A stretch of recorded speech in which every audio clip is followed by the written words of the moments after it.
It is a ceremonial first night at Louisville's Slugger Field. Earlier, the first pitches thrown out here tonight at this gorgeous complex by Louisville Mayor Dave Armstrong, former Mayor Jerry Abramson, and Kentucky Governor Paul Patton. Armstrong's throw a little erratic tonight. All those folks out there on the berm don't mind. They got their blankets out, they got their coats on, and looking like they're ready to play ball. Jim, we hope that's not indicative of the pitches from the Riverbats tonight. That's not the case, but it looked like the mayor was trying to brush the right-handed hitter back already. A little brush back. You come into our turf, that's the price you got to pay. You can see that folks not just sitting in the great seats here tonight, but also out on that beautiful berm that they've built up out in the left field area. There's also the carousel out in right field. So much to enjoy here if you don't want to just sit in a typical seat, Bob. All right, let's go now down to the field in our national anthem. Monica Shekels singing tonight, representing city employees. By the dawn's early light, what so proudly we hailed at the twilight's last gleaming, whose broad stripes and bright stars through the perilous fight o'er the ramparts we watched were so gallantly streaming, and the rocket's red glare, the bombs bursting in air, gave proof through the night that our flag was still there. Oh, say does that star-spangled banner yet wave o'er the land of the free and the home of the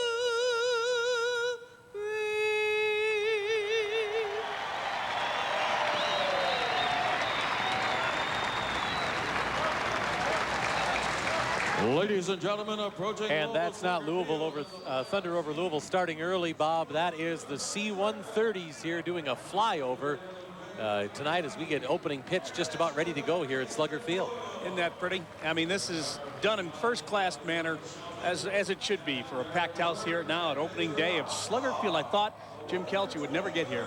Well, you and me both. I mean, we've been waiting for so long for this, really since 1996. And what we've really been praying for is that the weather would cooperate, and indeed it has. It's not 70 degrees in June, but it's very, very comfortable here this evening and no rain. Yeah, it's a fabulous night for baseball. Some light jackets is all you need here tonight as we get ready to give you the starting lineups in a moment from Game 1 at Louisville Slugger Field. Stay with us.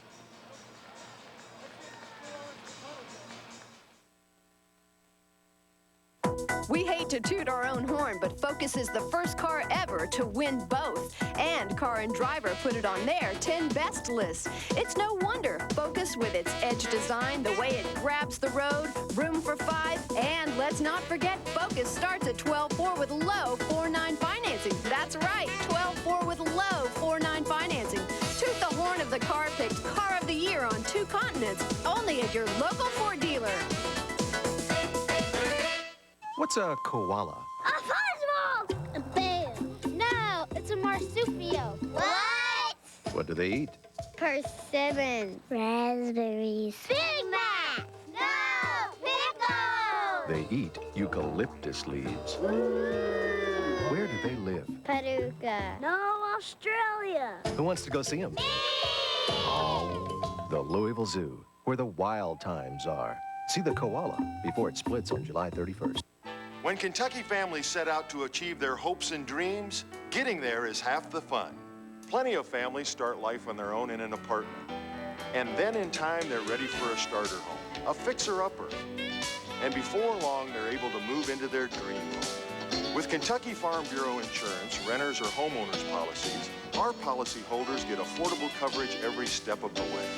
Kentucky Farm Bureau Insurance, all-around coverage, all around Kentucky. Brought to you by Global Wireless, this is the Nextel 3-in-1 communication system.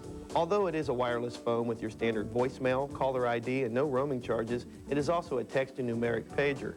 And here's where it gets good. All Nextel phones come equipped with Direct Connect digital two-way radios with unlimited talk time, all built into one unit.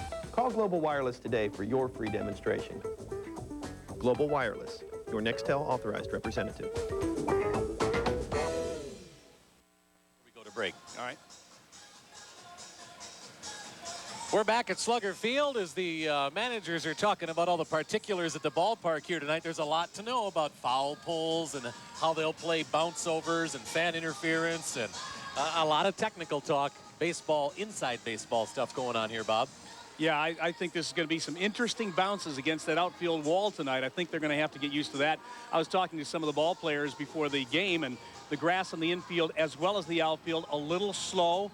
The turf hasn't been put in that long ago that it's meshed together quite right, and so they can't quite short.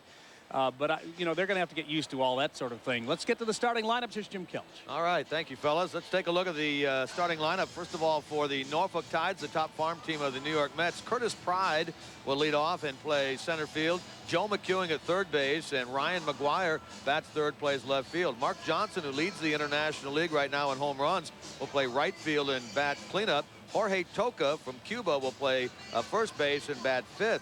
Bottom part of the lineup, Vance Wilson will do the catching and hit seventh.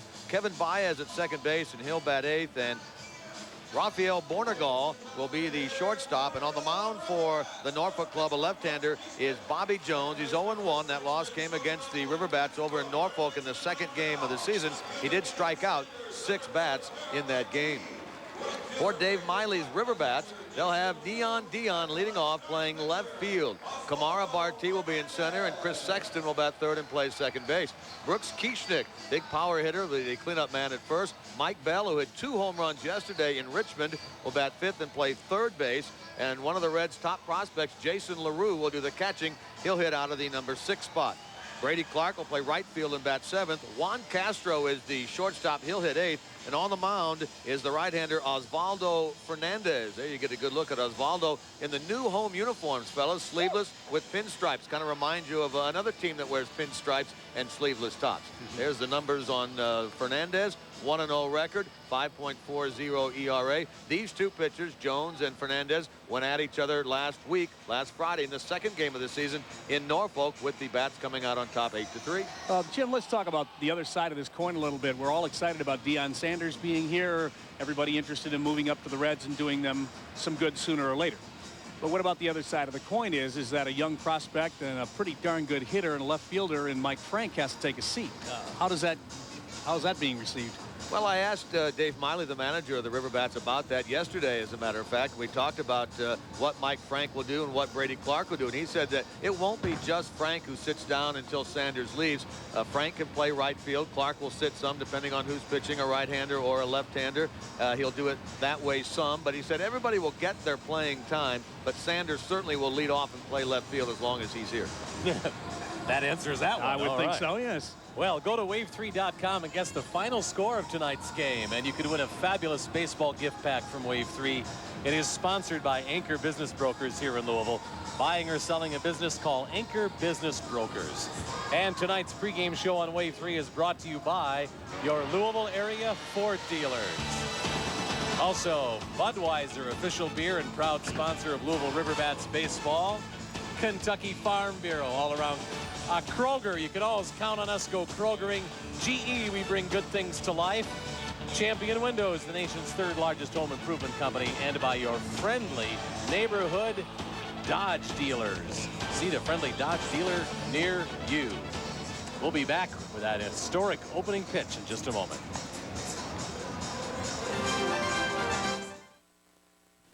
How can anyone help a kid like Mike when he's getting straight D's at school? Maybe it isn't just anyone. Maybe it's a robot. Bob Boffman and 15 other GE volunteers put in thousands of hours with Mike and a bunch of seniors at Western High School, building a Challenger for a national robotics competition. It did well, and so did Mike. Now he's getting straight A's. Classic oven-baked Italian sandwiches. Load me up a submarino. Nothing else will do. I need a submarino. How about BBQ? Fazoli's new oven-baked Italian barbecue chicken submarino. Hot, juicy chicken, fresh tomatoes, cheese, onions, and a barbecue sauce that kicks. I need a submarino. Put some kick in your chicken with Fazoli's new oven-baked Italian barbecue chicken submarino. Just say BBQ. Real Italian, real fast. Stay tuned to find out why nobody beats a Byerly. Right now, we've got Louisville's widest selection of 2000 model Tauruses. Get a $500 rebate and 3.9% financing, or save on Windstar. Get ready for summer vacation with a $1,500 rebate or 0.9% financing for up to 60 months. Get them while they're hot. Remember, nobody beats a Byerly. Ask any of our loyal customers since 1944. We've been the low price leader. Byerly Ford, just north of the Waterson on Dixie Highway in Shively. No one's here to answer your call or regular hours. Know who to call for help around here? Well, you can try Ed's Towing. There's also EJ's Repair Shop and A1 Collision. Call Big Wayne's Towing. He's right off of Route 10 near Sands Road. And there's a hotel across the street in case you need to stay over. Wow. How long have you lived around here? Never been here before in my life. At GTE Wireless, we don't just put the internet onto your phone, we put it into your life. Introducing GTE Wireless Mobile Internet Services, network provided by Lucent Technologies. Curtis Pride has stepped in to lead it off for the Norfolk Tides against the right-hander Osvaldo Fernandez. We are underway from Louisville Slugger Field, and a ground ball to second, and Sexton makes the play, and that's the first out of the first game at Louisville Slugger Field. The one question I had for a lot of the players around the batter's box tonight, Jimmy, was whether it was a hitter's ballpark or a pitcher's ballpark, and it seemed to vary depending on who you talk to, and maybe the wind has a lot to do with it, whether it's blowing out or blowing in. You get players talking about hitters or pitchers park based on batting practice, but the real test comes here against a guy throwing 85, 90, 95 miles an hour.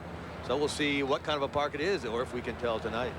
This is Joe McEwing batting second in the Tides lineup. He takes a strike from Osvaldo Fernandez. Here's an interesting fact about this fellow. 2 years ago, September 1998, Mark McGwire set the all-time home run record with 70 home runs in a season, and it was Joe McEwing who was at third base when McGwire hit the home run, and he was the first Cardinal player to congratulate McEwing when he came across the plate. He's got something to remember for the rest of his career. You know, he said that, and he said, I have something to tell my children. They and I have something to tell our grandchildren about. He was traded over in the middle of spring training this year from the Cardinals to the Mets for Jesse Orozco, a left-handed pitcher. The Cardinals needed some relief help, and so McEwing now a member of the Mets organization. He's hitting .360 at the start of this game, and he's at 1 ball and 2 strikes. Well, everyone, fellas, is kind of settled down and ready for a little baseball, aren't they? Yeah, I think they're waiting for something to happen, and they're just ready to explode. It seems like everyone's kind of quiet right now, just waiting for that first big moment here instead of that ground ball.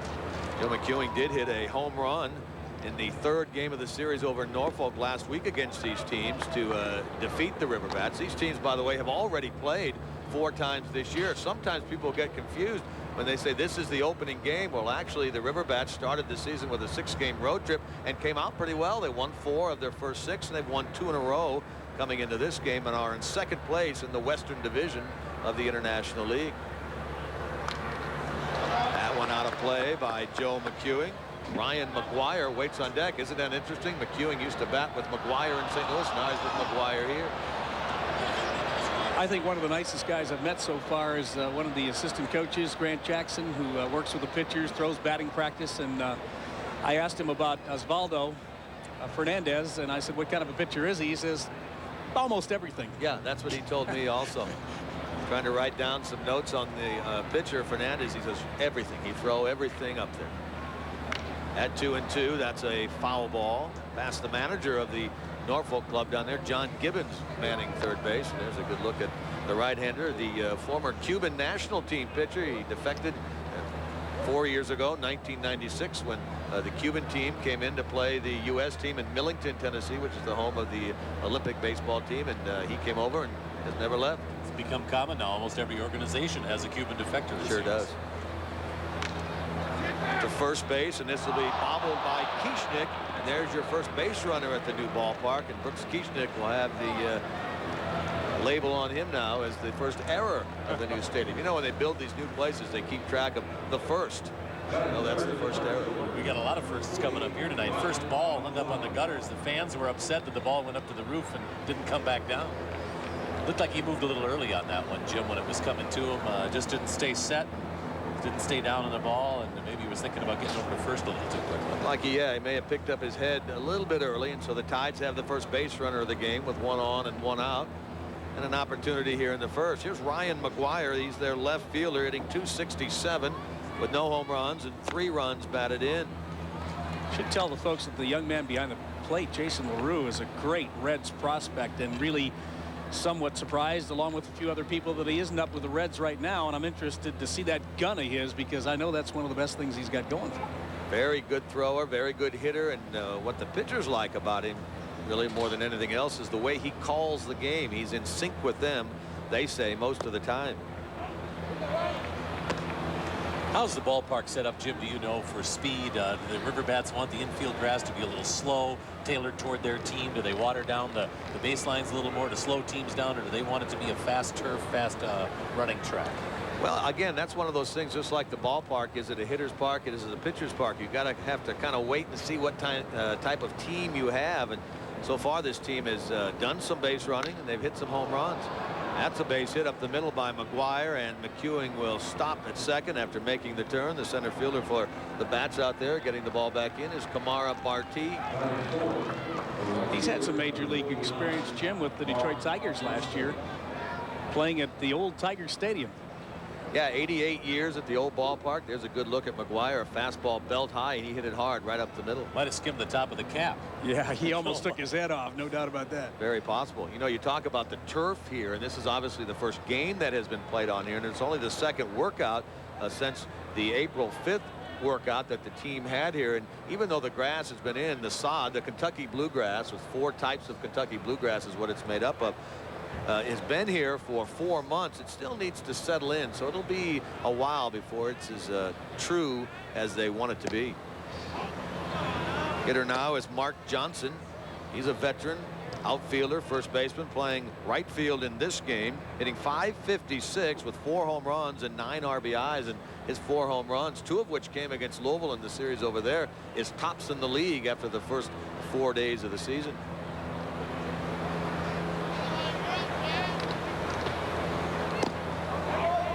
There's a check swing. The appeal is not asked for by the catcher of the Bats, Jason LaRue. We got a good look right there at the home plate umpire, John Bennett.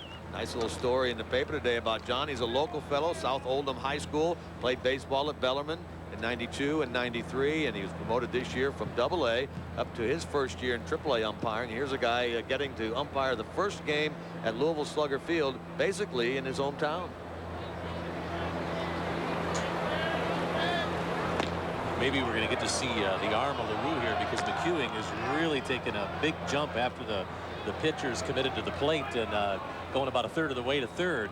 He shortened it a little that time, though. Maybe he's changing it up. Well, we'll see what they do. 3 balls and no strikes with 2 on and 1 out. Bats would love a ground ball here with Johnson, who doesn't run overly well at the plate. Turn the inning-ending double play if they can get it.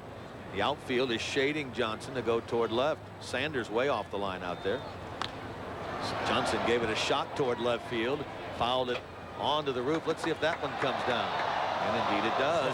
Back into the box seat area right behind the Riverbats third base dugout. You better be watching. You get clunked on the head. I think we've already learned, guys, that if the ball rolls slowly off the roof, it's going to catch on a lip. If it hits like that one, it's going to bounce back down in a hurry. The fans were complaining on that first one, but it is a rain gutter, and they'll be glad on another night that they don't get water dumped on them. 3 balls and 1 strike to Johnson with 2 on and 1 man out. There's a fly ball that will be the second out of the inning into right. Brady Clark moves to his right and makes the catch. Runner from second, McEwing, will tag and move up 90 feet. And it's first and third with 2 out. That ball looked like it was in on the fists a little bit of Johnson and didn't carry very well out to right center. What the outfielders were telling me as I stalked around and talked to a bunch of them before the game started is that when you're in the outfield, we've got some deep alleys here. It's 402 to center field. It's 380 out to the left center field alley and 365 to the right center field alley. And there's plenty of room there to catch up to a baseball if you've got the speed. And the Riverbats seem to have really good speed in the outfield. They really do. With Sanders, it certainly adds to it. But the center fielder, Barti, is very quick. And Brady Clark moves around and has an excellent arm out in right field. Tides have runners at the corners with 2 out. And Fernandez will deal with the countryman here, Jorge Toca, who is from Villa Clara, Cuba. Osvaldo Fernandez, also from Cuba. Not from the same town. It'll be interesting to talk to the batters, too, after the game to see what they think of the backdrop. Jim, you were mentioning that that's kind of a see-through mesh out in center field right now. Not as dark, I think, as they would like it, that's for sure. Well, what they're worried about when I talk to them is the bridge. What is that, the 2nd Street Bridge that's back there, or the Kennedy Bridge that's back there? When it gets dark, the headlights are going to come through that and be a distraction. Well, we'll see, won't we? We'll see tonight when it gets dark just how much of a problem that is, if it is a problem at all. But you say they got a solid one coming. It's on order. Well, they're going to check this one out, and if it's not what they like, they are able to make a change.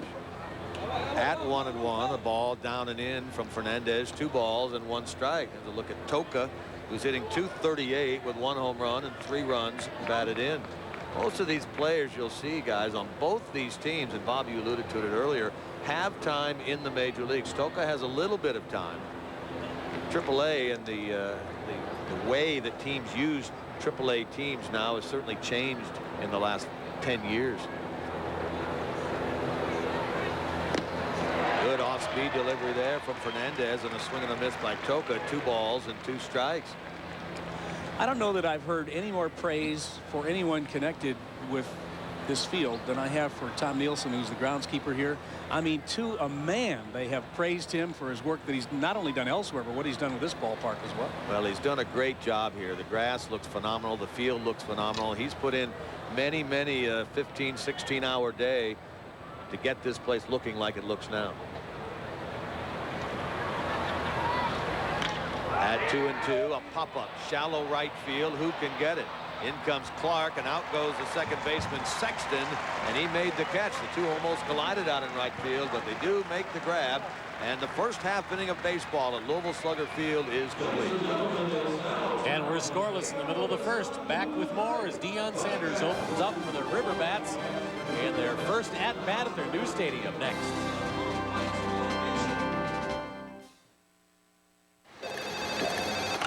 Oh. Gee, that sure is a big glass of milk. No, it's not just milk. Barb. Barb. Dean's milk. A guy's got to be prepared. It's a big world. You never know what might happen. Hey, that's my girl. Call me. Cold, bold Dean's milk. Be ready for anything. For nearly 50 years, you've made us part of your family. Now we'd like you to meet ours. We are Champion. Our skilled craftsmen manufacture and install some of the finest patio rooms in America. Champion patio rooms add beauty and value to your home. And since we are the manufacturer, we offer factory direct pricing and a complete factory warranty. Call 454-5111. Champion windows, siding, and patio rooms, helping to make your house just a little more like home. Okay, Louie, take it away. Take me out to the ball game. Take me out to the crowd. Yeah. I don't care if I never get back, so let's root for the home team. If they don't win, it's a shame, 'cause it's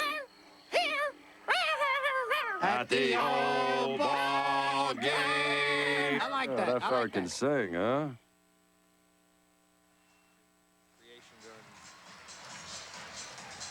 Look at it here. The players all came out of the dugout and threw these soft baseballs into the fans for the kids. It was a great moment because as soon as the inning ended, Sexton came in, threw the real baseball into the stands, and everybody popped out and threw these soft baseballs into the stands. Those will be fun to take home to the kids and let them play with a little bit. And you don't damage the furniture so badly either, Bob. Look at the man coming into the batter's box.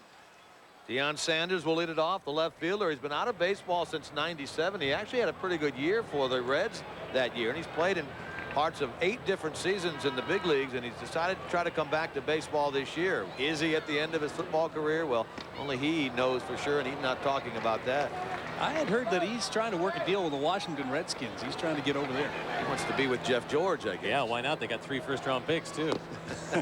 Let's talk about this medical rehab, because Dion had some arthroscopic knee surgery in January on his left knee, I believe it is. His left knee, right. Been trying to work that back into shape. Then he gets down in Florida and sprains his right ankle. So both sides were hurting, and that's why he isn't in the Reds lineup today.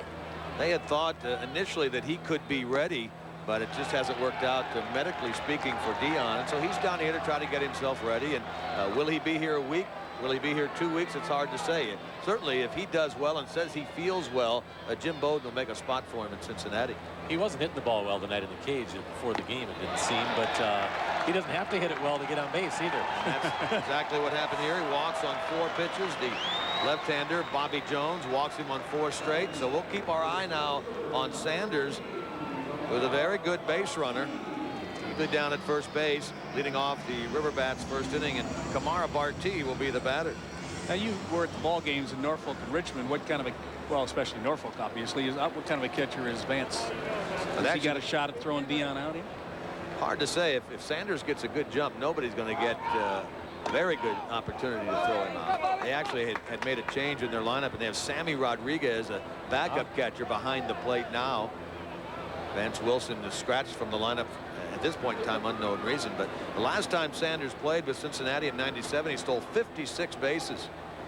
And he's taking a very cautious lead over at first base. Yeah, Jones fooled him a little bit there with his leg kick. He took a step back toward first on the delivery to the plate. A little tougher to steal when you got a left-hander. Guy Bobby Jones, the pitcher on the mound. You see him 21 in the bottom left of your picture. One of 2 Bobby Jones in Major League Baseball, and both in the Mets organization. That one misses off the plate, and it's 2 balls, 1 strike to Barti. What kind of hitter Barti? Is he a punch and Judy hitter, or has he got some power? Has some power. He hit a home run, in fact, on the first pitch of the second game of the year against this fellow, Bobby Jones, last Friday night. Sanders bluffs a go, and Barti fouls it out of play. Kamara hitting .296 with 3 RBIs, along with 1 home run. He has been the leadoff man prior to Sanders' arrival here in Louisville, and when Dion leaves, Barti will move back into that spot. Barti has moved down to the number 2 hole now, and Sexton has moved down from second to third. Chris Sexton waits on deck. 2 balls, 2 strikes, and a throw.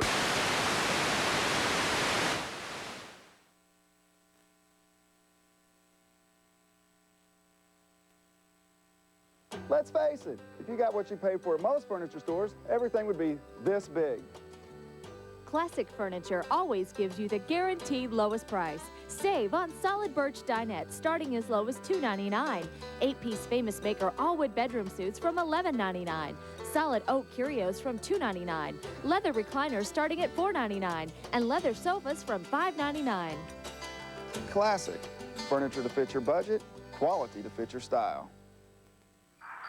Drive-in movie theaters have been in and out of fashion over the past 50 years, but the insurance that gets you there has always been a hit. That's because Kentucky Farm Bureau has automobile insurance for every stage of life. We offer good student and driver's training discounts, even policies for not-so-perfect drivers. Multi-vehicle and multi-policy discounts so popular with families, as well as safe driver's discounts for those with good driving experience. Kentucky Farm Bureau Insurance, all-around coverage, all around Kentucky. No matter what, no boundaries. Your Ford Outfitter's got the most complete line of SUVs on the planet. No end to selection. Explore, Explorer Sport, Sport Track, Expedition, and the king of SUVs, Excursion. No better time to buy. Get 3 non-financing plus $1,000 cash back on the #1 selling SUV, Explore. That's 3 non-financing plus $1,000 cash back. No matter what, your local Ford dealer has the SUV lined up to outfit you today.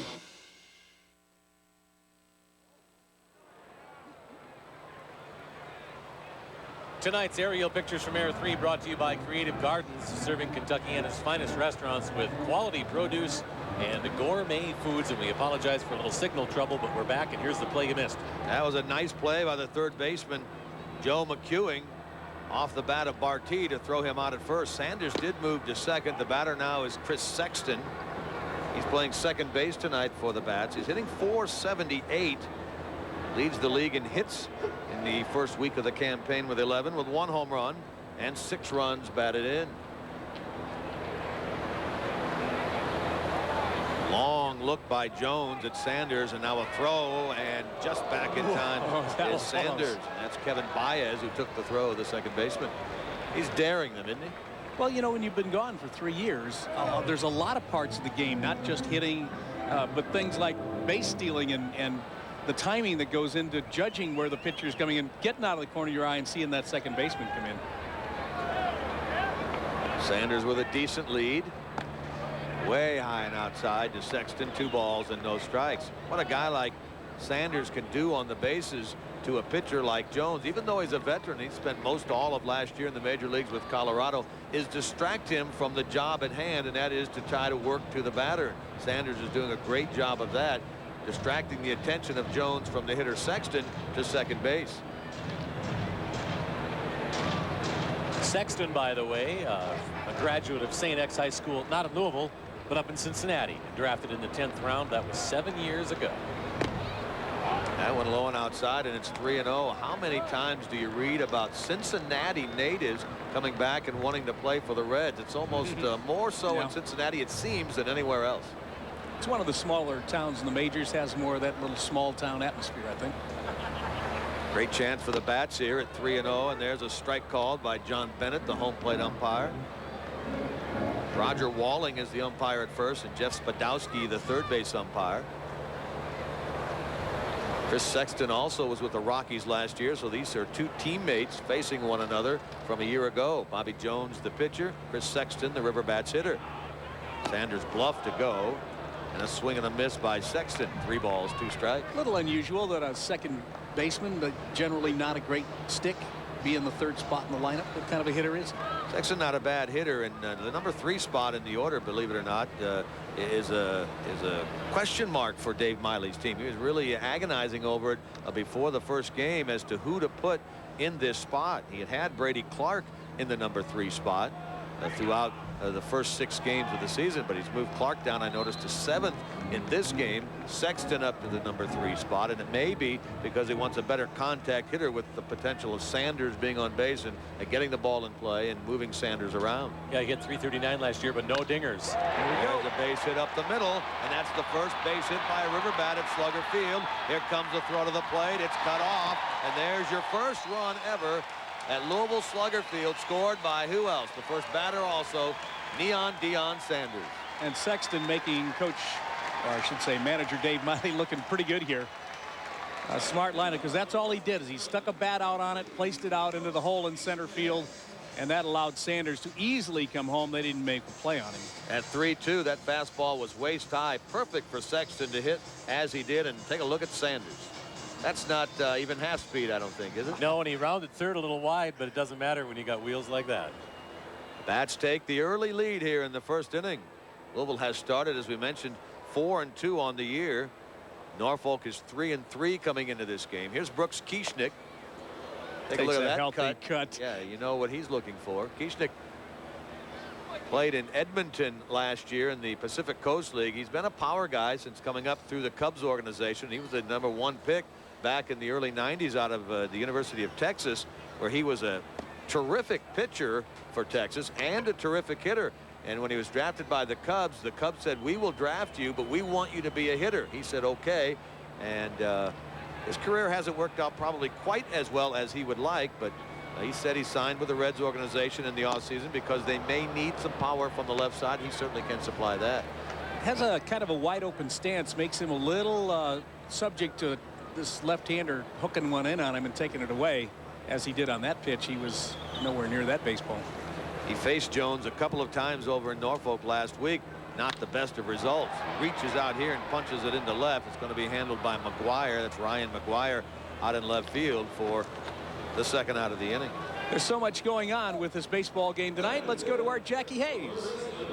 Hello, guys. I'm right outside the ticket office, and the game has started, and obviously some folks still coming in to get their tickets. But if you want to be a season ticket holder, let's find out from Jeff Edwards how easy it is to do that. How are ticket sales going, Jeff? Oh, they're booming. They're really going good. We've sold around 6,500 season tickets, and our phone's been ringing off the hook all day long today and yesterday as we got ready for the season. How does that compare to last year? It's amazing how many more seats we've sold this year. We didn't sell hardly very many last year. I think a lot of people were weren't real happy with the Brewers, but when we got as soon as we heard that Reds were coming in town, the phones never stopped ringing. Looks like you got some work to do in here. Little construction yet to go, huh? Yeah, we still got a lot of work to go on the stadium, as you can tell from looking around, walking around. But it's amazing how much they've done in the last couple weeks out here. It is an exciting night, and good luck to you on sales. Thank you very much. All right, Jeff Edwards, and we're going to send it back to you all. All right, thank you very much. Mike Bell is the batter. There's Bobby Jones, the pitcher. 1-0. The River Bats have taken the lead. And what a great story Mike Bell is. Oh, my. He really crushed it yesterday, didn't he? I mean, that was a no-doubter on that grand slam. Hit a grand slam against the Richmond Braves yesterday, the first River Bats grand slam of the year. Then just to top it off, had a solo home run later in the game in the 8th inning. 2 home runs, 5 RBIs on the day yesterday for Mike Bell, who had Buddy Bell stayed in the Reds organization. Of course, Buddy left, and he's the manager of the Colorado Rockies now. He was the farm director here. Mike would have been under the eye of his father, and as it turned out, Mike, of course, is the younger brother of David Bell, who was a former Redbird player back in the 1995 season. With a runner going, a bad throw that is knocked down by the second baseman Baez. That'll be a stolen base for Chris Sexton. Go to wave3.com and guess the final score of tonight's game. You could win a fabulous baseball gift pack from Wave 3. It's sponsored by Anchor Business Brokers here in Louisville. Buying or selling a business, call Anchor Business Brokers. Glad to have them with us tonight. And that was strike 3, I guess, on that steal. So we're done with 1 and back with more in a moment. We shopped for months looking for new windows. I think we must have looked at every window made. Well, I sure am glad we took the time to look at one more window.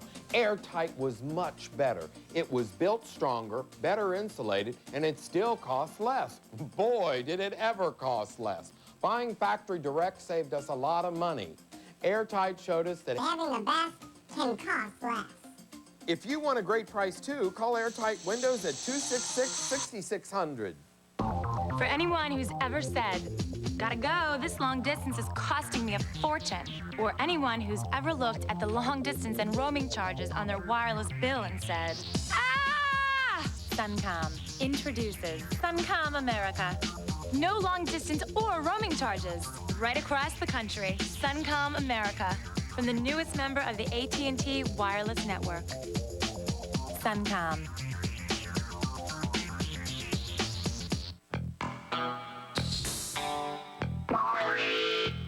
For Dodge Dakota, success comes about as naturally as wearing the Magnum engine badge. It offers far and away the best power in the class. It also offers the very best in room, payload, and of course, towing. And look what else it's pulled off. J.D. Power & Associates has once again ranked Dodge Dakota most appealing compact pickup. Now get a $750 cash allowance on select Dakotas.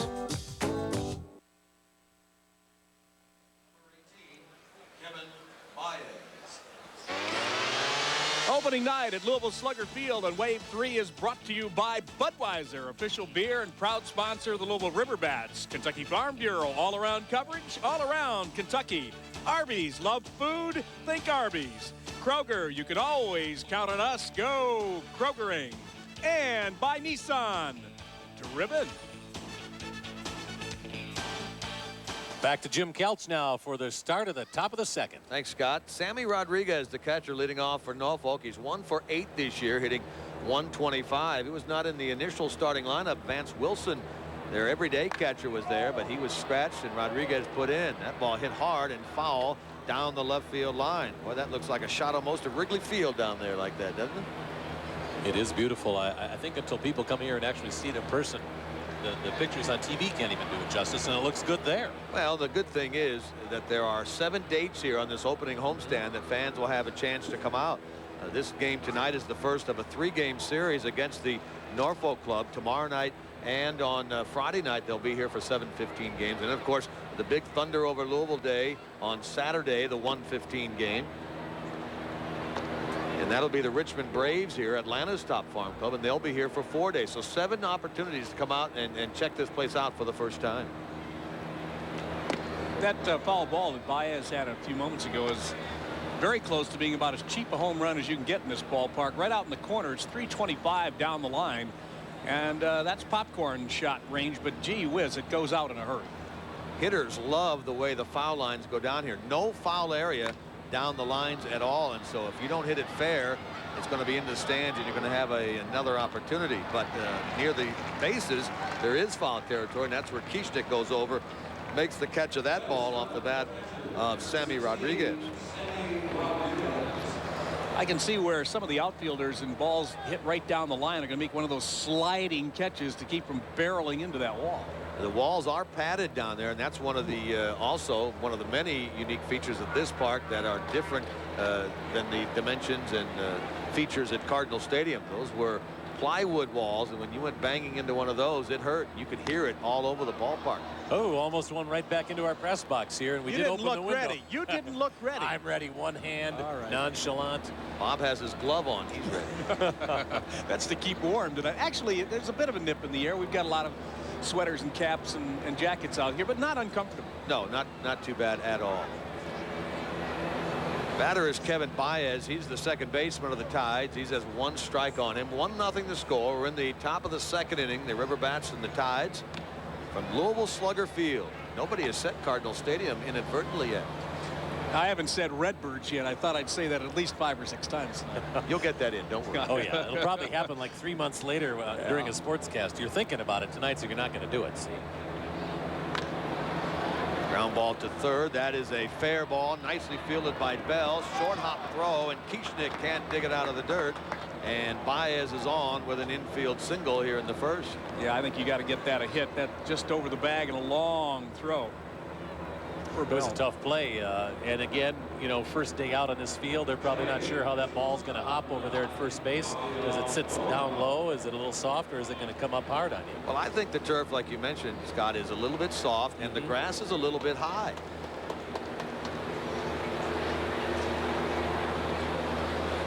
One on and one out. The shortstop, Rafael Bornegal, who was just signed by the New York Mets organization, steps in. Played in 1 game, 2 out of 4 thus far. He's a veteran player, and here's another player like we were talking about earlier that teams have put on their AAA rosters now, that in case there is an injury in the big leagues, they can go right to these players and know that they can go up, fill in, and do a decent job. There are prospects certainly at the AAA level, but not as many as there used to be. They a lot of time keep those prospects at AA.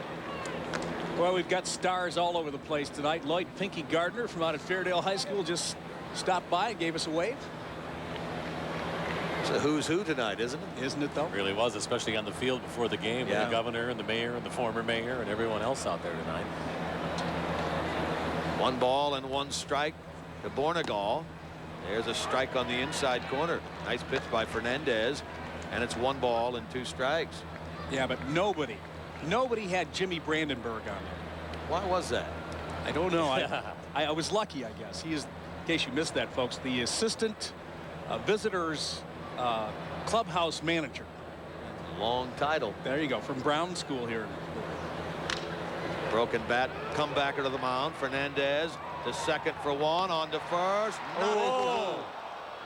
I'll tell you what, this just doesn't go down in your little book where you're writing things down, Mr. Kelch, but that was a nice play at second base. Want me to write that down? Oh, I mean, that was not a good throw. Watch this coming up, and watch the play that Sexton makes here. Oh, yeah. And gets a throw off that was very close. Awfully tough play for a right-hander because he had to wheel to get his good throwing position, and it'd be much easier for a lefty to make that throw to second. Sexton caught that ball and took it right out of the running path of the Tides player bearing down on him. So yeah, he made a heck of a play, and it is the second out of the inning. We get the pitcher now, Bobby Jones, who bats right, although he delivers left-handed. Pretty good cut there and fouled it back. He's 0 for 1 this year as a hitter. Minor league baseball a little bit different than the National League or the American League. We get the best of both. We use the designated hitter rule sometimes, and we have pitchers bat sometimes. The difference is if 2 National League affiliates play one another, like this game, the Reds and the Mets, then the pitchers bat. But if an American League affiliate is involved in the game, then both teams use the designated hitter. And a lot of people might not know that these guys were usually great hitters in high school. They've just focused so much on pitching in their minor league career that they're not getting that practice in the cage that they used to. At 1 ball and 1 strike with 2 out. There's a strike call at the knees, and it's 1-2. You see those outfielders moving in a little bit with the pitcher up there. In case he decides to try to flare one out there, they can move in and make the catch. Hit hard toward the left side. Fielded by Castro. The bats get the force out at second base on Bornegal, and that ends the top of the second. Thank you, Jimmy Couch. We got a lot of baseball coming up. Stick around on Wave 3 for live coverage of opening night at Slugger Field.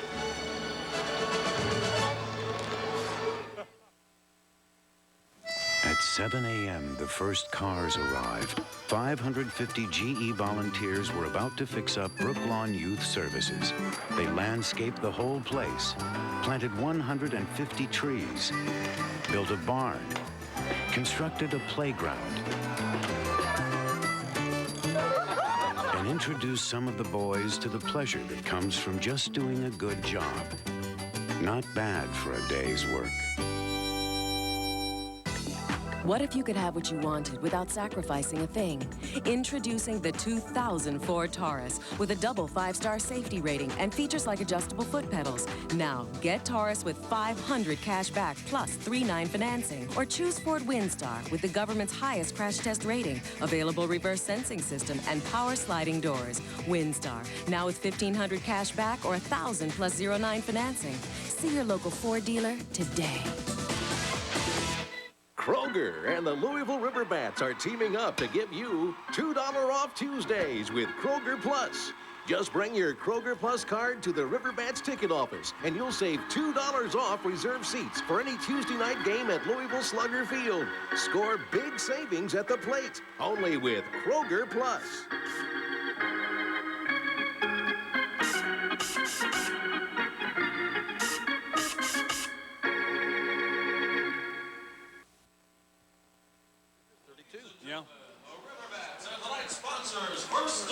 What would an opening night be without a little San Diego chicken, or just the chicken now? I think they've stripped the city title, and he performs all over the country. Is that still Giannoulis in there? I don't know. Is it Ted? Yeah, Ted Giannoulis. Yeah, might be. You know, he's appeared here in Louisville for years, and it's always been one of the bigger crowds out at the old ballpark, Cardinal Stadium, and there's a youngster enjoying it. I think that's one of the things that the Redbirds did originally that the River Bats have continued and have built into this park even more than we had ever out at the fairgrounds is this entire family atmosphere. I think it's going to be just an ideal place to take the entire doggone family, and ticket prices have not gone out of sight. No, they're anywhere between $3 to $8. The top price. Here's Jason LaRue leading it off for the Bats in the bottom of the second of a 1-0 game. The home team in front. That's a good off-speed pitch there by Jones. And a swing and a miss. We talked a little bit, guys, about LaRue, but here's a fellow that the Reds really like and anticipate probably being up in the big leagues in the not-too-distant future. He got under that one and hits it into center field. Going to be handled out there by Curtis Pride, who makes the catch, and the leadoff man retired. The elite seats tonight. That's where we find our Chris Parente right now. It's the good life. Hello, everybody. It's Chris Parente reporting from one of the many luxury boxes here at the field. Check it out. We've got fine food. We've got fine accommodations. If you want to watch the game on the big screen, feel free to do so. Or if you want to see the real thing, just open the door and boom, you've got a bird's eye view of all the action. It doesn't get any better than this. Guys, I think I'm going to move in. We'll send it back to you. I don't know if they'll allow him to be a tenant, though. He may not be able to afford being a tenant. You know, he's right, though. Those things are nice enough to live in. They are, and some of them are bigger than others. We were walking by, and they kept getting bigger and bigger as we got toward home plate. And for a while there, Bob, I thought, was going to stop in there and not join us in the booth tonight. Great food in those suites tonight. Everybody enjoying themselves. They sit inside and watch the game if they like. They can sit outside in their seats right in front of the suite and watch the game. Or they can go in and out. Doesn't matter. Brady Clark, the batter, and on a 1-1 pitch, a base hit into left field. The Bats have their second hit of the game. And one thing those suites do too, Jim and Bob, that we should mention is they generate a lot of revenue. Of course, everybody wants them in every arena, no matter the sport now. And it also helps keep those other ticket prices down. Keep them at $3 and $8. You know, really, that is the thing that everybody is doing. That's what the Bengals are doing in Cincinnati for the football. That's what the Reds want to do. That's what is happening at every new arena that goes up. How long can the Cubs go without some executive suites? It's a dilemma. Well, with the Tribune behind them, maybe longer than you'd suspect. That's true. Tapper fouled toward third by Castro. There's a good look at the grass cut that we were talking about Tom Nielsen earlier, the groundskeeper, and how perfect he's made the angles at this ballpark, which, Scott, both of you know, one of the great things about baseball is the angles of the field and the way the grass lays out. And we're so fortunate to have real grass here, a natural surface field versus artificial turf. He grew up in Racine, Wisconsin, went to those Brewers games at County Stadium, and always fell in love with the game in many different ways. And later in life, just taking care of the turf. Not like my grass at all, No. which has clumps here and there from where I missed it with the lawnmower and that sort of thing. I was wondering where the dandelion is. Yeah, you can have mine. 2 strikes to the Riverbat hitter Juan Castro, former Dodger player, signed by the Reds late in spring. Sent here to the AAA club. He's in the hole, 2 strikes. That one misses, 1 and 2. Crowd milling about out in front of us, right in front of our location, the club level seats. You go from high to low, it's the suites, the club level, then the reserved seat area. Every seat in this park, other than the bleachers out in right center, are reserved seats. I'll tell you what, I don't want to give it away and miss my opportunity to take up space, but I like the berm. Get me out there on a blanket, have a little beverage. You can't be held accountable out there. I think that's why you like it. You know, it's a great thing about this ballpark, and one of the aspects that makes it better, if you will, then there's a good look at the berm area, people sitting on the blankets. So many things to do in the outfield here. 4 different ways that you can watch the game from the outfield here. I thought when I came in outside, that it was too steep. I thought, boy, that's pretty steep.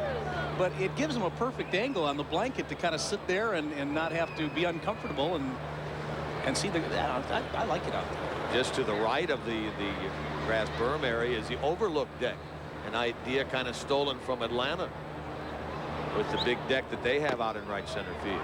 Now, is that standing room only? I see a couple of umbrella tables and chairs, I guess. Yeah, basically stand up.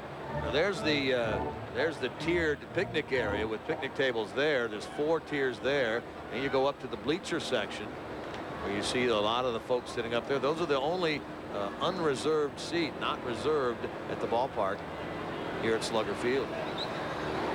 Runner going and a pop-up into center field. That's going to be handled by Curtis Pride, and that's the second out of the inning. Boy, Jackie's taking care of all kinds of things tonight. Now, she just got her season tickets. Where are you at now, Jackie? Here at the main concourse area, folks moving around, getting their food and their drinks, having a good time. Maybe the man having the best time is Gary Ulmer, who's sort of running the show tonight. How do you feel? Well, this is exciting. Obviously, a couple years of a lot of hard work by a lot of fine people, and we've finally arrived. I guess I'm most pleased to see people coming through the turnstiles and seem to be really happy with the facility that they got to enjoy. Are you numb right now? I'm a little numb. I think it'll all set in tomorrow. You know, a little nervous, a little exciting, but this is a day we've been looking forward to for a long time. Well, good luck and congratulations. Well, thank you, Jackie. Thanks to Wave 3. All righty, and back to you guys. Thanks very much, Jackie. Milling about tonight, meeting a lot of people here at the ballpark. Kind of a hitter is Osvaldo Fernandez. I don't really know much about him as a hitter. I know this year he's 0 for 2 with a walk. That was in the game over in Norfolk. He's up here with it. 1 ball, 2 strike count on him with a runner on and 2 out. Bats did score in the bottom of the first and do lead this game 1-0. You know, a lot of people ask Jim, well, so they're pitchers. Why don't they still take a lot of batting practice? But I think what You know, a lot of pitchers, if you throw up 7, 8, 9 innings, 100 and some pitches, your arm's tender the next day, you're kind of taking a day off, and then you want to get your arm back. You don't focus on the batting cage. It's just something that you It's can't not really what do. you get paid the big bucks. That's right. Yeah, you're exactly right. Their focus is on pitching, and if they work on anything on hitting, it's the bunting aspect of the game. The sacrifice bunt is the thing that you ask your pitcher to do at the plate more than anything else. With 2 outs here, he doesn't get much of a chance to do that, obviously. No. Let me put the onus on you, Mr. Kelch. Are you from the old school, or do you like the designated hitter? I like them both. I prefer this, but I don't mind the designated hitter. But this adds a little bit more. That's why I don't like the pitcher batting. Yeah, pitcher gets called out on a strike. But this is the way baseball started. Pitcher needs to bat. All right, here we go. 2 innings down, and the River Bats up front 1-0 right now over the Tides in the first game ever at Louisville Slugger Field. From eastern to western Kentucky, from the banks of the Ohio to the Kentucky-Tennessee border, in the city or in the country, Kentucky Farm Bureau Insurance is there to serve you. For property, vehicle, life, health, or even business insurance, Farm Bureau has the right policy at the right price. Enjoy the peace of mind thousands of Kentuckians have for over 50 years with the largest property and casualty company based in Kentucky. Kentucky Farm Bureau Insurance, all-around coverage, all around Kentucky. Stay tuned to find out why nobody beats a Byerly. Right now, we've got Louisville's widest selection of 2000 model Tauruses. Get a $500 rebate and 3.9% financing, or save on Windstar. Get ready for summer vacation with a $1,500 rebate or 0.9% financing for up to 60 months. Get them while they're hot. Remember, nobody beats a Byerly. Ask any of our loyal customers since 1944. We've been the low price leader. Byerly Ford, just north of the Waterson on Dixie Highway in Shively. Kids are very particular about cheese. It has to be square. But you've grown up. You expect more. Like Arby's bacon, beef, and cheddar. Hot, tangy cheddar, not some bland cheese. And not ordinary bacon. Arby's thick-cut pepper bacon. Finally, someone is making sandwiches good enough to satisfy grown-ups. The bacon, beef, and cheddar. Only at Arby's. Now that your tastes have grown up.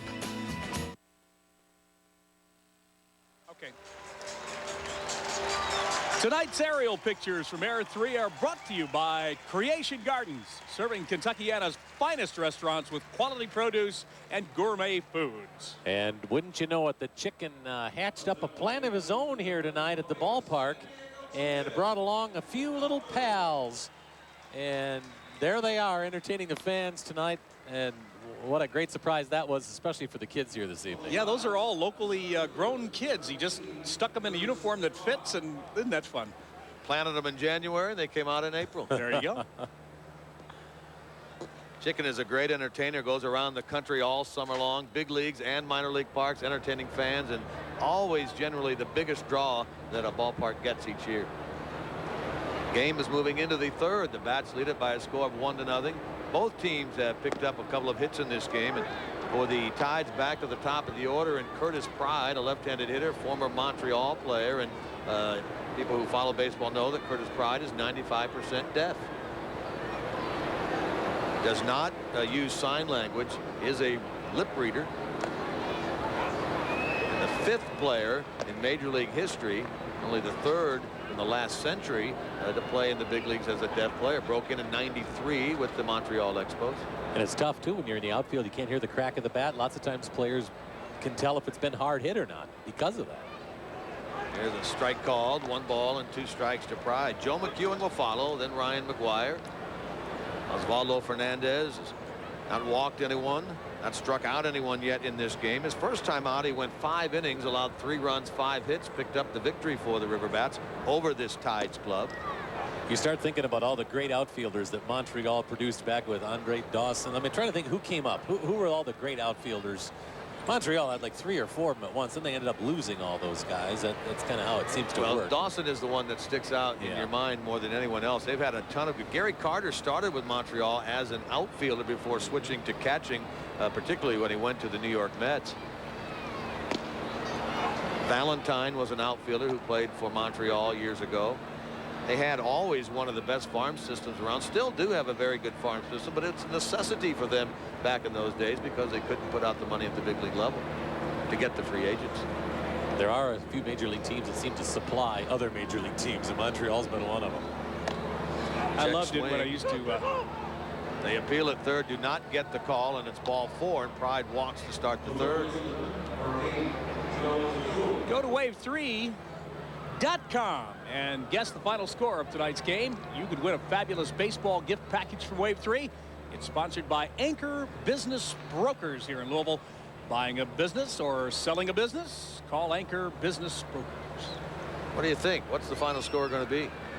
I don't really care what it is as long as the Bats win. 7-2 Bats. Okay. I'll go 5-3 Bats. I've seen this team a little bit. I think they're going to produce some offense. I'll go 8-2. Okay, let's in favor of the Bats. Everybody's picking Louisville. Quite naturally.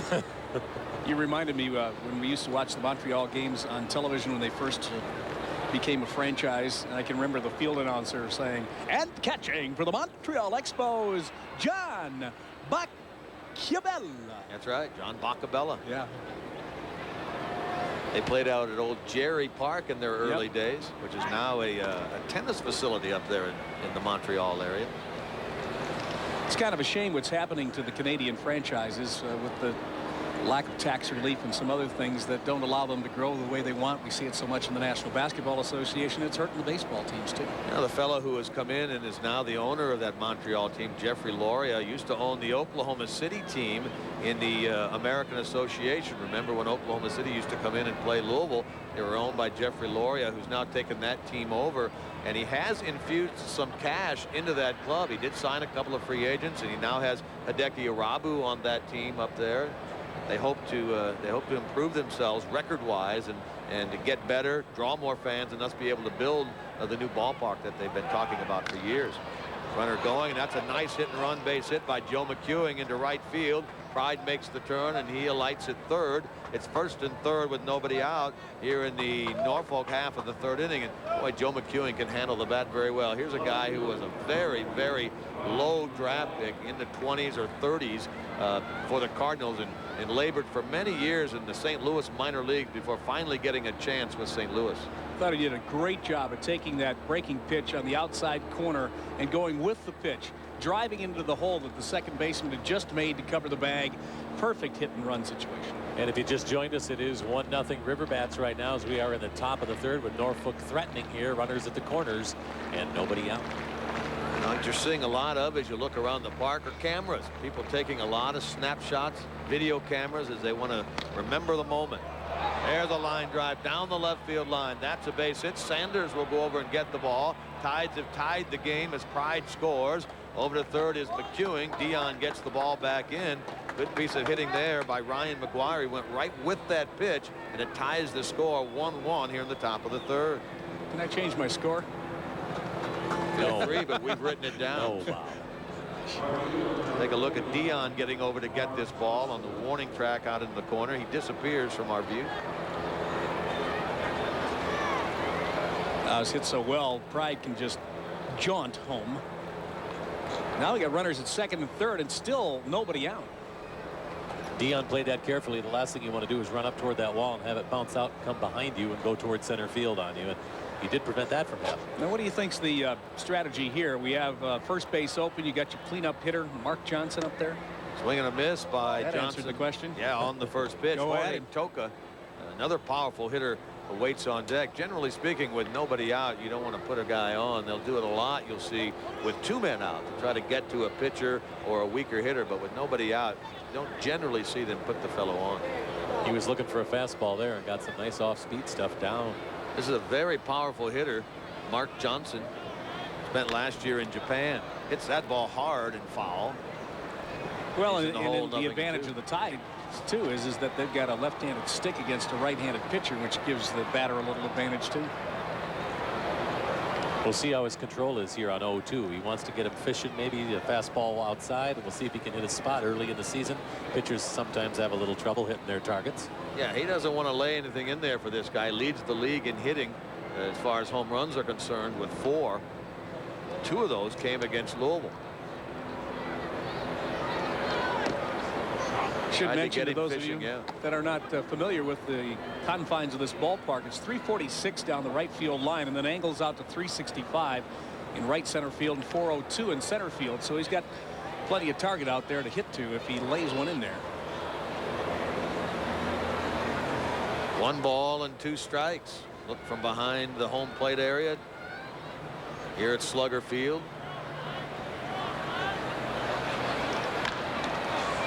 Breaking ball, bounced foul past first base, and the count stays 1-2. You get a chance, guys. Look at the carousel out there down the right field line where the kids are just all over that place, and it's looking pretty good as you get toward darkness.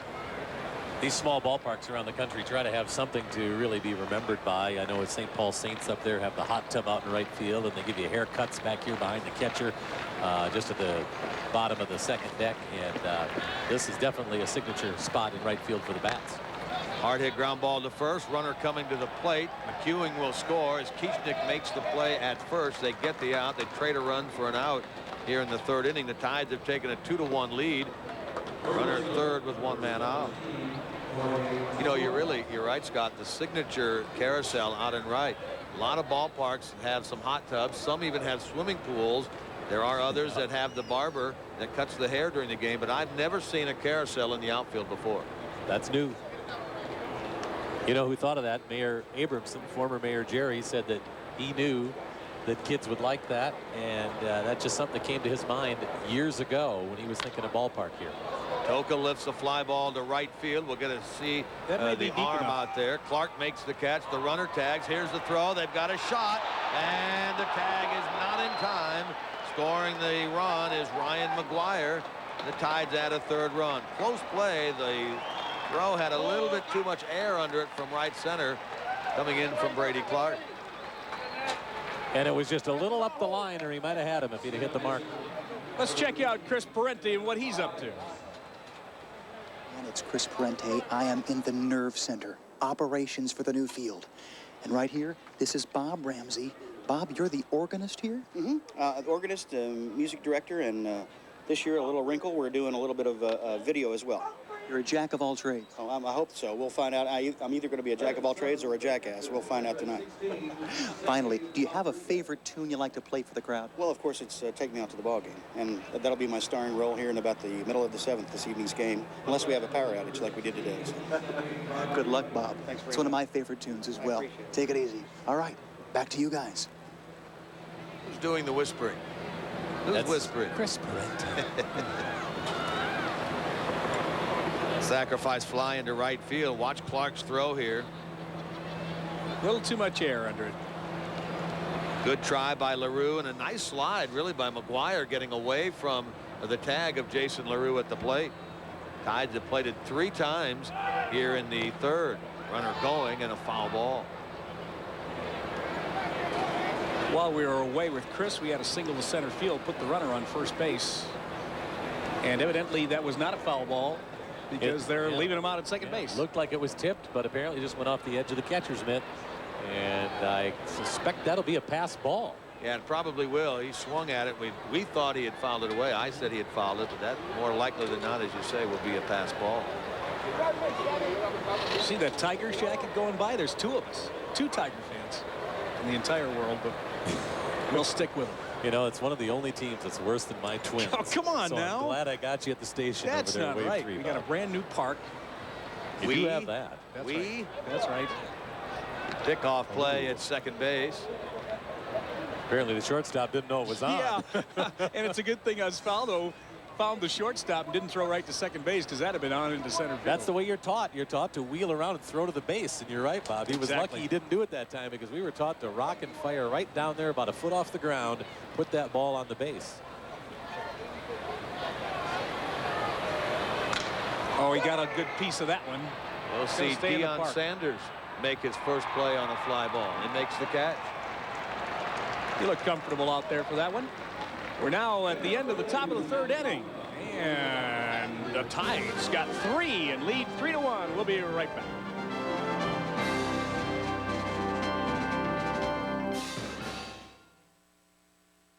Kroger and the Louisville River Bats are teaming up to give you $2 off Tuesdays with Kroger Plus. Just bring your Kroger Plus card to the Riverbats ticket office, and you'll save $2 off reserved seats for any Tuesday night game at Louisville Slugger Field. Score big savings at the plate, only with Kroger Plus.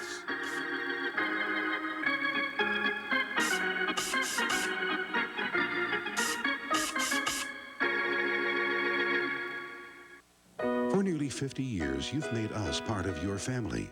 Now we'd like you to meet ours. We are Champion.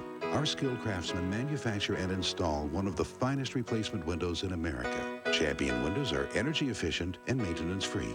And since we are the manufacturer, we offer factory direct pricing and a complete factory warranty. Call 454-5111. Champion Windows, Siding, and Patio Rooms, helping to make your house just a little more like home. Hey, what's happening, B? Nothing. Just chilling, watching the game, having a bud. What's up with... Hey, hold on a second. Hello? What's up? Yo, hold up. Hello?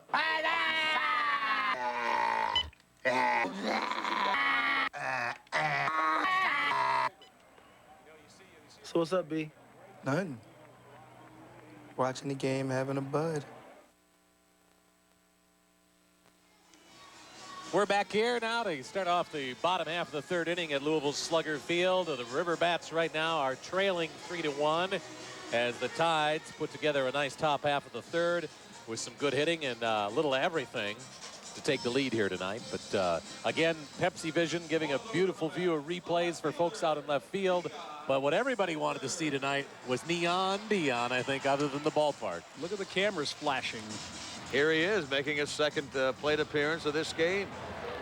He walked on 4 pitches to start the bottom of the first and has scored the only Riverbats run of this game. The Tides with 3 in the top of this inning now lead 3-1. Let's see what Sanders can do here against Bobby Jones, lefty against lefty. Lost his bat, a little flare into right, and that ball is handled by Mark Johnson. And only 1 pitch this time from Dion. He flies to right field. Reminds me of the movie Major League. Shouldn't he be doing about 10 push-ups now for getting that ball in the air? See where this pitch is on Dion. Letter high. Got him in on the fist, though.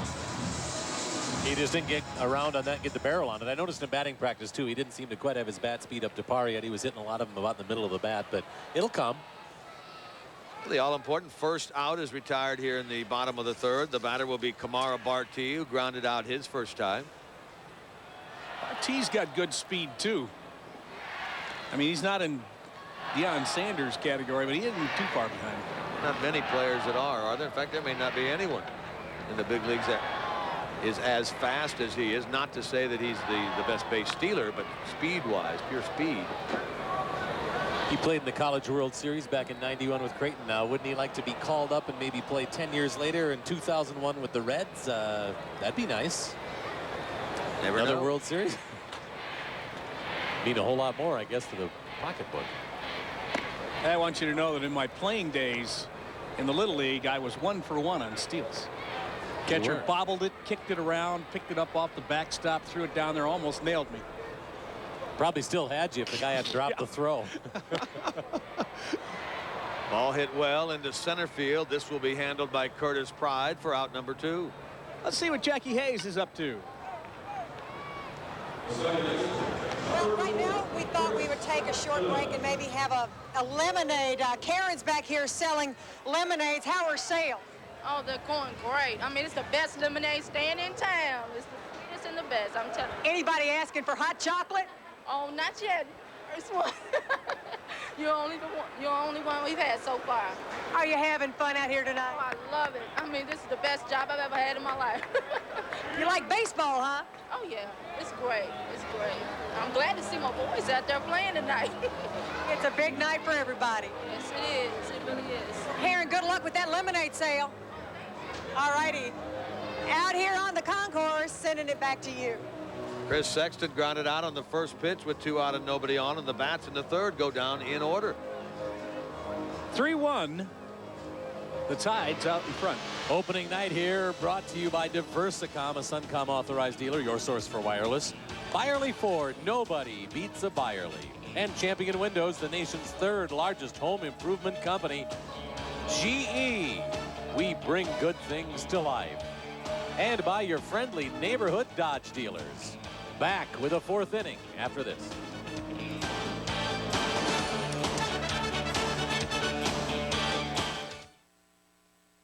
2 minutes late. Introducing GTE Wireless Mobile Internet Services. They're all so nice. Yes, they're all quite lovely, aren't they? That one. Excuse me. More than just the internet on your phone. It's the information you want. Wait. Right when you want it. Give me the big one. That one.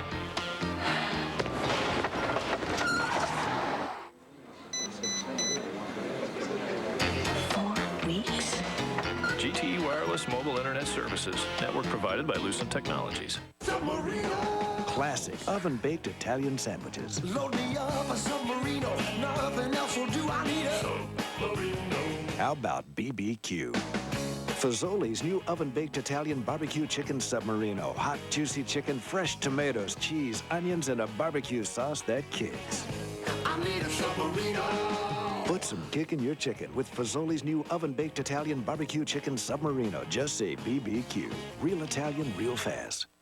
Your Ford dealer is going one-on-one with the competition to prove there's only one truck built tough enough. Ford F-150. Why?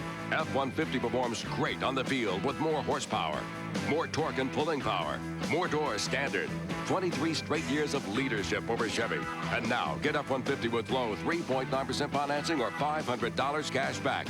That's right. 3-9 financing or $500 cash back. See your local Ford dealer today. In Ford country, F-150 is #1.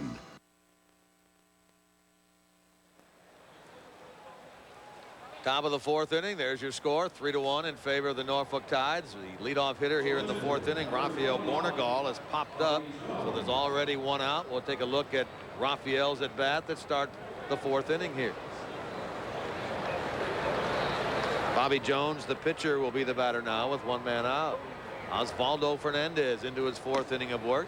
He has walked 1, not struck out anyone, given up 5 hits. 1 in the 1st, 1 in the 2nd, 3 in the 3rd. Trails 3-1. Bats try to win on opening night here at Louisville Slugger Field. And he's got 8-9-1 up this inning. So this is where you want to get back in the groove after giving up 3 the last half and just get back on track. Bob, I know your Tigers won in their opening of the new ballpark yesterday in Detroit, Comerica Park, and so the Bats trying to do the same. Here's Sanders with another opportunity. Makes the catch, 2 out. Well, tonight is the Bahamas next to what Detroit was yesterday. Did you see the ball players had nothing but the eyebrows to the chin open on their faces. They had these body suits all the way down. It was cold. I did actually read about that. Yeah, it was very, very cold. Well, they cleared some snow off just Detroit. to get the opening game going. They also opened up the new ballpark in San Francisco yesterday. Pac Bell Park. Yeah, it sure did.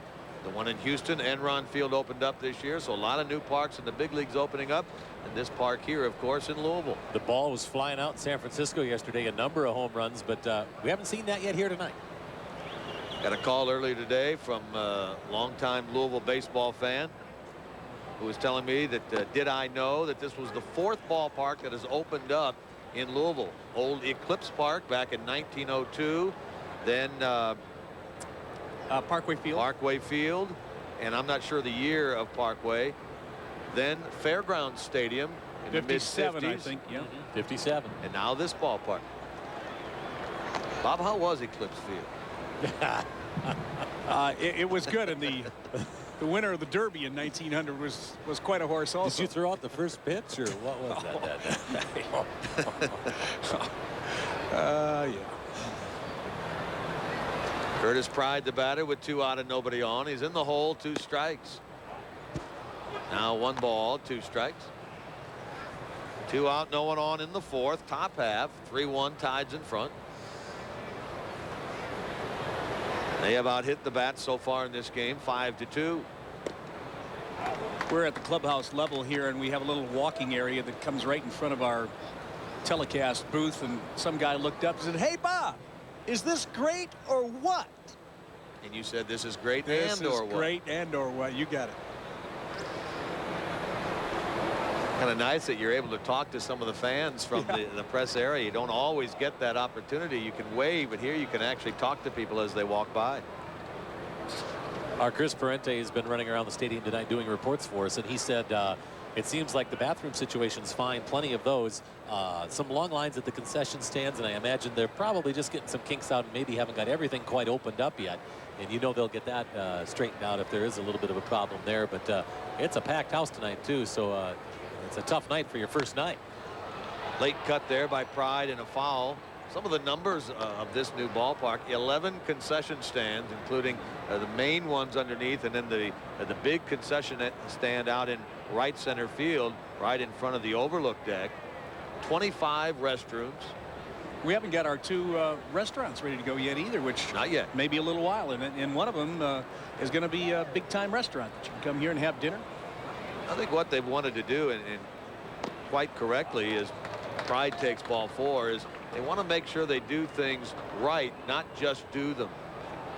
This is an event, not just a baseball game. We're going to go to our Chris Parente for more of the events. Hello again, it's Chris Parente. If the action on the field isn't enough, how about a little action off the field, huh? That's right. Hey, we've got a merry-go-round here. Yes, a merry-go-round inside the field.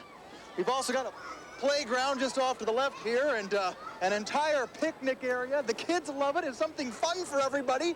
This is a great time, and I'll talk to you more as soon as I find out how to turn this thing off. I'm sending it back to you guys. I've heard him called dizzy before, but I think that really is going to make it true now. He's so dizzy, his head is spinning. Bob, that same song came out about the same time Eclipse Field was. Thanks. I tell you, I get no respect. You don't, no. That's for sure. Joe McEwing is the batter. He's been on base twice in this game. Reached on an error in the first. He singled and later scored in the third on the Mark Johnson ground out. The big no-no, get the 8th and 9th hitters out and then walk the leadoff guy. Not what a manager wants to see. Not exactly. That was his second walk of the game, and we await the first pitch to McEwing from Fernandez. In there for a strike.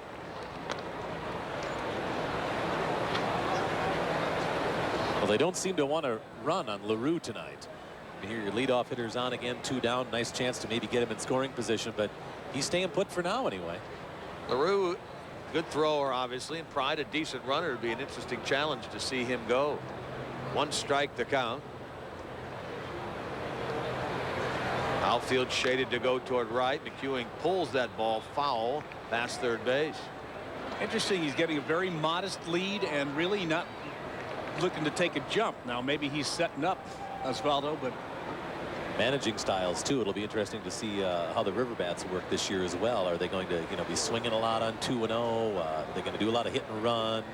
That's something for the fans to learn too. When you get a new team, it's kind of fun to come to the park and get a feel for how your team plays the game. Don't expect much running here at 0-2 or now at 1-2. It's a good pitcher's count. 1 ball, 2 strikes to McEwing. Opening night at Louisville Slugger Field, April 12, 2000. Commemorative tickets were given to all the fans as they came in tonight. Capable of framing, suitable for framing, I guess is the correct term. Fernandez seems to have a pretty good move at first base. Of course, he's, what, 32 years old. He's had a chance to improve and work on it. Well, he was at his best years really in Cuba, but he's missed most of the last 3 years. He's undergone 2 elbow surgeries. The most recent one in 1998 was the Tommy John surgery, the ligament replacement surgery. There goes the runner. There's the throw. Perfect. Second, and they've got him. Oh, what a perfect throw. Beautiful throw by LaRue that nails Curtis Pride and ends the top of the 4th with the Bats trailing in the game 3-1.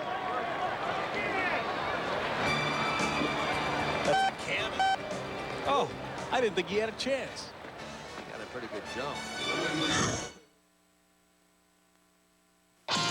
What happens when you add a few miles to the best new cars? They become the best used cars, Toyota's certified used cars. All of them have passed a 128-point inspection and include the balance of a 6-year, 100,000-mile warranty, plus 24-hour roadside assistance. And now you can get 6.9% financing on any certified used Camry or Corolla. That's right, 6.9 financing now through May 1st. See your Toyota dealer where you can buy with confidence every day. Growing up is an adventure, and Kentucky Farm Bureau Insurance makes it easier by growing up with you. We help protect your first car and your new house from the day you buy it, the life and health of your family. And we even cover grown-up toys like boats and grown-up games like a business of your own. Kentucky Farm Bureau Insurance helps you grow up until you can reach for the stars. All-around coverage, all around Kentucky. Brought to you by Global Wireless, this is the Nextel 3-in-1 communication system. Although it is a wireless phone with your standard voicemail, caller ID, and no roaming charges, it is also a text and numeric pager. And here's where it gets good. All Nextel phones come equipped with Direct Connect digital two-way radios with unlimited talk time, all built into one unit. Call Global Wireless today for your free demonstration. Global Wireless, your Nextel authorized representative.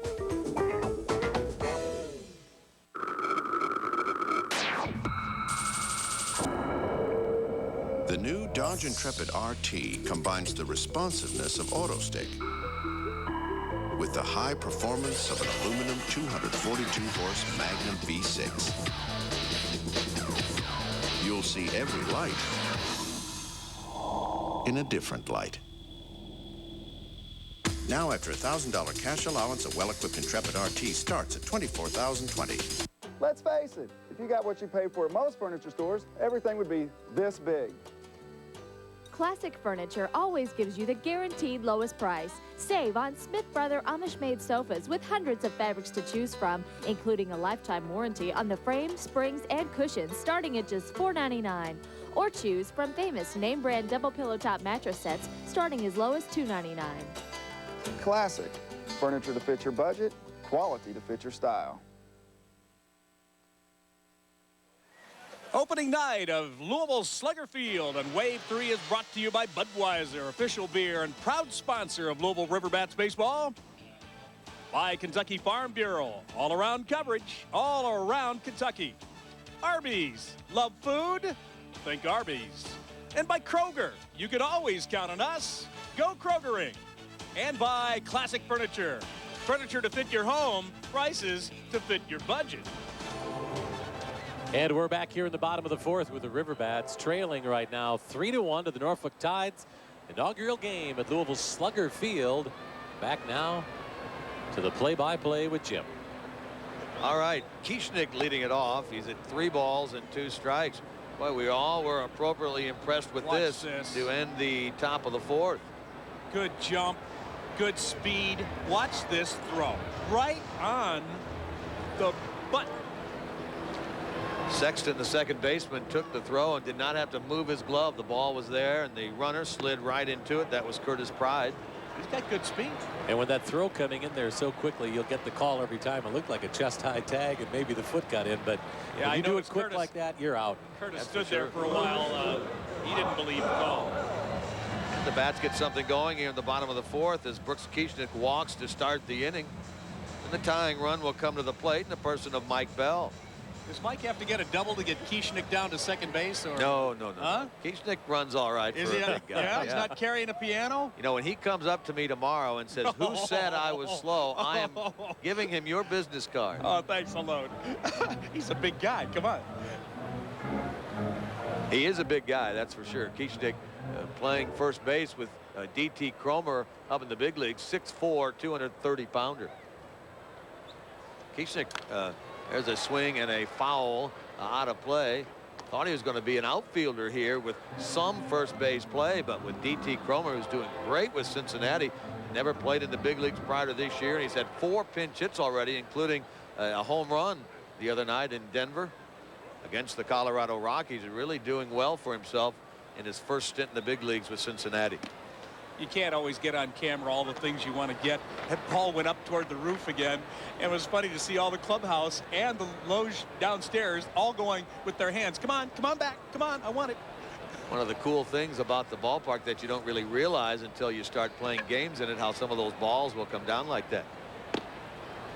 This one misses outside. 2 balls and 2 strikes to Mike Bell. We mentioned he hit 2 home runs yesterday. His dad's buddy, his brother David, played here, now the second baseman for the Seattle Mariners, and one of only 2 players in franchise history, David Bell, to hit for the cycle and his grandfather, Gus Bell, a major leaguer as well. So 3 generations of Bells played in the big leagues. Mike still looking to make his big league debut. Ooh, his second strikeout of the night, though, caught looking and goes down swinging that time. And the 3rd strikeout for Bobby Jones. 1 on and 1 out, and here's Jason LaRue.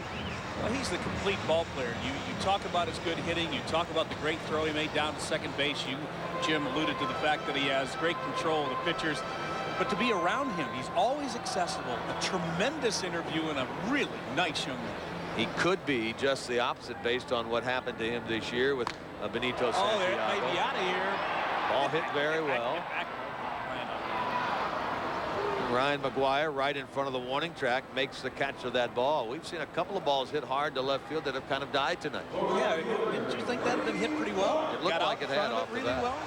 Tonight's aerial pictures from Air 3 are brought to you by Creation Gardens, serving Kentuckiana's finest restaurants with quality produce and gourmet foods. And the aerial show off the bats tonight, though, is kind of dying, short of the warning track even. It does not look like a real ball-hopping park here so far, if we can judge it by opening night. But, of course, humidity changes, winds change, and everything changes. Yeah, that's right. It's a little bit cool here this evening now as the sun has gone down, and that's certainly affecting the way the ball carries. You know, looking at that aerial shot, it's great to see that with fans in the seats. We've seen it so many times leading up to tonight's game with nobody in the ballpark, but with fans in there, it really makes it look that much better.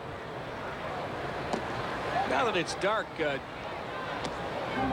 George Rasmussen is our director here tonight, by the way, and doing a fabulous job. George, does one of our cameras get that nice shot of downtown out over the left field stands? Maybe we can take a look at that. Boy, that's pretty stuff. Batter is Brady Clark with a runner on and 2 out.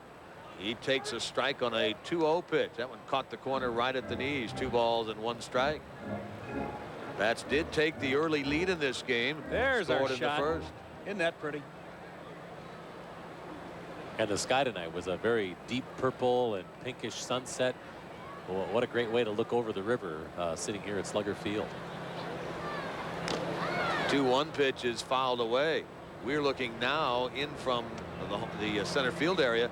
You look out from where we are, fellas, you can see the hitter's backdrop with some lights shining through that, and wondering how that may affect what the players are seeing. There we have a look, Scott, at the hitter's backdrop. You can see some lights from the surrounding area shining through that. And you can see the headlights of the cars on the Kennedy Bridge and on I-64, and I just wonder how that bothers the batters. We'll find out when this game is over. They'll let us know quickly. You can bet on that.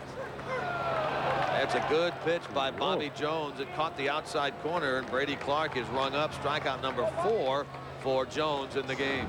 And there we go. 4 innings down here and 5 to go at Slugger Field, with the River Bats trailing right now 3-1. For nearly 50 years, you've made us part of your family. Now we'd like you to meet ours. We are Champion.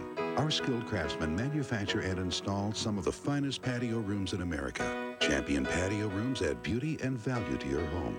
And since we are the manufacturer, we offer factory direct pricing and a complete factory warranty.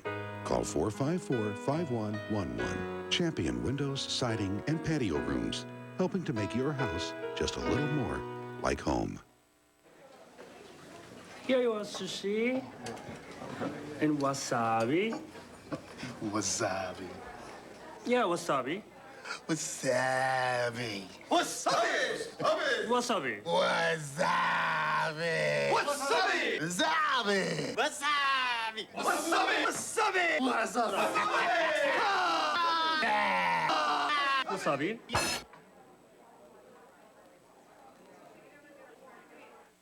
Stay tuned to find out why nobody beats a Byerly. Right now, we've got Louisville's widest selection of 2000 model Tauruses. Get a $500 rebate and 3.9% financing, or save on Windstar. Get ready for summer vacation with a $1,500 rebate or 0.9% financing for up to 60 months. Get them while they're hot. Remember, nobody beats a Byerly. Ask any of our loyal customers since 1944. We've been the low price leader. Byerly Ford, just north of the Waterson on Dixie Highway in Shively. Kroger and the Louisville River Bats are teaming up to give you $2 off Tuesdays with Kroger Plus. Just bring your Kroger Plus card to the Riverbats ticket office, and you'll save $2 off reserved seats for any Tuesday night game at Louisville Slugger Field. Score big savings at the plate, only with Kroger Plus.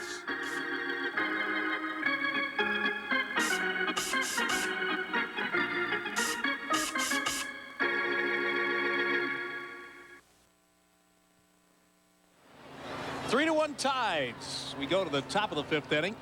They got 3 bunched in the top of the 3rd inning when they got runners on 2nd and 3rd, and then picked away, scoring 3 runs in that inning. And Joe McEwing, who was at the plate when Curtis Pride was gunned down by Jason LaRue in the top of the 4th, leads it off here in inning number 5. Ryan McGuire and Mark Johnson to follow. Joe McEwing hit .275 with 8 home runs for St. Louis last year. As a fellow that wasn't even expected to make the big league club and end up being their everyday second baseman. Played some center field, played some left, played some right, some third, some short. A real utility player in the big leagues last year with St. Louis. Everything's packed tonight. Look at that. The press box down off to my right, absolutely to the brim. Imagine folks in that. from Cincinnati also. A lot of press in from Cincinnati. They wanted to talk to Norm Charlton and to Deion Sanders, etc. It's a name we haven't mentioned yet. We've talked a lot about Deion Sanders, but the Reds recently signed Norm Charlton, one of the old nasty boys from the early 90s with Cincinnati when they won the World Series in 1990. He's been pitching lately with Tampa Bay, also was out with Seattle. He's 37 years old, and he's back with the Cincinnati club now. And he is here assigned to this roster. Difference between Charlton's spot on the Louisville roster and Sanders is that Deion Sanders is on a major league rehab assignment, so his roster spot does not go against the Louisville roster while Charlton's does. McEwing pops it up at 2-2. Foul ball, and who's going to get it? It's the 3rd baseman who came in. Mike Bailey almost overran that. Looked like he might have slipped a little when he stepped on that crushed brick there too of the warning track. Just a little bit of a slide with that step. It's time now for our Diversicom Fan in the Stands report. Our John Belsky is roving with a live camera in the stands. John? All right, guys, we're out here at the berm sitting out in the left center field, and we have the winner of our Fan in the Stands contest. Hi, what's your name? Caleb. Caleb, how old are you? 5. 5. All right. Most bundled up person here today, Caleb, from Diversicom. You win a T-shirt, a hat, and for Dad, we have a free phone activation there, okay? A free phone from Diversicom, all right? So congratulations there. Thank you very much. What do y'all think of the seating out here? This is great. This is great. Need some binoculars. Yeah, the ground's fine, and there we're enjoying the game there. Back to you guys. There you have it. Our Diversicom fan in the stand. Now watch him hit the little brick here and almost lose his footing. Nice warning track area around the field lets those players know that they're getting close to the sideline. At 0-2, McGuire takes that ball inside. 1 ball, 2 strikes. Leadoff man has been retired here in the 5th. 3 spot in the 3rd has given Norfolk, the Mets' top farm team, the lead. Not long ago, as that ball is fouled away, that the Norfolk team changed their name. They used to be for years and years the Tidewater Tides. Tidewater Tides. They built a new ballpark back in 1993 called Harbor Park right on the Elizabeth River in downtown Norfolk, and changed their name from Tidewater to the Norfolk Tides. It's a beautiful place over there as well. The owner of that team, Ken Young, is in town here taking a look at the new ballpark here tonight. Oh, he got a good part of that one into the alley. Brady Clark on the warning track makes the catch. Look at the little niche in the wall out there. It kind of goes out just a little bit further. Well, there's going to be some strange bounces when we get into these alleys. Straight away center field, you knock one over the center fielder's head. There's a lot of little nuances to that center field. Nice jump by Brady here, because you know he's got good speed but not great speed, and he got a great jump on it. Nooks here, some crannies there. Is that what you're talking about, Bob? Nooks, yeah. Nooks and crannies. Yeah, there you go. See, we used that kind of language back in 1900. Don't forget Thunder over Louisville coming up this Saturday. A sellout already here at the stadium as people want to watch the fireworks. Wave 3 going to bring it to you live like you've never seen it before. Join us from 3 till 11. That's this Saturday for Wave 3's Thunder 2000. Bigger and better than ever, and it is every year. Add a great new vantage point to watch Thunder here at the ballpark. Is this a great package here? You get to see a ball game. You got concerts right up until the planes go over. Some other entertainment mixed in before the Thunder. I don't know there's a better seat on the riverfront than this one. You've got Deion Sanders. You've got the Reds AAA Farm Club. Where are you going to put all these good things that are happening? Johnson fists that ball out into right in front of Brady Clark for a base hit. Mark Johnson's first hit of this game. He's 1 out of 3. He did get an RBI in the game earlier. He's on with 2 out in inning number 5.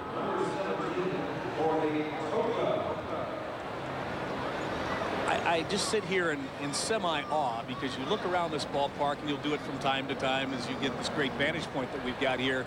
There just isn't a bad seat in this house. You know, one of the great things about this ballpark, and Gary Ulmer, the president of the River Bats, along with his father, Dan Ulmer, owner of the team, primary owner of the ball club, chairman of the board, went around to a lot of other different minor league ballparks that had been built and looked at things that they liked, saw some things that they didn't like, and they were able to bring a lot of those back. I like the overlook deck out in right center from Atlanta, and like the tiered picnic area out in right field via Florida's ballpark down there. The grassy berm is a very popular setup in most minor league ballparks now. Easy force play at second base off the bat of Jorge Toca forces Mark Johnson to end the Norfolk half of the 5th. And the River Bats are trailing 3-1. They'll try to even things up as we come back here midway through the first game ever at Slugger Field.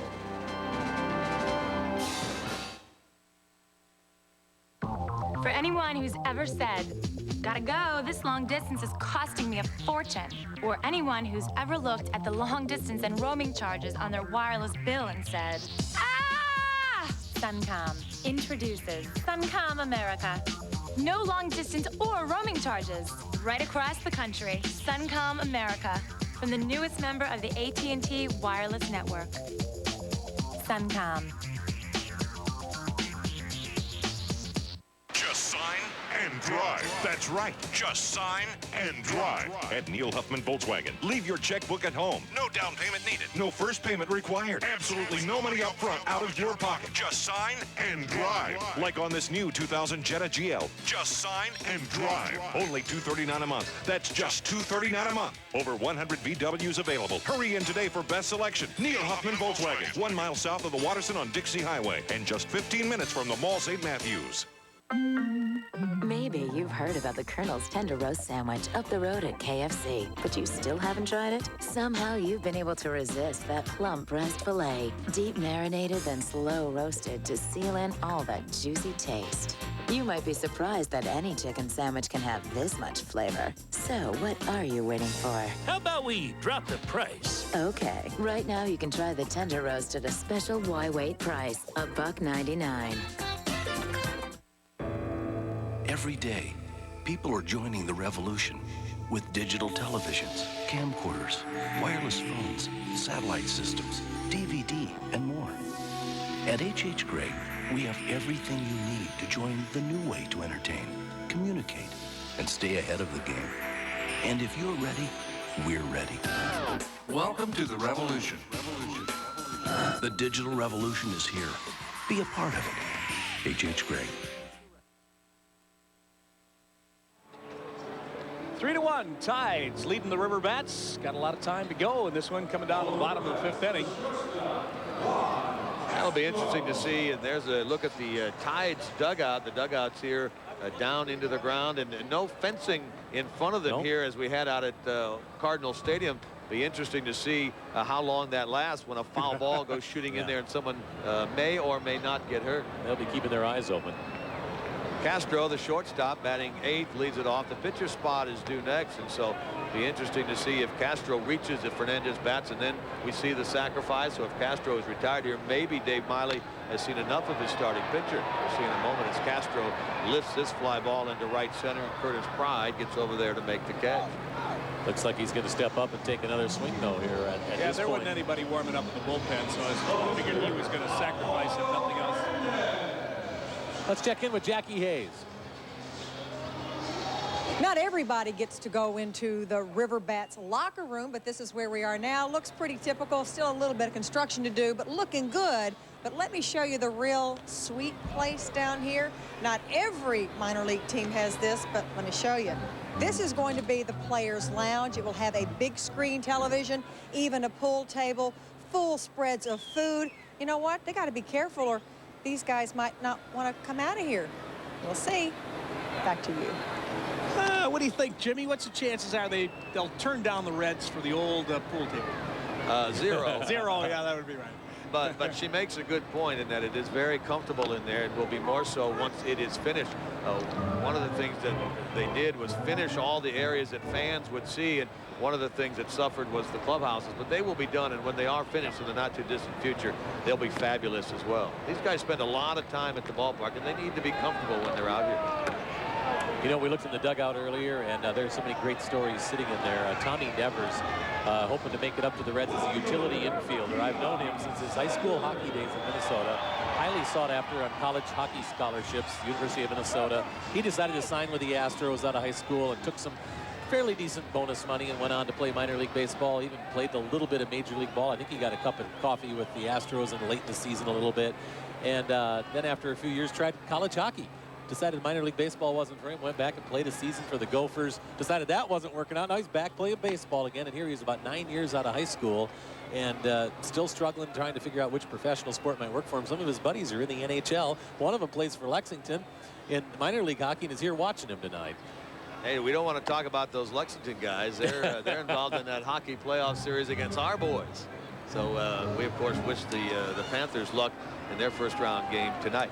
Tommy Nevers, as you mentioned, Scott, is a great story. When he played here under the Cardinal affiliation back with the Redbirds team, Dale Owens, who's the general manager of the Redbirds, and remember the River Frogs were owned by the same group at that time, told Tommy, hey, if you want to stay in town once the baseball season is over and play hockey, be glad to have you. But he said no. Sanders pops up, so he's 0 for 2 with a walk, and the bats go down quickly in the bottom of the fifth. Opening night of Louisville Slugger Field in Wave 3 is brought to you by Diversicom, a Suncom authorized dealer, your source for wireless. Byerly Ford, nobody beats a Byerly. Champion Windows, the nation's 3rd largest home improvement company. GE, we bring good things to life. And by your friendly neighborhood Dodge dealers. 3-1 Tides. We're back with the 6th inning after this. Your Ford dealer is going one-on-one with the competition to prove there's only one compact pickup built tough enough. Ford Ranger. Why? Ranger performs great on the field with better handling, more power, more room, and 13 straight years of leadership over Chevy. Now get Ranger with $1,000 cash back or choose 3-9 financing plus $500 cash back. That's right, $1,000 cash back or 3-9 financing plus $500 cash back. See your local Ford dealer and take the Ranger one-on-one. For nearly 50 years, you've made us part of your family. Now we'd like you to meet ours. We are Champion. Our skilled craftsmen manufacture and install one of the finest replacement windows in America. Champion windows are energy efficient and maintenance free. And since we are the manufacturer, we offer factory direct pricing and a complete factory warranty. Call 454-5111. Champion Windows, Siding, and Patio Rooms, helping to make your house just a little more like home. Classic oven-baked Italian sandwiches. Load me up a submarino. Nothing else will do. I need a submarino. How about BBQ? Fazoli's new oven-baked Italian barbecue chicken submarino. Hot, juicy chicken, fresh tomatoes, cheese, onions, and a barbecue sauce that kicks. I need a submarino. Put some kick in your chicken with Fazoli's new oven-baked Italian barbecue chicken submarino. Just say BBQ. Real Italian, real fast. Spring is here, and summer is right behind it. But right now, the savings are springing up all over during the Super Spring Savings event at Smith's Furniture, Appliance, and Electronics. Get the comfort you want and the support you need with Restonic Premium Quality Comfort Care Bedding. Twin size $119 each piece, full size $139, queen size set just $299. Super Spring Savings on the best name brands. Now at Smith's Furniture, Appliance, and Electronics. Take a good look at Dodge Durango. You'll find it has the most available towing of any vehicle in its class, the most cargo room of any vehicle in its class, and it's the only one in its class that offers 8-passenger seating. So while Durango is out doing everything, it's also outdoing everything. Dodge Durango. Different. Mr. Sanders is quite talented. Watch his dancing ability.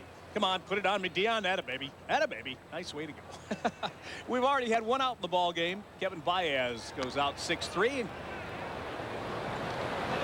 We are now to batter number 2. One out.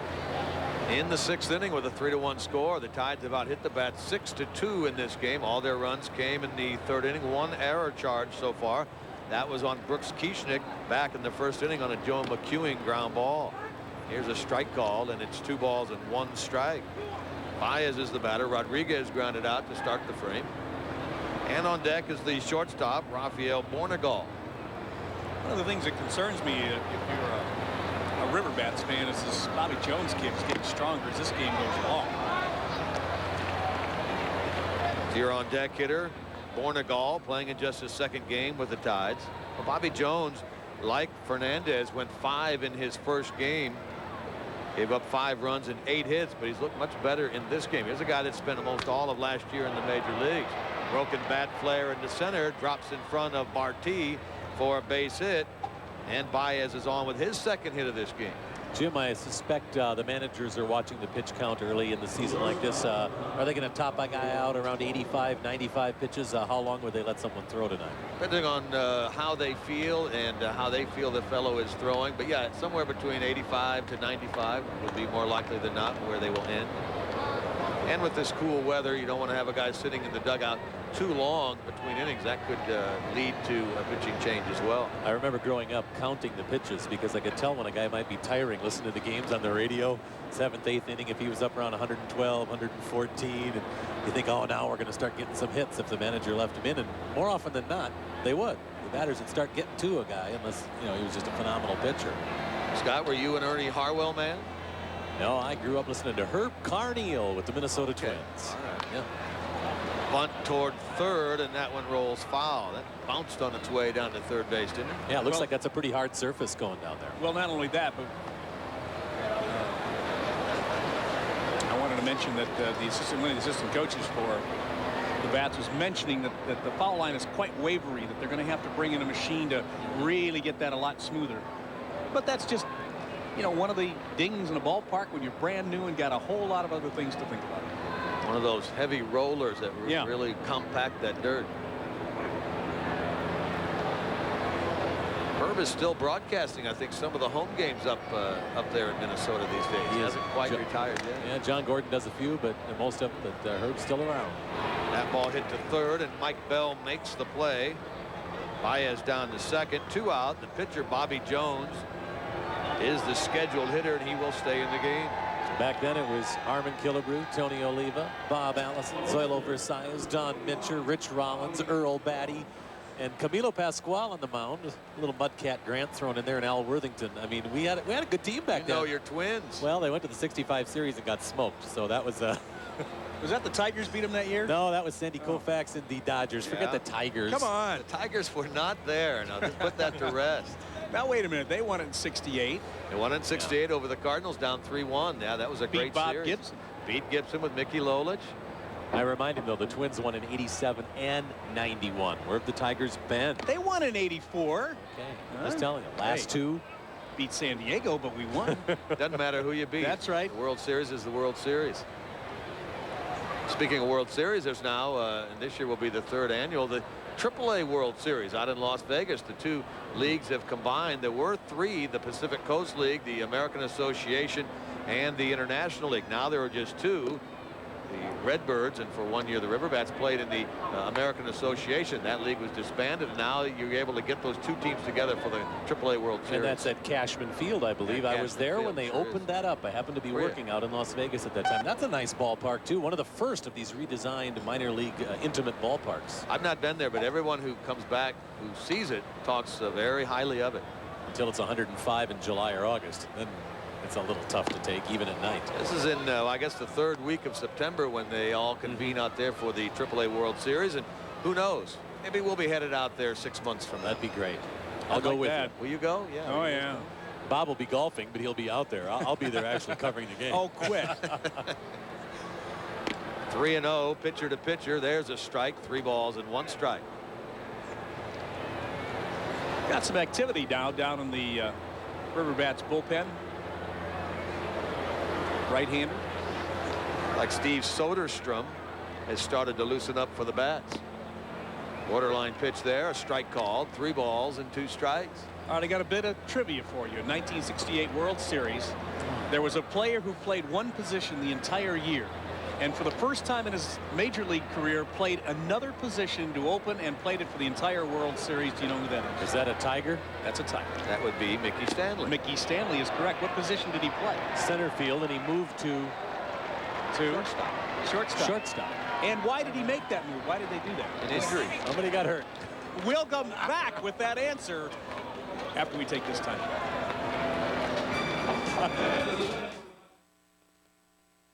This thing is big. I mean, it's really big. It's enormous. It's gargantuan. I mean, this thing is really huge. Do you hear what I'm saying to you?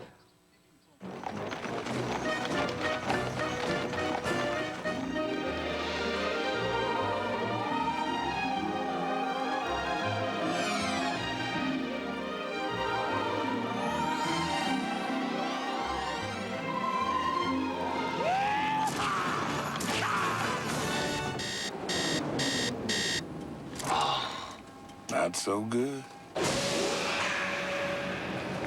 Yeehaw.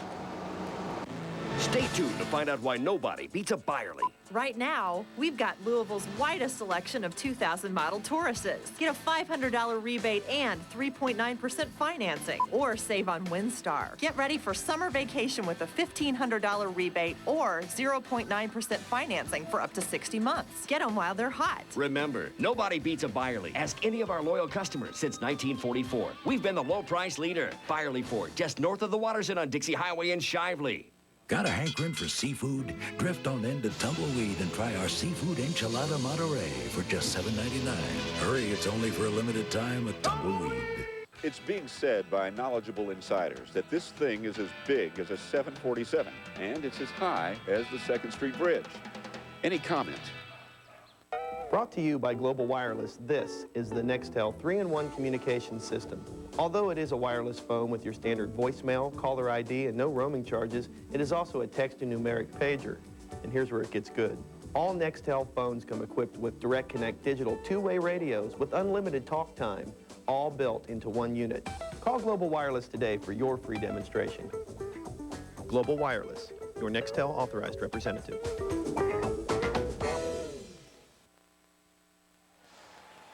Opening night of Louisville Slugger Field Baseball and Away Free, brought to you by Budweiser, official beer, proud sponsor of Louisville River Bats baseball. And Kentucky Farm Bureau, all-around coverage, all around Kentucky. Arby's, love food? Think Arby's. And Kroger, you can always count on us. Go Krogering. And Nissan, driven. The River Bats open to drive in a few here to knot things up as they're down 3-1 as we go into the bottom of the 6th inning. This left-hander Jones has retired 11 of the last 12 as he leads things off by facing Barty here in the bottom of the 6th inning, along with Scott Reynolds, Jim Kelch, and the trivia master himself, Bob Dominey, in the middle here. Mickey Stanley. Mickey Stanley was the guy that went to shortstop. I gave you the answer during the break as to who did he replace. His name was Ray Euler. Now, why would they do such a silly thing to take their center fielder and put him at shortstop for the first time that season in the World Series? Why did they do that? Because they wanted to get Jimmy Northrup into the lineup to play center field. Fantastic. That's all right. Yes. Willie Horton, Al Kaline, and Jimmy Northrup in the outfield. Okay, let's go to John Belsky, and we'll talk more about that in a moment. Hey, I'll tell you what, we're here in the far left field corner. This is considered the worst seat in the stadium. What do you think? How's the view? It's not too bad. Good view of Dion, so that's okay. That's right. Everyone's yelling out to Dion here. And who's this here? This is Riley. Riley, say hi. Can you say hi? Hi. Say, what's up? What's up? Oh, okay, very good. We're having a good time out here. The Dion watch is on in left field, having a blast, guys. Hello. Thanks very much, John. We were just talking about that Tiger team. We can't get off it now. Gates Brown, what did he have, like a 428 average as a pinch hitter? Yeah. He was just some incredible pinch hitter back then. Norm Cash, Jim McAuliffe, Jim Freehan. Dick McAuliffe, Jim Freehan. I used to mimic that McAuliffe lift the front leg and, you know, just goofing around as a kid in that goofy batting stance. McAuliffe may have had the weirdest, strangest batting stance of all time, didn't he? And who did he take it after? Mel Ott? Was that the? I can't answer that. High kick like that? You've stumped me on that one. You might be right. Now you're gonna get it. Yeah, you were probably around when he came up in rookie league. You know what? I'm telling you, that Northrop answer just came to me as you were saying it, because during the break I couldn't remember what happened, but it just came to me. Jim Northrop, a left-handed hitter, yeah, if I'm not mistaken. That was a good team. 2 balls and no strikes as the Bats try to get something going here in the bottom of the 6th. They have been issued a free pass by Jones. Barty walks to start the inning. 2 walks against 5 strikeouts for him. And Louisville hasn't been able to muster much really since the first on the RBI single by Sexton into center field. That scored Deion Sanders with the only run, and now Jones has walked Sexton, and the tying runs are on, and the Bats will bring the go-ahead run to the plate in Brooks Kieschnick. Yeah, Bobby Jones might be tiring a little, but not our Jackie Hayes. And we are up in the suite area now with the governor of Kentucky, Governor Paul Patton. What do you think about this new stadium? It is really great. This is nice. This area is a good place to visit, and the game's going well already. We're ahead. That's the important thing. That's a good part. How much is the state support necessary to a program like this? Well, I'm glad the state did participate, because people from all over Kentucky will come in and enjoy this facility and enjoy games here. Louisville's a very important part of Kentucky, and Kentucky certainly enjoys supporting Louisville. Play ball. Thank you, Governor. Yeah. And back to you. Jackie hobnobbing with the celebrities here tonight, as we're in the 6th inning, and the River Bats are down right now 3-1, but a big threat going right now, Jim. And some activity in both bullpens now, Jim. Yeah, L'Oreal Gonzalez, the right-hander, has started to throw in the Tide's bullpen down the right field side as Kieschnick is up there, and one swing of his bat could give the Bats the lead here in the bottom of the 6th.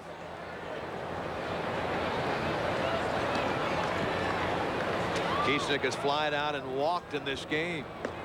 That one low and outside, 1 ball and 1 strike. A couple more pitches like that, and he'll pull him right in the middle of a batter here, maybe. Seems to be losing it a little. Kieschnick had a big hit 2 nights ago over in Richmond. The Bats are tied 5-5, and he had a bases loaded single up the middle in the 9th. Drove in what turned out to be the 2 winning runs in that game, a 7-5 Bats victory. An odd game over there the other night, and they scored 5 of their 7 runs via bases loaded walks given up by Richmond pitching. Maybe we're headed for something like that here. 2 straight walks in this inning, 1 to Barty, 1 to Sexton.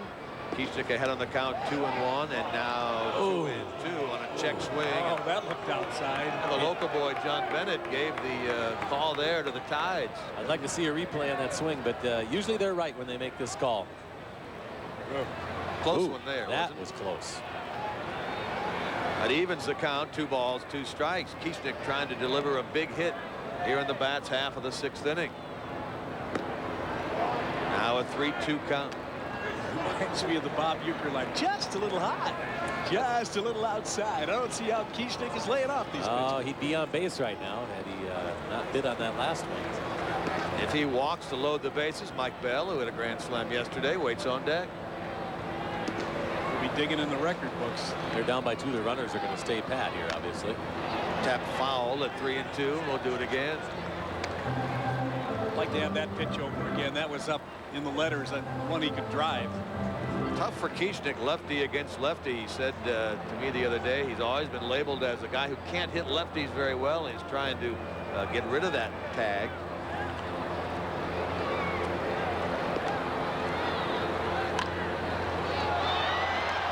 Ball hit right in front of the plate, and the Tides will get the force out at third base. Keechnick hit that ball right off the end of the bat, and Rodriguez was able to jump on it, fire to third to Joe McEwing to get the force out on Marti. Definitely cue balls this one. Right off the end of the bat. Nice job by the catcher to be heads up and go for the force at third base. First out of the inning. Sexton now runs at second base. Keechnick at first. And if you're the Tides now, again, you're hoping for a ground ball out of Mike Bell. You don't get too many 2-5 putouts unless it's a steal. Right. But there was one for you, and it was a good play. Looked like, didn't it, there, that Keechnick, the lefty against the lefty, was kind of pulling out there, and the ball hit off the end of his bat. Let's see if Bell can come through here. He's fanned twice, once swinging, once looking. 0 for 2 in the game. Nubs that first one foul. You see the player down there in the Riverbats bullpen area wearing a glove, protecting the bullpen area. The bullpen's here very close to the field. One down the right field side, one down the left field side. And so you have to send a couple of extra players out there to protect the people who are warming up. You know, you sit there and you say, well, why didn't they take the bullpens out of the field of play? Well, where are you going to put them? You aren't going to. I can't see one place you'd want to take any stands away from. You want to take it away from the berm area or the bleacher area or the picnic area. You got to put them where you put them. You put them there, exactly right. You have to sacrifice something, and I think correctly that what they did here was fill the outfield area with a lot of diversity for fans, put the bullpens where they are. And I tell you what the bullpen situation does here, and you can see that's bullpen there, that's down the left field line, is give those fans down there who are beyond the dugout a little something of their own, making that a much more valuable seat. 1 ball, 1 strike to count to Bell. LaRue waits on deck. 2 on with 1 out. Got good wood on that one. Left field hit pretty well. Gap. Gone. Yeah. Mike Bell, who hit 2 home runs yesterday, including a grand slam, gets the first ever home run at Louisville Slugger Field, his 3rd of the year. And the Bats, with that 3-run homer, have taken a 4-3 lead here in the bottom of the 6th inning. Well, let's take a look at it again. It is our Smith's Restonic home run blast. Mike Bell taking a 3-1 deficit and making it a 4-3 Riverbats lead. He got all of that one, sending it over the left center field fence and onto that berm area. A nice opening night souvenir for one of the Riverbats fans tonight as he puts Louisville in the lead. And Mike Bell becomes part of the trivia question. Doesn't he? Who hit the first home run ever at Slugger? Time is called, and the Tides are going to make a pitching change here. Bobby Jones is finished. We see him walking off toward the Tides dugout, and a right-hander, Lauriel Gonzalez, who ironically enough came over from the Rockies organization with Bobby Jones in the offseason for Osada Yoshi, who's now pitching for the Rockies, is into the game for the Norfolk club. It's nice to have that 1-2 punch, Keechnick, and then to follow him with Bell. That's going to present some problems for opposing teams this year, wouldn't you say, Jim? Yeah, through the first 5 games, Mike Bell had no homers and no RBIs, and now in a game and a half, he has 3 home runs and 8 runs batted in. And he's a nice-looking player. Let's go to Chris Parente and see what that man is all up to. The things we do for hot dogs. Some of the toughest plays of the night. Getting a place in line at the concession stand. They've been overwhelmed with people, some short supplies of items here, and some of these folks have been waiting quite a while. Sir, how long has it been here to get your hot dog and Cracker Jack? About an hour. An hour? About an hour. Same story, I take it? Yes, an hour. You gotta love the field. Is this just one little kink in the works? Big kink. Still happy overall? Well, when I get my food, I will be. He'll be happier when he has those peanuts and Cracker Jack. A little trouble on opening night, but we'll cut him some slack. Back to you guys. Well, we had the Riverbats hierarchy up here just a little while ago. Was talking about that very problem, and it's the kind of thing you get on an opening night. It's the kind of things you have to deal through and work with. And it wasn't that there aren't enough concession stands. There are 11 of them around the property, and they're all open. It's a matter of enough people in the concession stands that you live in. Yeah, that's exactly right. You can't really duplicate what's happening here unless you open up and do it. There's no simulation to the ballpark and see how it's going to work. You have to open up and find out what your problems are. And I know the team certainly hopes that fans will bear with them as they move through this final construction phase and get this place completed. There will be a dedication ceremony down here in the latter part of May when everything is complete. Included in that ceremony, of course, will be the dedication of the Pee Wee Reese statue, which will sit out front of the ballpark. Boy, what a fine, fine gentleman Pee Wee Reese was. I mean, they just don't come any better than that gentleman. You wonder why they called him the captain and why he was such an inspirational part of the Brooklyn Dodgers, why he took Jackie Robinson under his wing. From the time I knew Pee Wee from back in the mid-70s and until he passed away recently, just one of the finest gentlemen you're ever going to meet. Hey, you're exactly right about that. Brooklyn Dodgers teams that he played on, great Brooklyn Dodger teams back in the 50s. And that statue will be a very, very good, nice tribute to the great Dodgers shortstop, as you say, the captain, Pee Wee. Well, now we've got Cardinal Stadium with Johnny Unitas. Now Slugger Field with Pee Wee Reese. Can't get none better than that. Pop up on the right side, and it's handled by Toka, and that ends the inning. And Gonzalez did a nice job of coming in and quelling the rally. But the Bats have taken the lead on the 3-run shot by Mike Bell. Yes, it's out of here. And the Bats are leading now 4-3 as we go to the 7th. The 7th inning stretch is brought to you by Classic Furniture. Furniture to fit your budget, quality to fit your style. One truck gives you the power.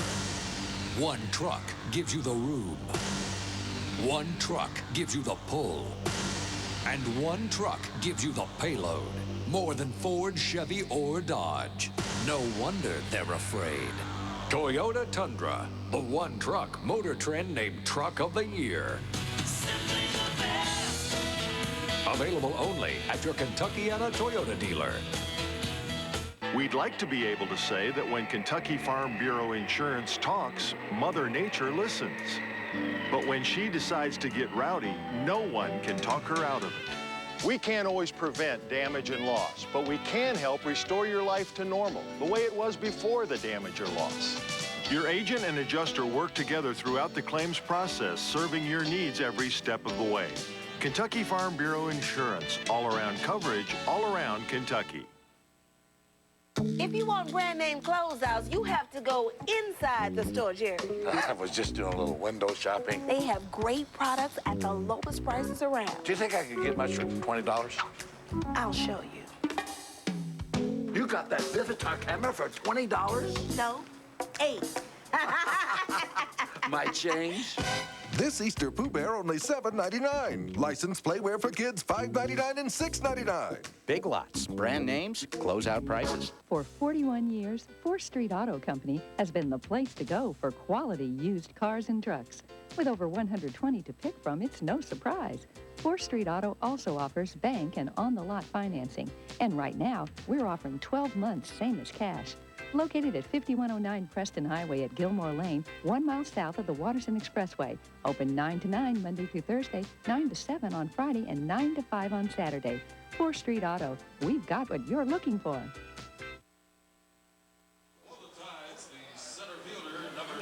River Bats lead 4-3 thanks to a Mike Bell 3-run home run in the last inning. We're in the top of the 7th. Let's go to John Belsky, who's got a very happy fan. Okay, here we are out in left field here. And this is the man that caught the first home run ball, official home run ball here at the new stadium. What's your name, sir? Harris Krupnick. And where are you from? St. Louis, Missouri. It's from St. Louis? Yes, sir. Oh, cool. Look at this. He's got the Cardinal shirt on. Let's get a close-up shot of this ball. And that was a 3-run shot. Are they going to try to get an autograph on that? I have no idea. Mike Bell hit it, and happy to be here. That's what we came here for. I'm a big baseball fan, and happy to have the first home run at Louisville Ballpark. This is quite an honor. And you all were out here batting practice. How many balls did you all get during batting practice? 6 balls during batting practice. All right, so the berm is the place to be out here. It's the place. Hey, let's hear it for this guy here. Let's hear it. All right. There you go, just having fun out of left field. This is the man. There he is right there. Woo! Louisville.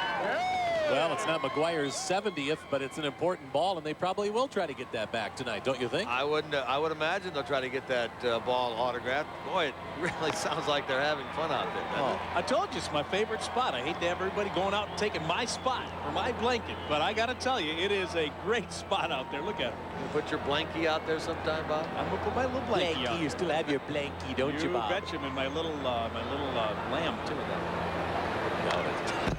That's have a new pitcher into the game. Through all this, right-hander Steve Soderstrom has come there is on. a ball game, isn't there? Osvaldo Fernandez leads. He can get the win in this game, cannot be the loser. He won his first time out, and he could be the winner in this game. And Soderstrom now is in that setup role, Bob, where he tries to get it down into the 9th inning for the bats to try to get a save.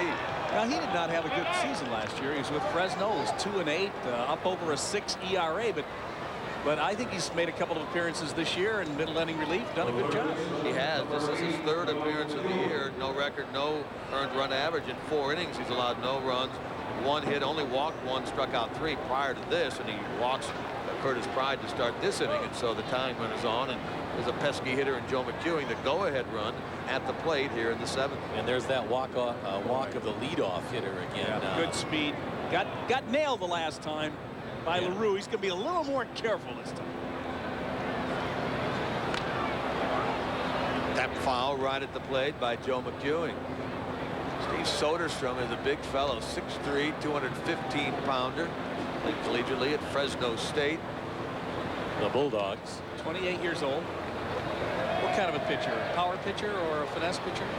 Most of these pitchers are fastball, slider, or curve. Some changeup pitchers.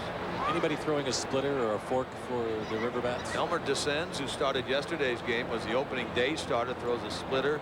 And Osvaldo Fernandez, I would guess if we are told he throws a little bit of everything, probably can throw one in there as well. No Efer balls.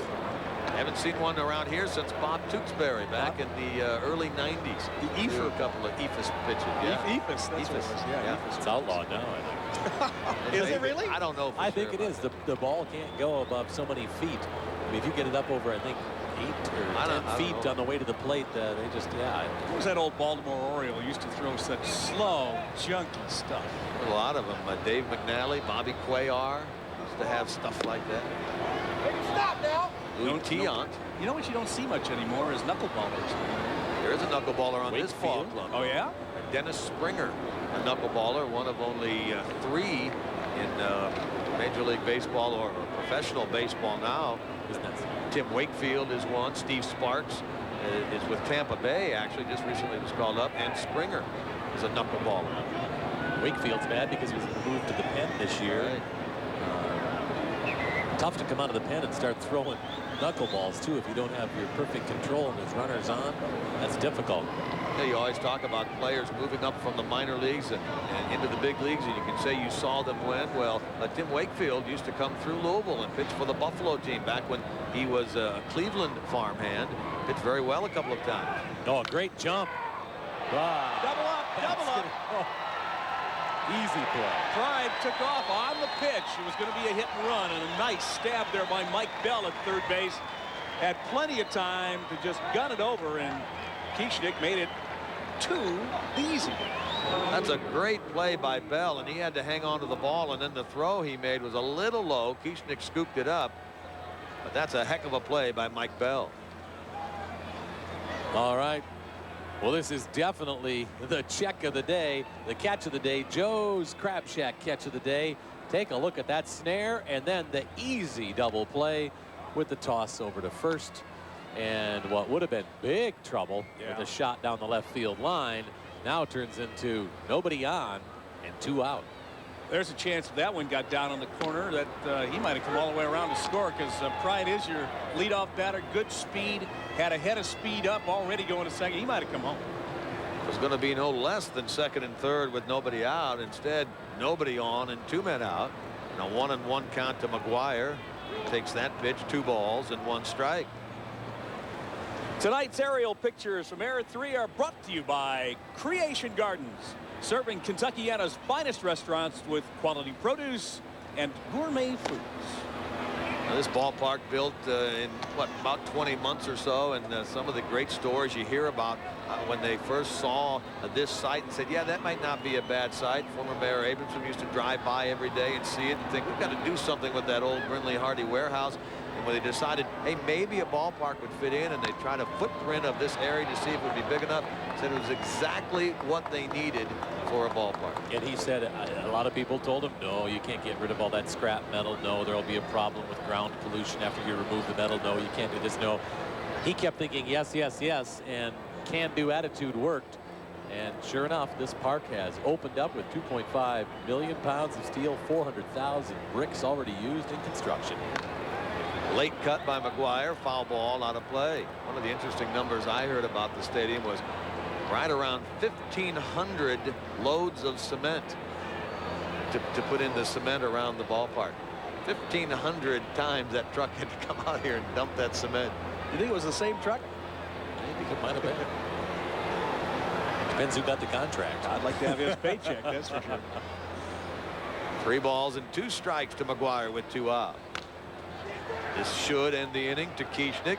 Has it, steps out, getting over. Nicely done by the bats there, in particular Mike Bell down at third base. Stretch time for the first time at Louisville. Look at the fans getting up. All right, guys, come on. Get up for the 7th inning stretch. Oh, man. Does this feel good? It is time for the Classic Furniture 7th inning stretch. It is brought to you by Classic Furniture. A classic moment in baseball every game. I don't care game. if I ever get back for its root. For the home team. We heard Mayor Armstrong was going to sing. But it's 1, 2, 3 strikes, you're out, Kelch. At the old ball game. All right, so we're not Harry Carey. Yeah, and we're not eating peanuts and Cracker Jacks. We're having brownies, and they're awfully good. I don't see any Budweiser in those glasses either. That's my 3rd brownie, though. Give me Hey, hey, hey! Hey, I want to take a moment while we have a chance. I got nothing extra in my paycheck for this. This is just how it is, folks. I want a huge congratulations to our general manager, Steve Langford, who took off primetime programming to put on this ball game and this opener tonight, and for all of the super sponsors who got together and made this all possible, and we're really, really happy to have all of our sponsors with us tonight. And speaking of those sponsors, let's give them a chance right now with the 7th inning stretch. River Bats leading it 4-3.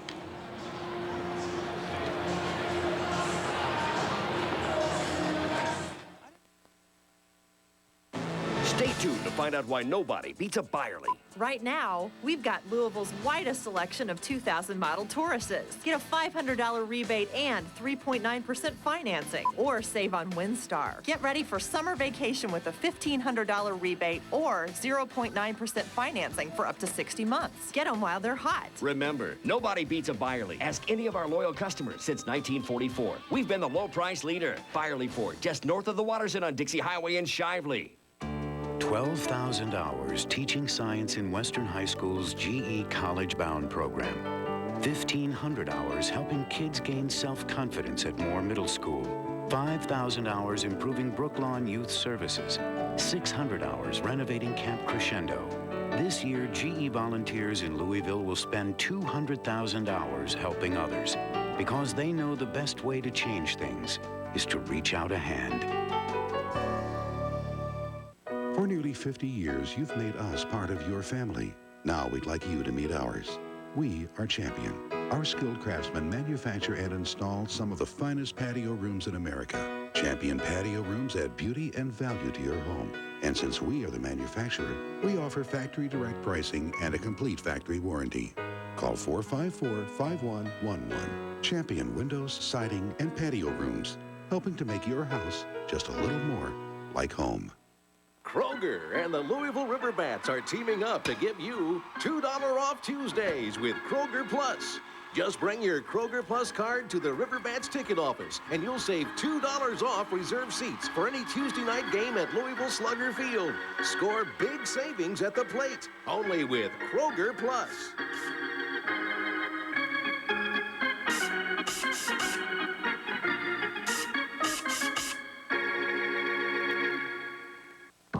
For anyone who's ever said, gotta go, this long distance is costing me a fortune. Or anyone who's ever looked at the long distance and roaming charges on their wireless bill and said, ah! Suncom introduces Suncom America. No long distance or roaming charges. Right across the country, Suncom America. From the newest member of the AT&T wireless network. Suncom.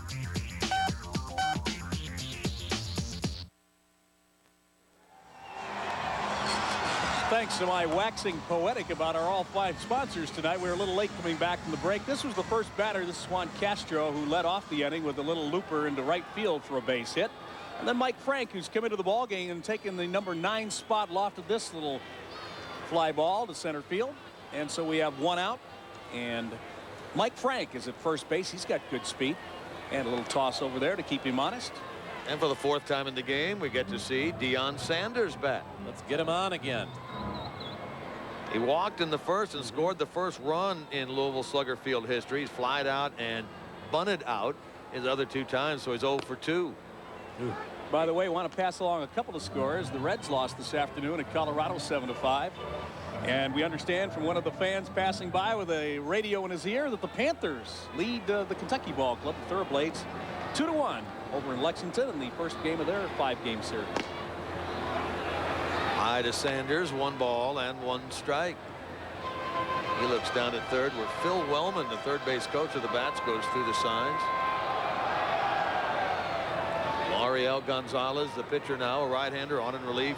Bobby Jones, who went 5 1/3 innings, allowed 4 runs, 3 hits. He's the pitcher of record for the Tides, as is the starter for the Bats, Osvaldo Fernandez.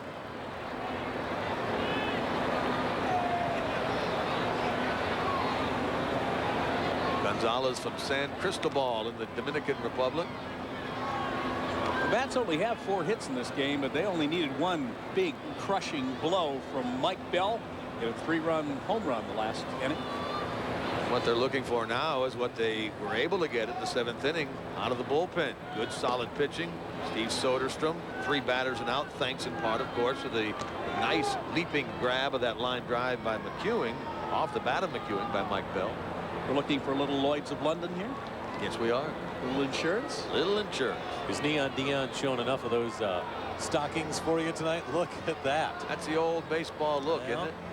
The old Eclipse Field look, Bob. Yeah, but look at the pitcher, too. He's showing a lot of stocking, too. When I was in high school, you had to pull the stirrups up as high as you could. We used to tie him to our bedposts at night to stretch him as much as we could. And then you put him on, then he wouldn't show any of it. You'd cover it with the pant leg, roll him up under there real nice so they couldn't see him. You weren't supposed to show any.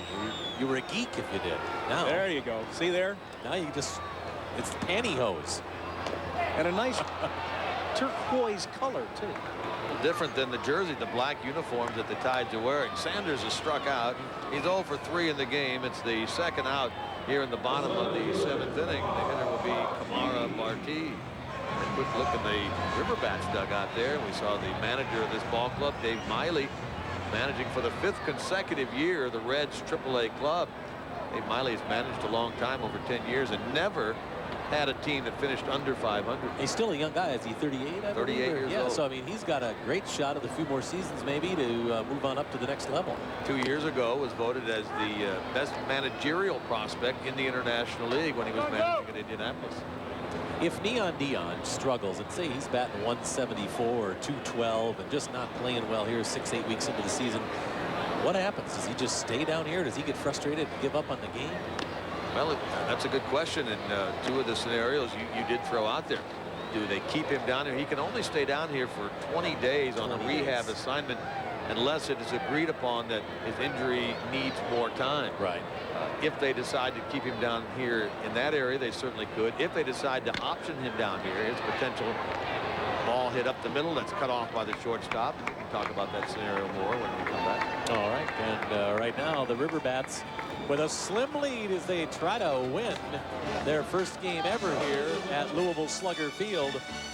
They're on top 4-3. We're through 7. Thunder over Louisville by Wayne and Michelle.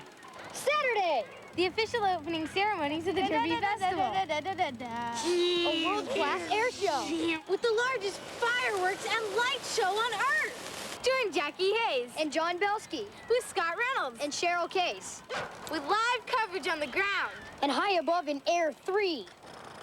Thunder over Louisville. Like you've never seen it before. Only on Wave 3. Wave 3 News at 11. Late breaking news you need to know. Whether it happens around the corner or around the world. Wave 3 News is on the scene. With information you can rely on. Wave 3 News at 11. An up-to-the-minute look at the day's top stories. The latest local sports. Plus an accurate forecast you can use. Always in touch. With the news you need to know. Scott Reynolds, Cheryl Case, Bob Dominy, and John Belsky. The area's #1 newscast tonight at 11. The Bats lead 4-3 as we go to the top of the 8th inning.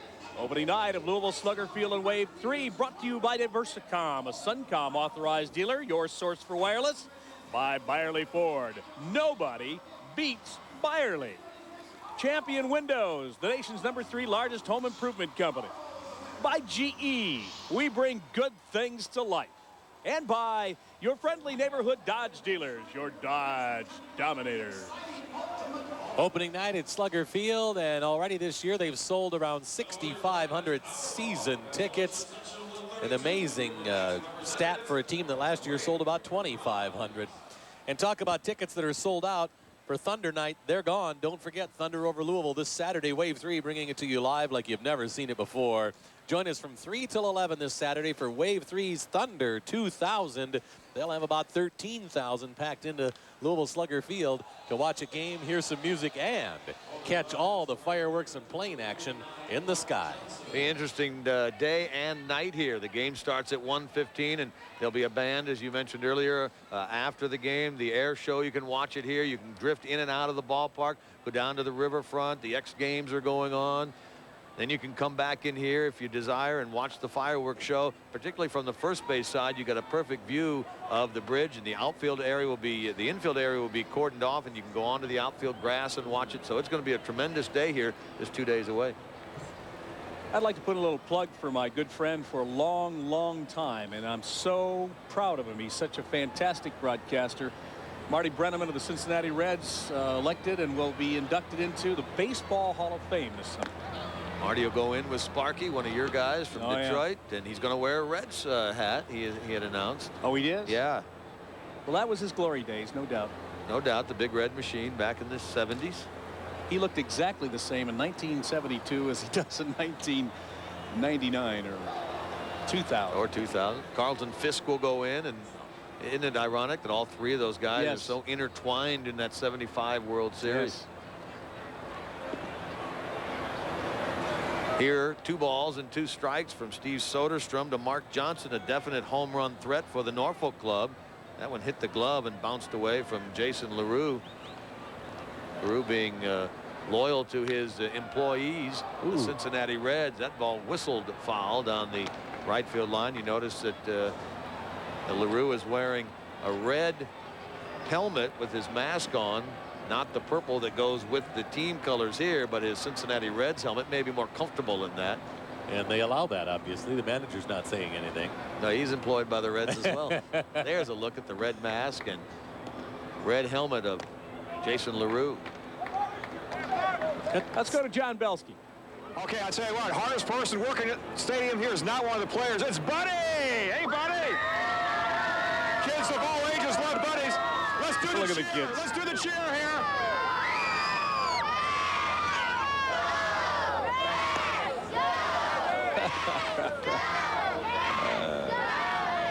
Leave it to Belsky.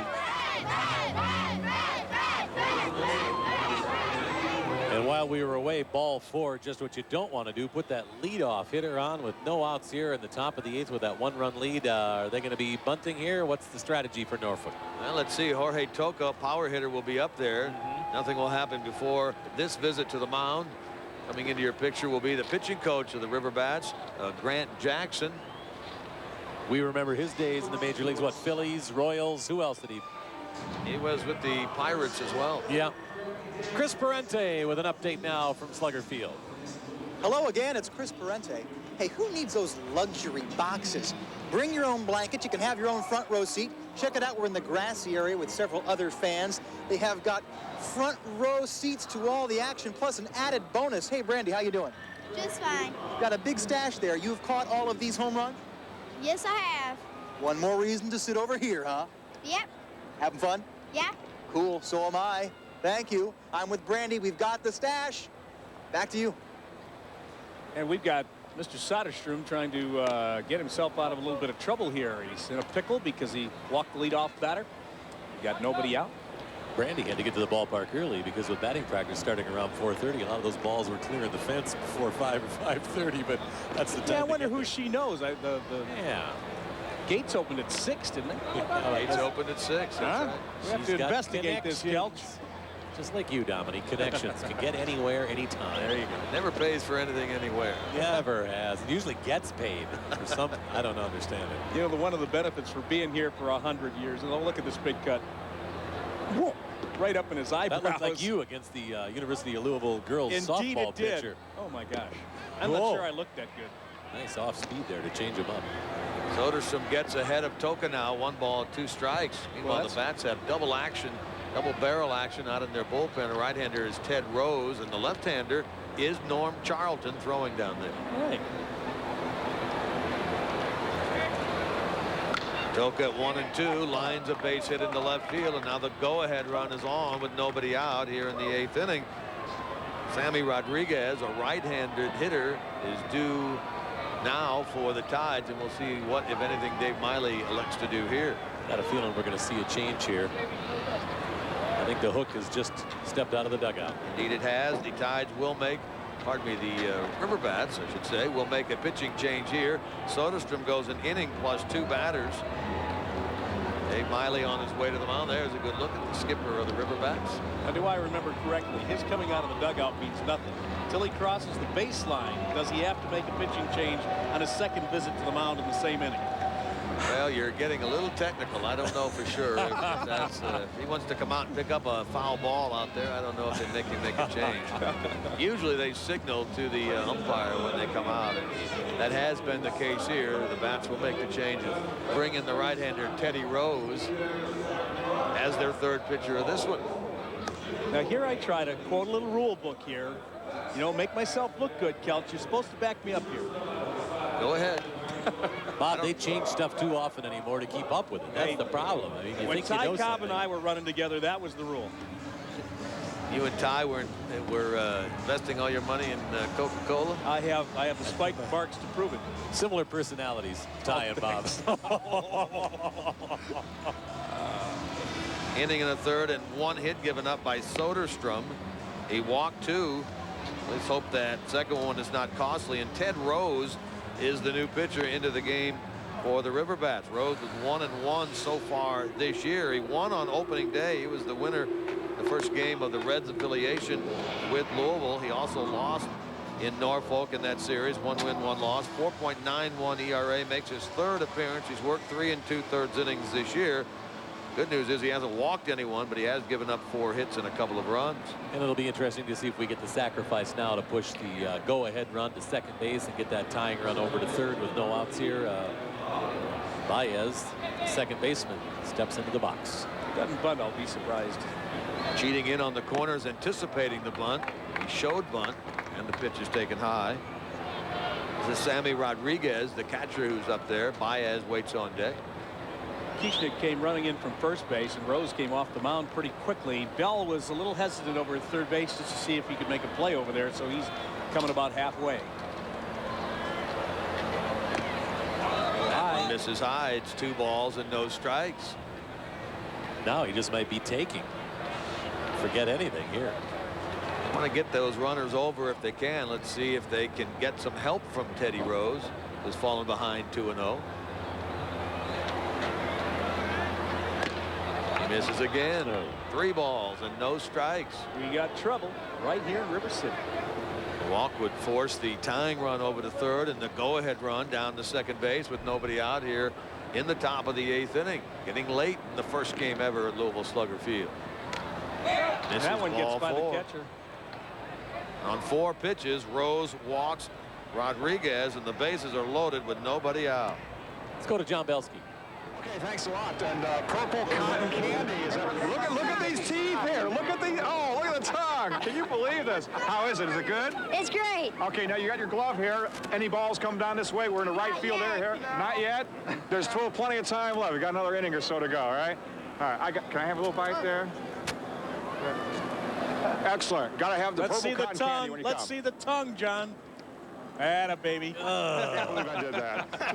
Yuck. Oh, boy, we got some control troubles on the mound, Jim. 5 in a row now by the right-hander, Ted Rose, out of the zone. Ball 1 to Kevin Baez. Tying run is at third. Go-ahead run at second for the Tides in the 8th. Bats leading 4-3, and there's another one high from Rose. And it's 2 balls, no strikes. Maybe more out here. We're going to get... Oh, boy. I don't know what you can tell a guy after he's thrown 6 balls in a row. You come out and talk a little bit, try to settle him down, but you're afraid he's going to groove a 2-0 pitch, too. You don't want him to do that right down the heart of the plate. I think he's having some technical problems. I think this is why Grant has come out at the mound, Grant Jackson, to talk technique. I think Miley would have come out, would he not, Jim, had he wanted to make a pitching change? Yeah, they didn't want to change yet. Here's the play of the game. Time now for 4th Street Auto's play of the game. 4th Street Auto, home of 12 months, same as Cash. It was Bell's 3-run homer for the Bats in the 6th that put them up 4-3. That lead in jeopardy now as 7 straight balls have been thrown, and the bases are jammed with a 3-0 count and nobody out. Boy, you don't want to put this one right across the belt. Bases loaded and nobody out. Dangerous spot in the 8th inning.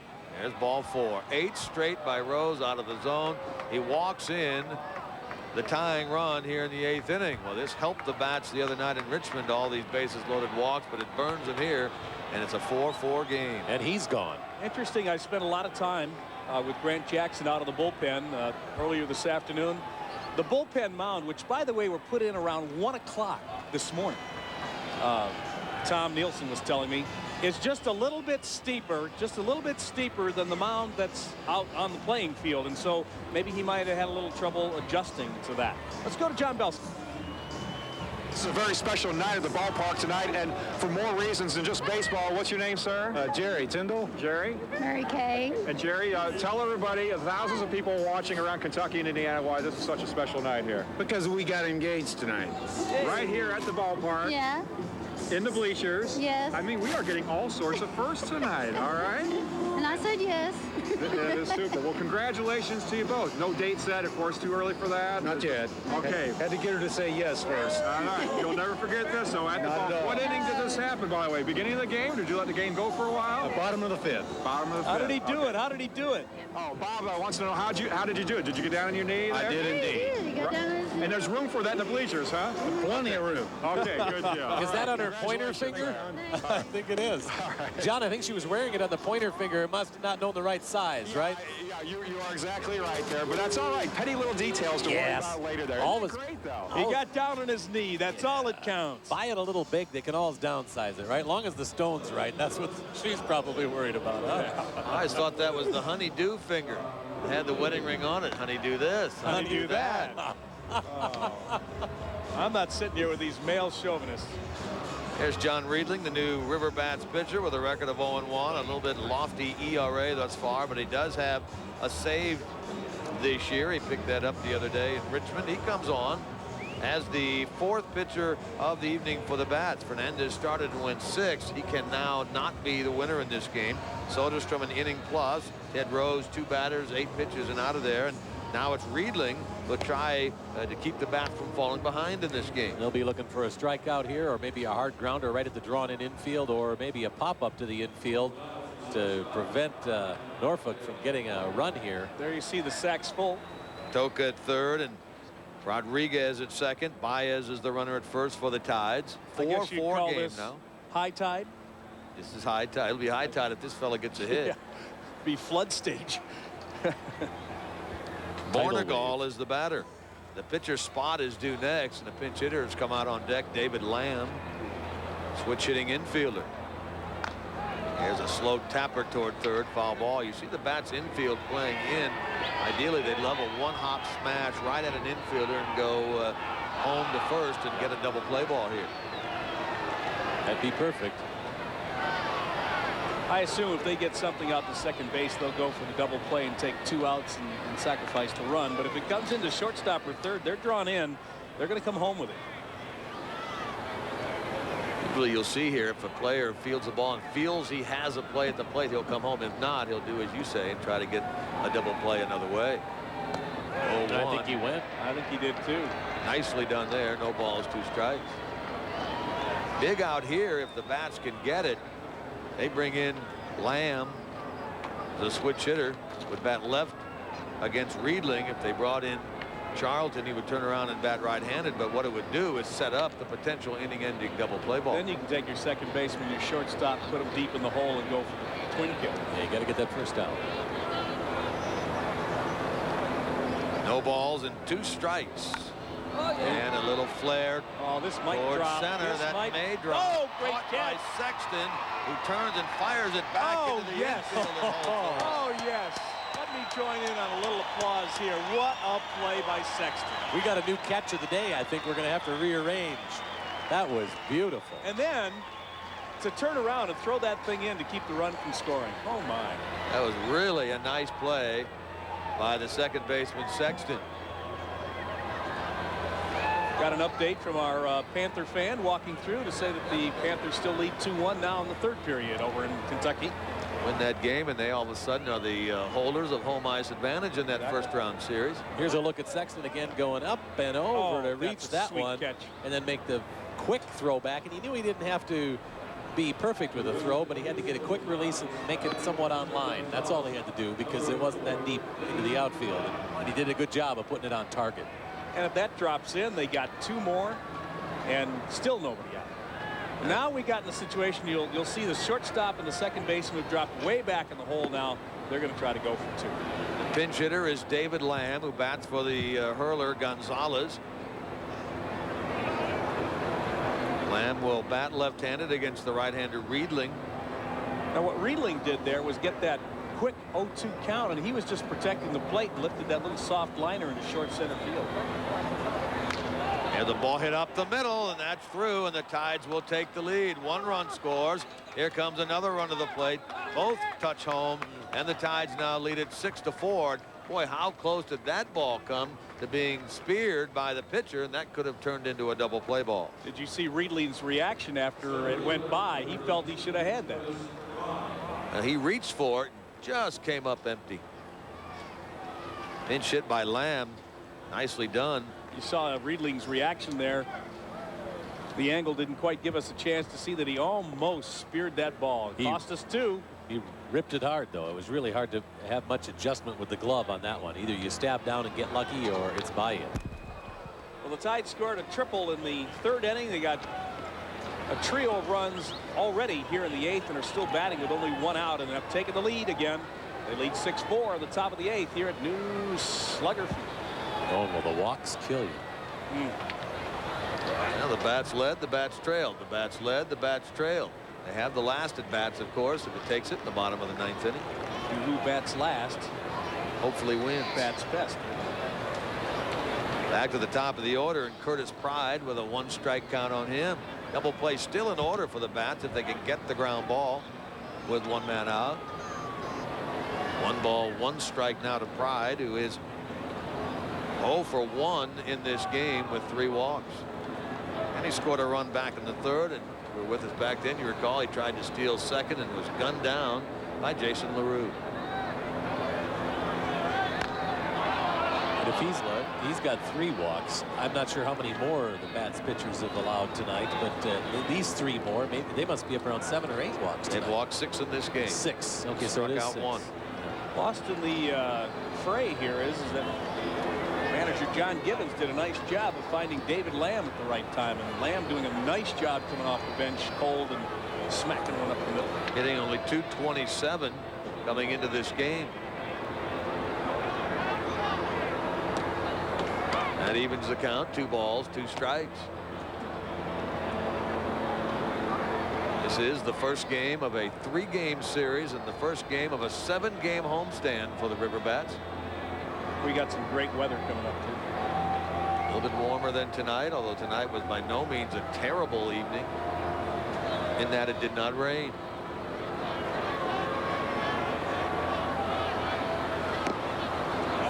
And 80 degrees for Saturday. What a nice day for a sellout here at the park and a chance to see Thunder over Louisville. John Belsky still saying that that rain's not going to probably hit until very late in the evening, so probably after the finale. And it's great. That's just what we'd like to see. Hope that holds out. A full count here with one man out. These runners may be on the move. We'll take a look at them.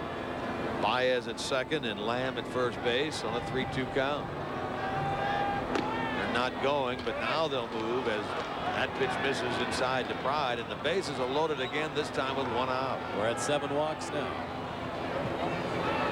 You know, when you look at the River Bats media guide, a lot of these pitchers on this staff have had a lot of strikeouts, almost averaging 1 per inning over their careers. But you move up to AAA, you come up against some better competition, and that can change quickly.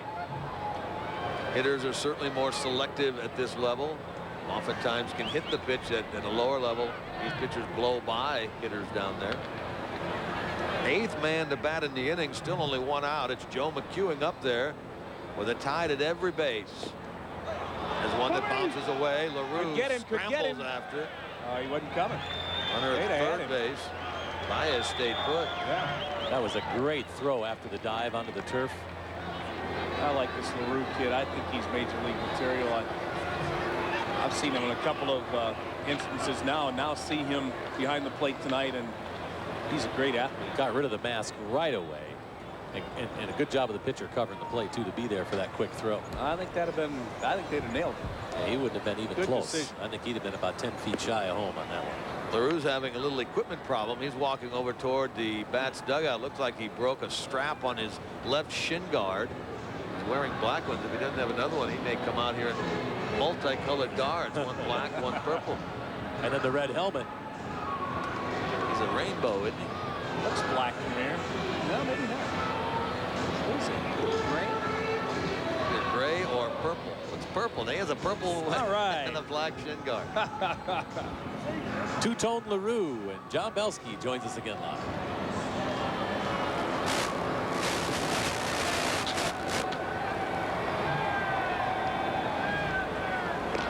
Well, we're having a little trouble with the signal, so we'll get back to John and see what he's got cooking out there in the outfield stands. I can see from up here, he's got them all riled up out there. 1-0 pitch is fouled away the other way, right field side by McEwing. 1 ball and 1 strike. See Riedling blowing on his hand. It has turned cool here with the sun down as we approach the 10 o'clock hour. Big clock out in right center above the scoreboard. You know, I'm not sure in the daytime if the expressways give this any ambiance, but at night it's kind of neat, isn't it? Not bad. You look like a hustling, bustling big city. Scoreboard and the color video you can see in our bottom screen for you says it's worth $1 million. I'll tell you what, that Pepsi Vision looks pretty sharp. That is like a TV screen sitting in your living room. The latest technology, the best pixel count, the way they put all those color dots so tightly together to make it so clear. You put that Pepsi Vision in your living room, you'll be watching from the dining room. Oh, you'd have to stand back just to see the picture. That is a beautiful screen. I can't remember the measurements on it, but it's big. 19 feet tall, 25 feet wide. 25, thank you. And a perfect picture. I remember the one at Cardinal Stadium had something like 54,000 bulbs. And this has got to be very similar. That was an old matrix board. This is newer technology, and it's more computerized. And the nice thing is for fans who come to the ballpark, they get a chance to see the players when they show their tight face shots right before they come up to the plate, rather than just some guy under a hat or a helmet. McEwing reaches out, fouls that one away. 3 balls, 2 strikes. Talking earlier, Scott, that some of the fans have departed. It is a school night, work night, and a little chilly now. But a sellout crowd of over 13,000, and we'll say 13,000 plus. An exact figure has not been announced. And we are looking probably at a 3-hour and 15-minute ball game minimum here tonight. With the Bats looking like they're going to be hitting in the bottom of the 9th unless they can get something big going here in the bottom of the 8th tonight. Trail by a pair now, 6-4 here in the top of the 8th. McEwing battling the pitcher Riedling as he tapped that pitch foul to stay alive.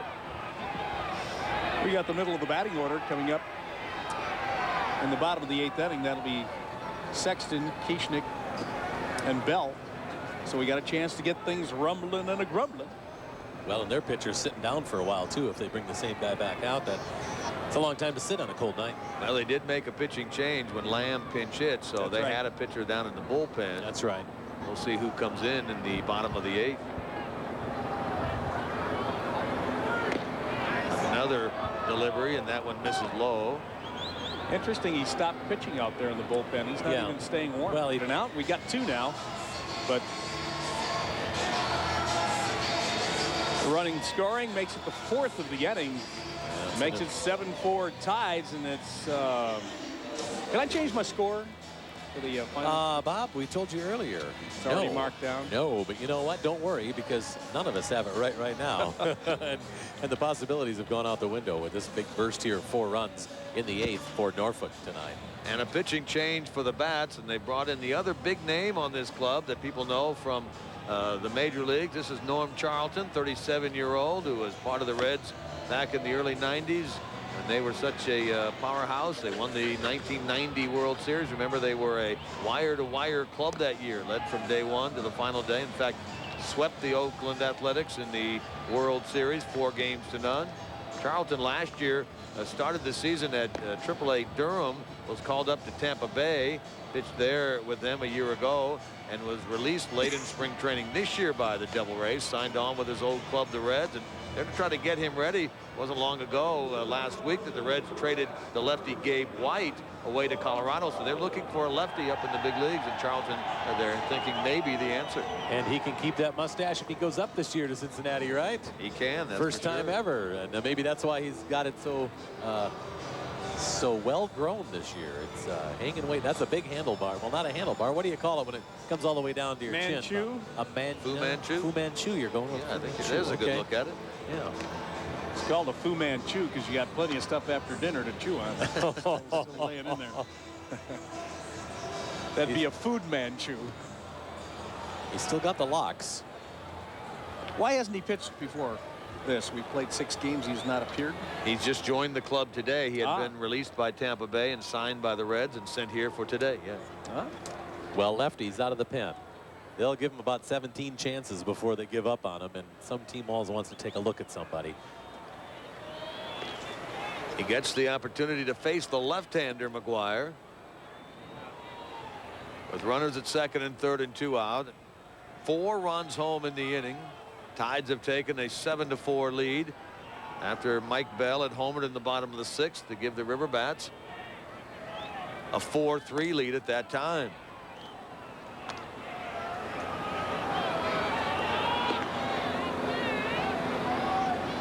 More action out in the Bats bullpen down the left field line. A right-hander, Andy Larkin, starts to throw. Charlton pumps in a strike. 1 ball, 1 strike. Everybody might get a chance to get in out of the pen tonight. There's a look at Larkin. In the Tides bullpen, their closer, Eric Kamak, starting to heat up. Nice breaking pitch from Charlton, and that's what the Reds want to see. Command of his stuff, and maybe just take him a couple more weeks to get his game. He'll be ready to go up. Looking for a big out here of McGuire at 1 and 2. In the dirt, and it gets away. And here comes the runner from 3rd. The throw is not in time, and the runner scores. That's Lamb from 3rd. He had a big hit earlier as a pinch hitter, a 2-run single. Now he beats that throw home as LaRue tried to get it to Charlton in time, but it was a lid. Never been here before in my life. At GTE Wireless, we don't just put the internet onto your phone, we put it into your life. Introducing GTE Wireless Mobile Internet Services, network provided by Lucent Technologies. Tonight's aerial pictures from Air 3 are brought to you by Creation Gardens, serving Kentuckiana's finest restaurants with quality produce and gourmet food. Jim was just talking about this pitcher into the game now for Norfolk. Averaged 1.5 strikeouts in an inning last year in Double-A. 56 innings, 83 strikeouts, then called up to this Norfolk club a year ago in 8 innings, struck out 17, a little bit better average. And he's brought on here, and he's facing Sexton, and on 5 pitches gets him on that 2-2 pitch, caught looking on the outside corner. Sexton 1 out of 3 in this game, and this is going to be tough for the bats to break through against this right-hander. Quite by accident, I wanted to find out what the brand new bullpen mounds were like, and I walked out there and just happened to run into Mr. K-Mac. Nice young man. Sat there and talked to me forever, and I'm nobody. Not to him, anyway. Out of Nederland, Texas. To a lot of people, really. A couple of my kids like me. Well, a couple don't. Yeah. You've talked to him, too. Yeah, boy. Okay. This guy can really fire it. K-Mac, incredible arm, and like you say, he's on the way up. This is a top prospect who'd love to be a closer, if not late this season, maybe next year he'll get his shot in the majors, Jim. He has 19. He had 19 saves a year ago, and you know, you look up at the Mets situation. They have Franco as a lefty that they use sometimes out of the bullpen as a closer.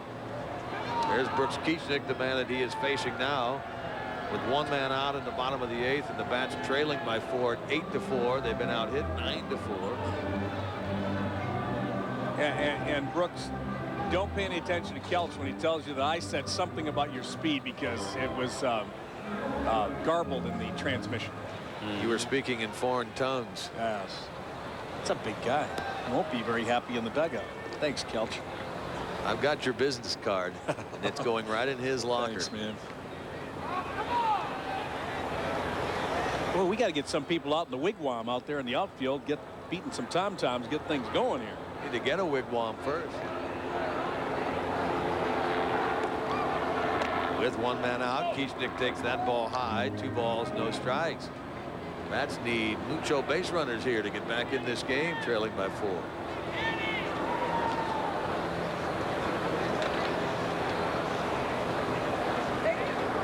He's actually got a neat name. His name is K-Mac. And if you just turn it around, he is the Mac of the K. And he is. And he is. You're exactly right. Can't you see the billboard in the outfield for the Mets? K-Mac. They'll just shorten it with a little hyphen. And they'll probably start hanging K's like they did for Dwight Gooden. They do that a lot, don't they? Yeah. It'll be sponsored by K-Mart. Keep calling. That surprised me. People like Kelch comes out with those things. Norm Charlton looking on the River Bats dugout on the 3rd base side. He was able to get McGuire on that called 3rd strike, but not before the wild pitch allowed the 8th run of the game for the Tides to cross the dish. That went into the stands. 2 balls, 2 strikes. You can see the crowd is thinned out. That's the 3rd base side. Well, you can see, though, can't you, that this will be a great place to hang out during those great summer months.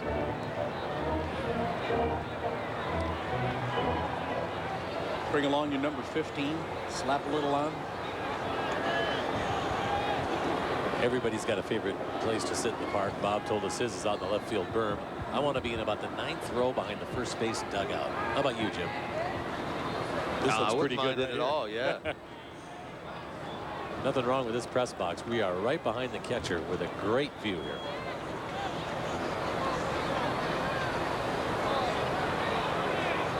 Two balls and 2 strikes to Kieschnick. That's a high pop. That reminded me when I was in Philadelphia, Mike Schmidt could hit the highest pop-ups. He and Dave Kingman of that era just hit these enormous high pop-ups. John Gibbons, manager of the Norfolk Tides. Got to be happy at this point. Dave Kingman hit the ceiling, the roof at the Metrodome, I believe, with the pop-up once. Yeah, he could if I'm hit not mistaken. And I saw Mike Schmidt Schmidt what the call was on that. Hit some pop-ups at Candlestick Park that were so high, and with those winds there, you could see there were about 7 guys trying to catch this ball going in all directions. Looked like you kicked an anthill. Real acrobatic chase on that ball. There's ball 4 to Kieschnick, and he's on with 1 out here in the bottom of the 8th. All right, the speedster Kieschnick is on the bases. Yeah, he doesn't have to 2. be fast right now. That was not sarcasm. That was trying loaded with sarcasm. Trying to gain his favor once again. You're not going to get it that way, sir. Time called. The pitching coach of the Tides is going out to the mound. Rick Waits, longtime major leaguer, primarily with the Cleveland Indians. Second year as the pitching coach with this ball club, the Tides. Jim, let's talk a little bit about looking ahead. If Bell can get on base, we got a little bit of a rally going. Who's left in the dugout who's got some power in case we want to, try to get this thing tied up with one swat of the bat?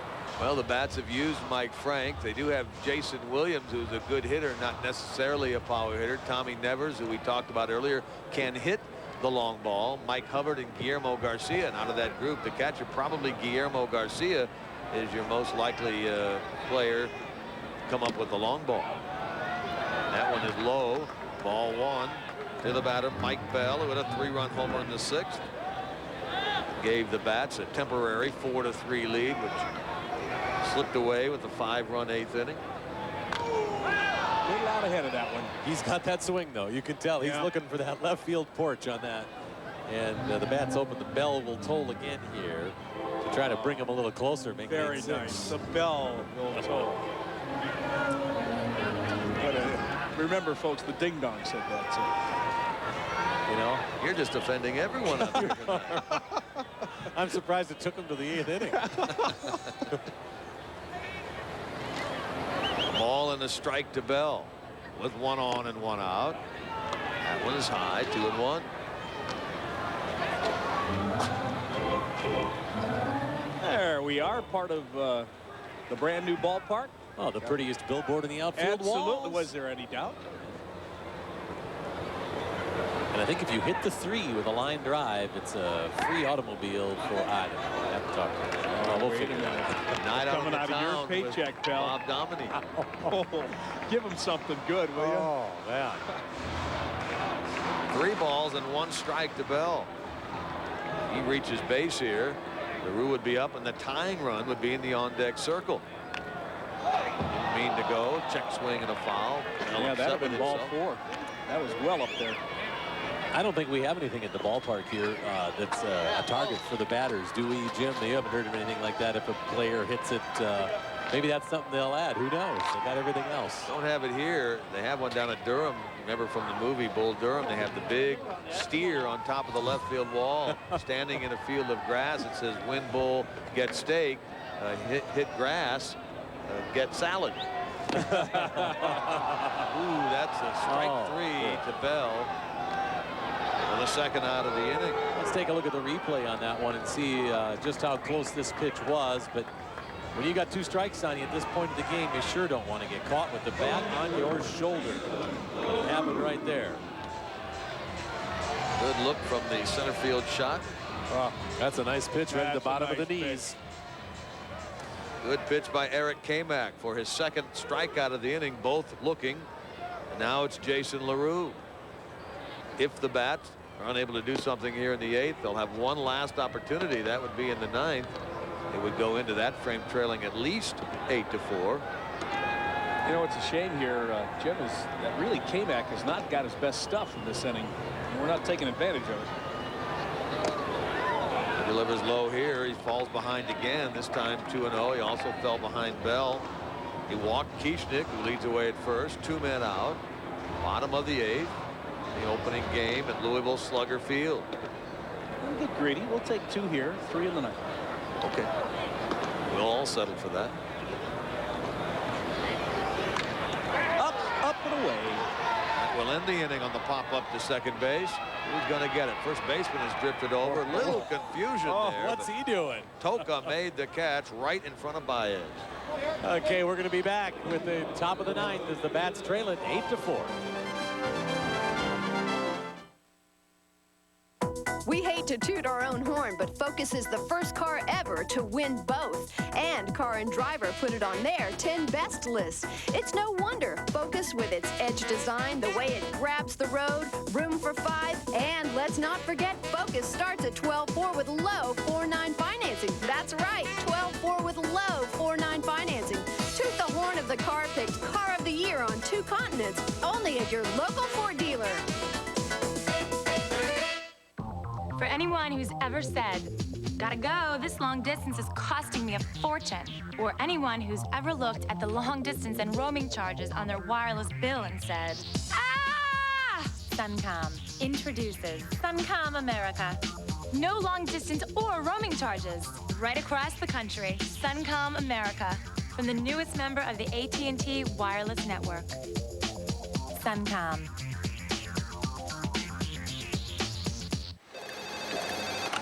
Hello. Gee, that sure is a big glass of milk. No, it's not just milk. Barb. Barb. Dean's milk. Well, guys, you got to be prepared. It's a big world. You never know what might happen. Hey, that's my girl. Call me. Cold, bold Dean's milk. Be ready for anything.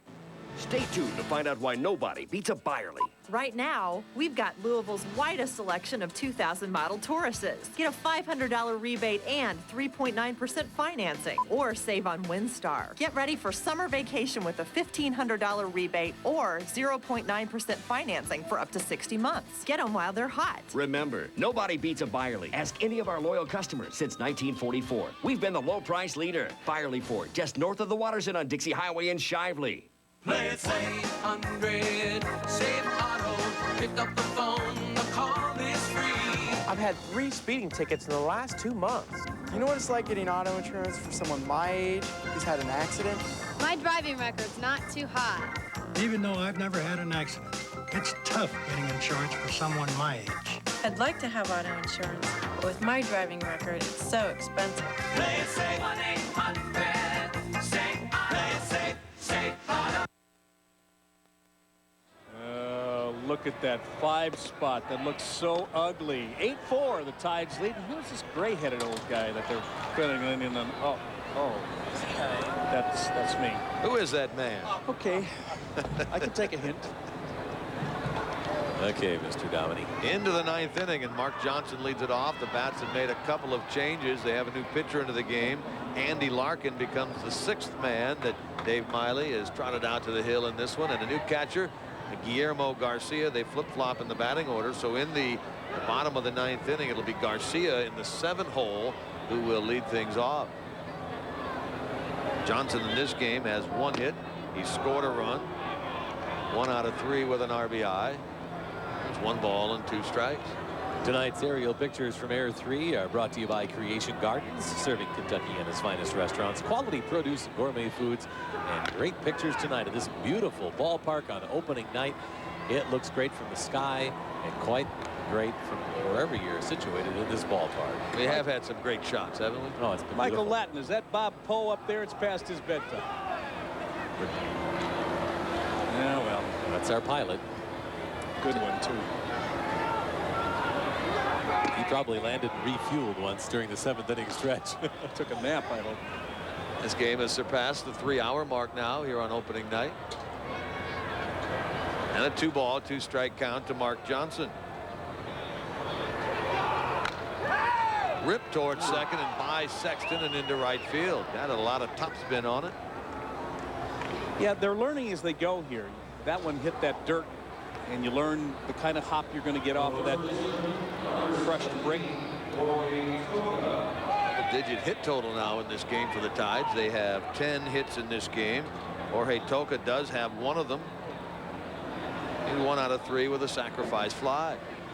You see the little kids in the background of that shot we just had on the top of the visitors' dugout with the "You're Busted" sign. See about 4 or 5 youngsters right behind the visiting dugout, and then a fellow standing up there looking around. He better watch out. A foul ball comes through. You're not kidding. That's what you're scared of all the time. Dude, they got school tomorrow? What's going on? Spring break's over, don't they know that? I think so. Hey, leave my kids alone. Look at the signs they got. Those signs are signs. Those are the chickens signs. Oh, they were? Yeah. At 2-0, a borderline strike. 2 balls, 1 strike to Toca. What does that one say, kids? I can't read it. Oh, they're folding it up. You got another one on the edge. Getting those low strikes all night on both sides from the home plate umpire, John Bennett. And it's 2-2. Bats need to hold here and then try to do something in the bottom of the 9th inning. That's a nice changeup. Got him to pop it up. Pelka was jammed on that pitch and hits it in the air to center, and Barti takes care of it. Sanders has played the entire game out in left field, and that surprises me a little bit. I thought he would play half the game or so and then leave. Yeah. Well, that's when you said Mike Frank was coming in. I thought, you know, he's going to take Dion's place because he had about a month.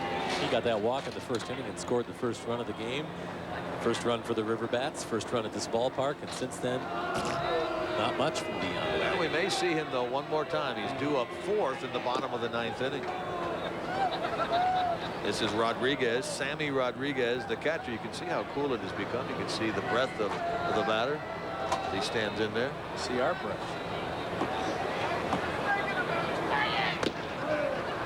Good pumping fastball there. 1 ball and 1 strike.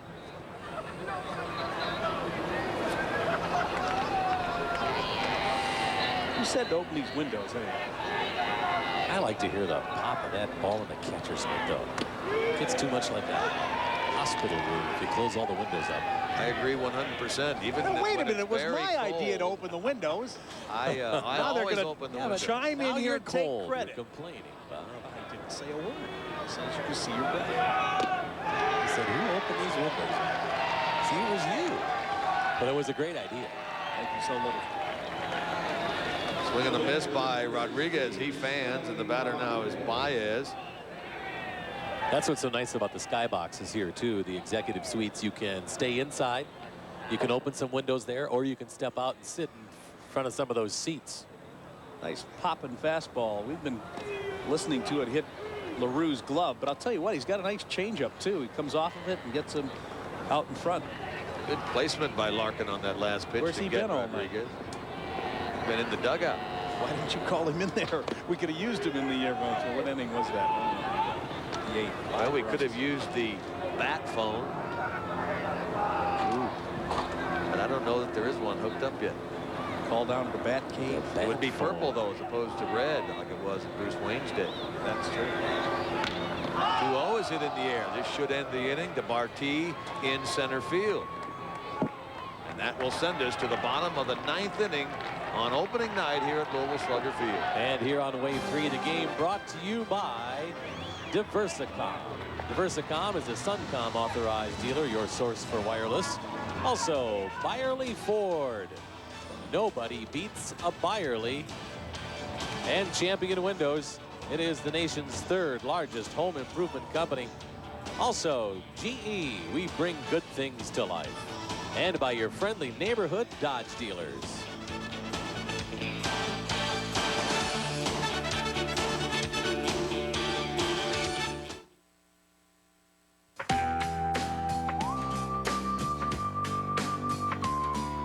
Policeman, fireman, the mayor of my town. The dude's hanging off with a paper truck. Mr. Chang, down at the local deli, sells me morning coffee, wishes me good luck. This is for the people in my neighborhood. They help me through the day and make me feel good. This spot's for you. And you and you and you. This spot's for you. You've heard me talk about how Kentucky Farm Bureau Insurance serves people all around Kentucky. Well, Corsair Charities provides all-around support for children with special medical needs all around Kentucky. Hey, who wants a ride? It's me. How's the view from up there? Kentucky Farm Bureau Insurance urges you to support Corsair Charities and Corsair Kids all across the Commonwealth, because you can have a big heart no matter how tall you stand. Right, Tiny? 2 minutes late. Introducing GTE Wireless Mobile Internet Services. Oh, so nice. Yes, they're all quite lovely, aren't they? That one. Excuse me. More than just the internet on your phone. It's the information you want. Wait. Right when you want it. Give me the big one. That one.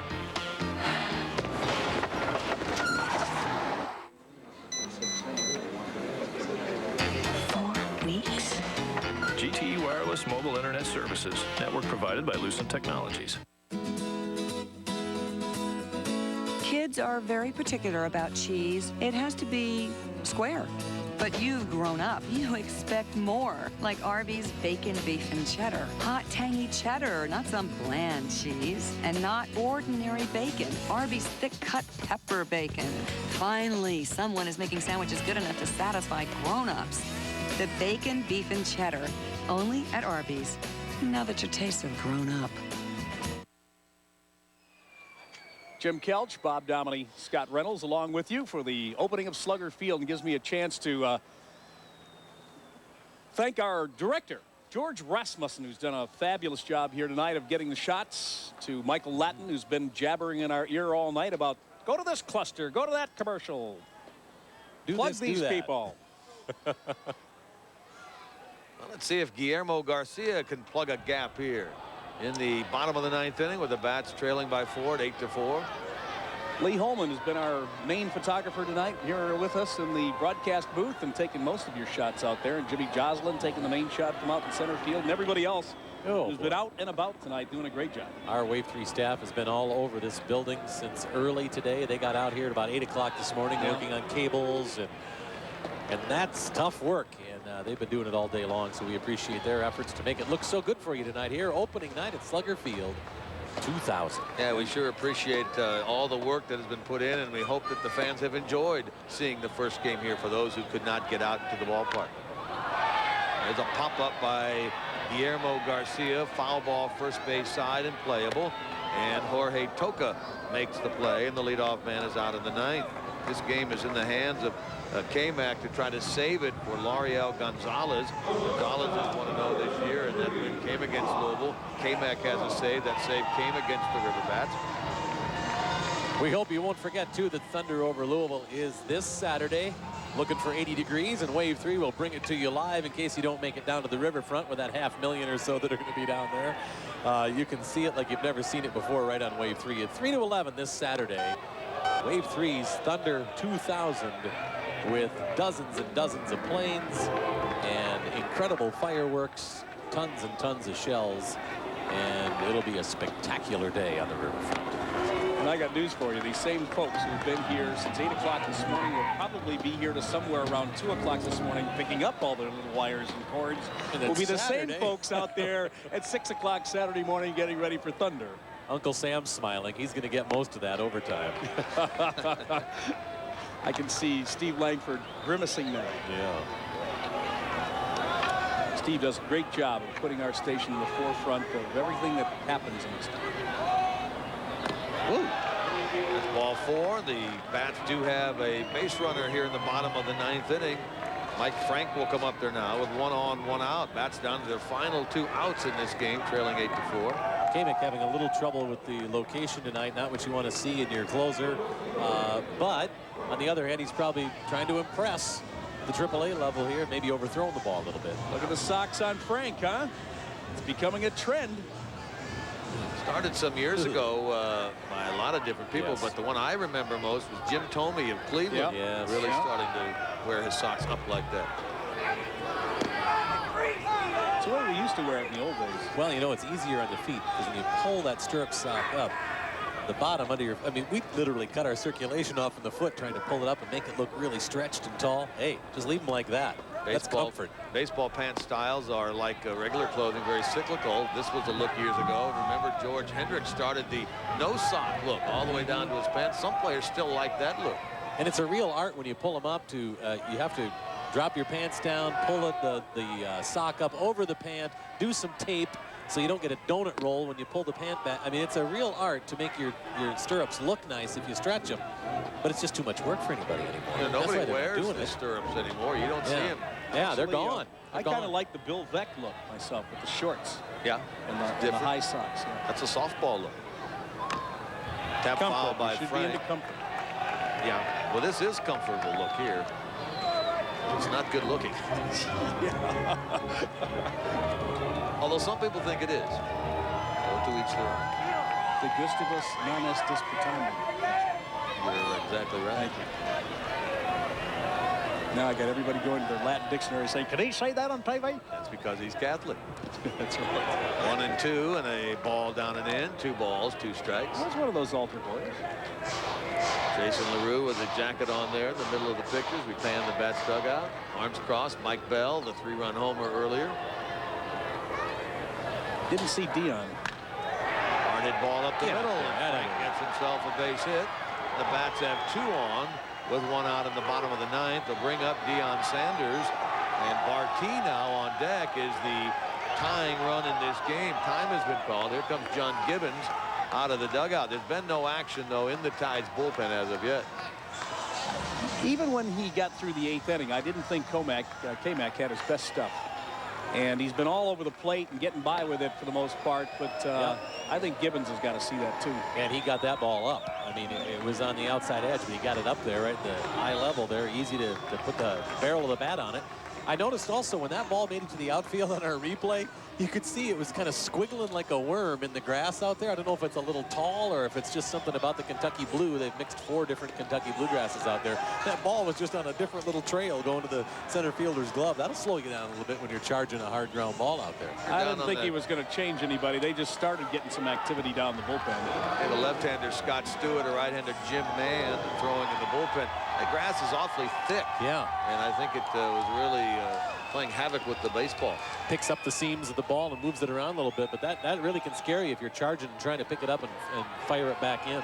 Wouldn't this be something if Deion Sanders gets his first hit of the game here in the 9th inning and gives the Bats a chance, trailing 8-4 in the bottom of the frame.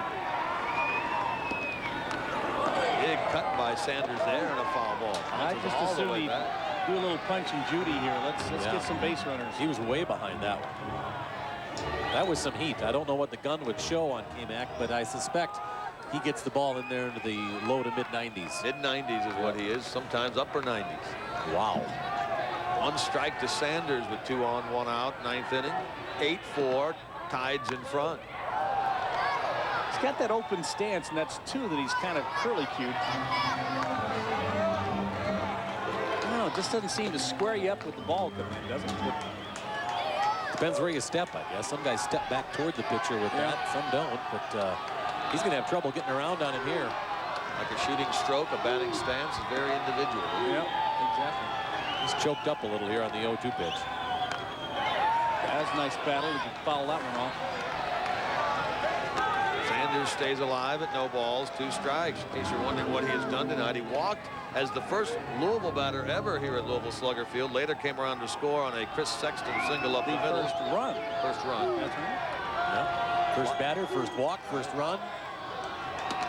Flied out in the 3rd, bunted out in the 5th, struck out his last time.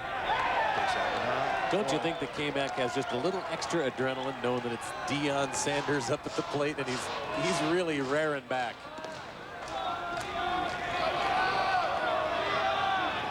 See a lot of green on that shot now. Look at the pattern in the outfield, so distinct also. That's missed. It's a good eye. Evens the count, 2 balls, 2 strikes to Deion Sanders. And a good look at the defensive back of the Dallas Cowboys, former Atlanta Falcon. Oh yeah. That's 3-2. Good eye. If Sanders were to get on, the tying run would come to the plate here in the bottom of the 9th. In the person of Camara Barty.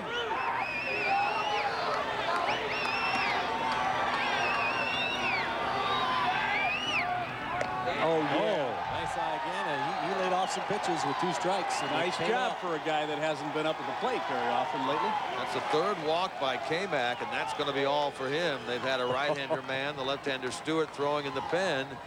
And here comes John Gibbons out of the bullpen, or out of the dugout, I should say. And he'll go out there and make a change. There's only 1 out, bases loaded, and Barty will represent the tying run in the game.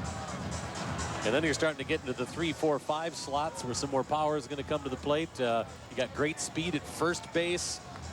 Not a good situation for Norfolk right now, even though they got that 8-4 lead. We had some real fans left up here right in front of our broadcast booth trying to get us involved and getting cheering and going here. Keep up the good work, gang.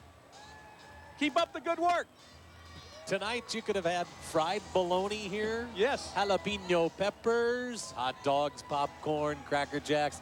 A lot of different foods being served here in a wide variety of beverages. Fried bologna. Have you seen that anywhere around the minors?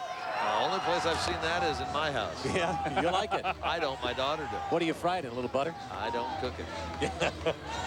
I don't know what you're cooking in, to be honest with you. Okay. Well, we got a chance. We got a new pitcher coming in. Let's take time out for this. There they are. Way to go, gang. Way to hang in there. Where are they? Oh, I see them. There's our gang.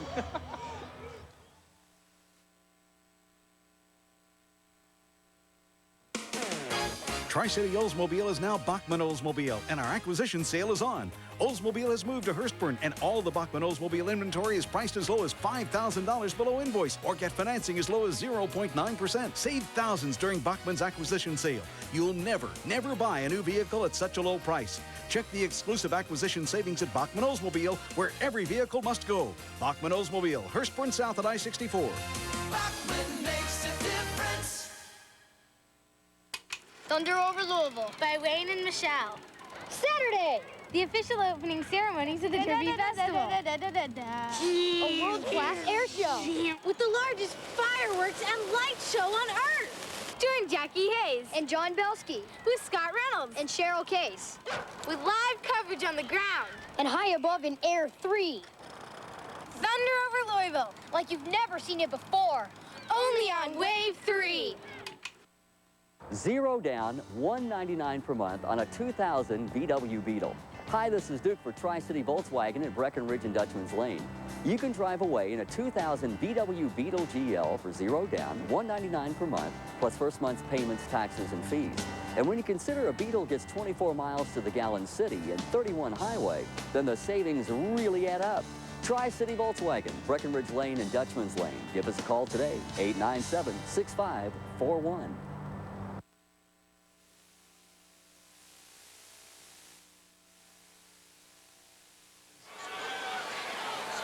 Barty at the plate with a 1 ball and 1 strike count on him in the bottom of the 9th inning. Bats have the bases loaded with 1 out, and Barty represents the tying run in the game here in the bottom of the 9th. New pitcher is a right-hander, Jim Mann, M-A-N-N, into the game.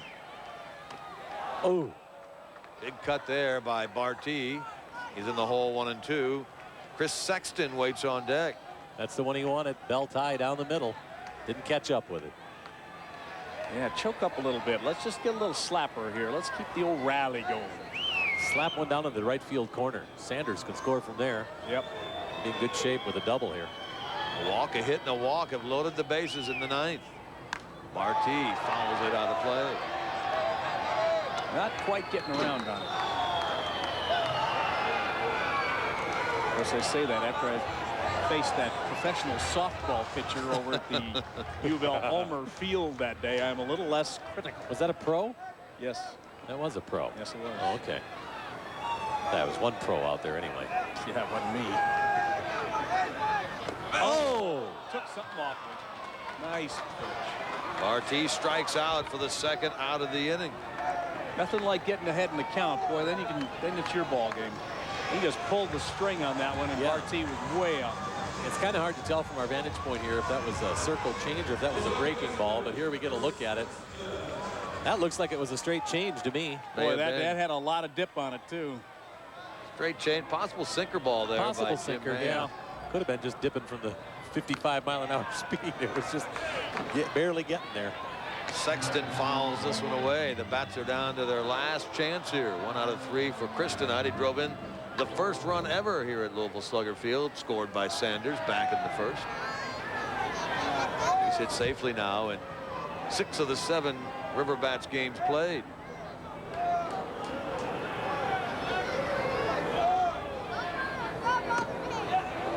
That one misses just low. 1 ball and 1 strike. These same 2 teams will go at it here tomorrow night at 7:15. Bats, the top farm club now, the Cincinnati Reds. Tides, the top farm team of the New York Mets.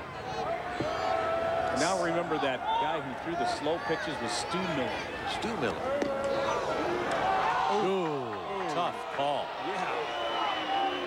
That wasn't that fast, though. He had plenty of time to look at that. It's not that cold out tonight, is it? That everybody wants to get home because that. Now, wait a minute, that's a Louisville native behind the plate. In short sleeves. He is. Maybe that's why he's cold. Yeah, get that man a sweater. And the Bats are down to their last strike. They're at 1 ball, 2 strikes with Sexton up there. 2 balls, 2 strikes now. They, I think, crossed their wires there. The catcher was going wide and looking for something down and away. That one kind of fooled him, and I think they're going to talk about their signals. He walked out there. That's Sammy Rodriguez, the catcher, to have a word with Jim Mann, who is now trying to save it for Gonzalez. Does Sexton have enough pop in his bat to get one over the wall? Yeah, but if he can get there, Kieschnick's guy coming up. Sexton does have a home run this year and 7 RBIs. And that's a full count now. 3 balls, 2 strikes with 2 out. The runners will be on the move. A gapper could play 3 for the Bats here in the bottom of the 9th. They need 4. They trail 8-4. There they go. Ball 4. The Bats get a run via a bases loaded walk. Now the tying run is at first base, and the winning run is at the plate in Brooks Kieschnick. And they do have the left-hander, Scott Stewart, throwing in the pen. And Kieschnick is due tonight. 8-5, pardon me.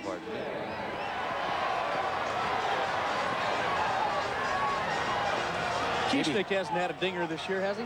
Kieschnick has no home runs, 5 RBIs, had the big game-winning hit 2 days ago. And they're going to bring in the left-hander, and Kieschnick will walk back towards the dugout. Will we see a pinch hitter here? Because you talked earlier, Jim, about the fact that Kieschnick, at least they think he doesn't hit lefties well. He had trouble tonight against Jones. Don't see anyone in the on-deck circle. The Bats do have some bodies in there. Tommy Nevers has not played. Mike Hubbard has not played in this game. You cannot take Kieschnick out. Do you know why that is? He's your cleanup hitter. Cleanup hitter. Yeah. More important than that. He's got power. Yeah, more important than that. He's number Babe Ruth 3 for Channel 3. We got to have him bat. Okay. The winning stroke. Of course. Why couldn't I think? Dramatics. Let's hear it for Hollywood. Da, da, da, da, da. Well, we'll see what he can do against the lefty here. You just got to try to get the barrel on it. Maybe if he's not swinging hard, he'll get lucky. And when they talk about swinging for singles and hitting it over the fence, it can happen for him. Get some contact here.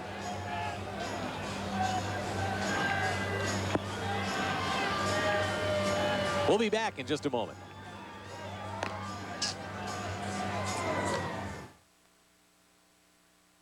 Kroger and the Louisville River Bats are teaming up to give you $2 off Tuesdays with Kroger Plus. Just bring your Kroger Plus card to the River Bats ticket office, and you'll save $2 off reserved seats for any Tuesday night game at Louisville Slugger Field. Score big savings at the plate, only with Kroger Plus.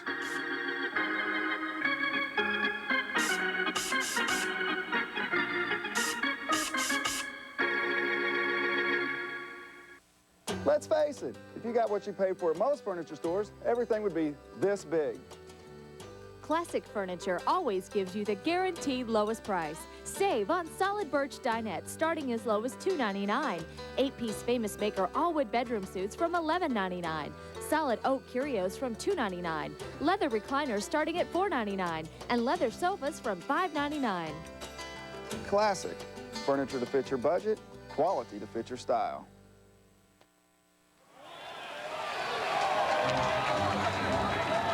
Brooks Kieschnick at the plate with the bases loaded and 2 men out. He represents the winning run in the... More about our customized marketing system at century21.com. The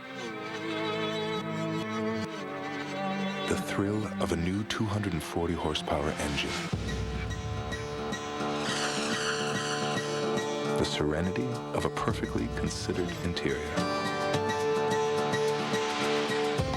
The beauty of a machine in balance. The new Infiniti QX4. Imagine the ultimate luxury vehicle we have. That's our program for tonight. Thank you for joining us. I'm Diane Sawyer wishing all of you a good night, and we'll be here when you wake up in the morning. Absolutely. Good night, Diane. I'm Charles Gibson. Don't forget Nightline after your local news. And from all of us at 2020, have a good night.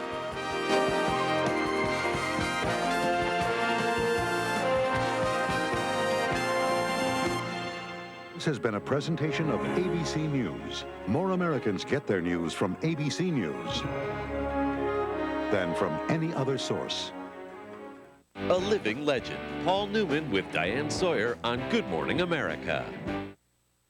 A Kentucky state senator and his wife are involved in allegations that include assault. And opening day at Slugger Field, we have live team coverage next. When did you first notice this problem?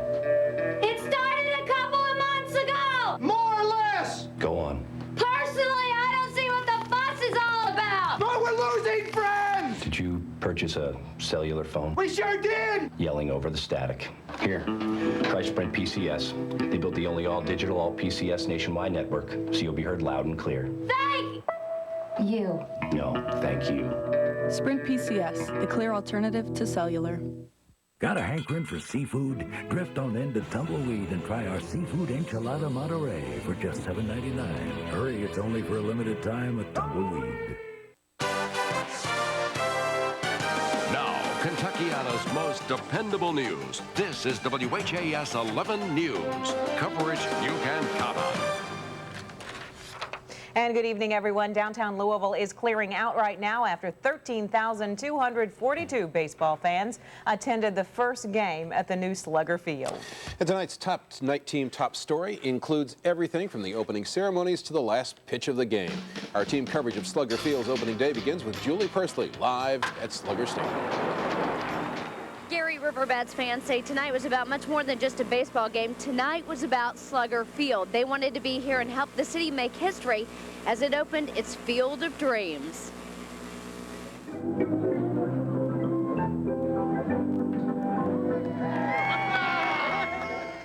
The dream is now a reality with the ceremonial first pitch.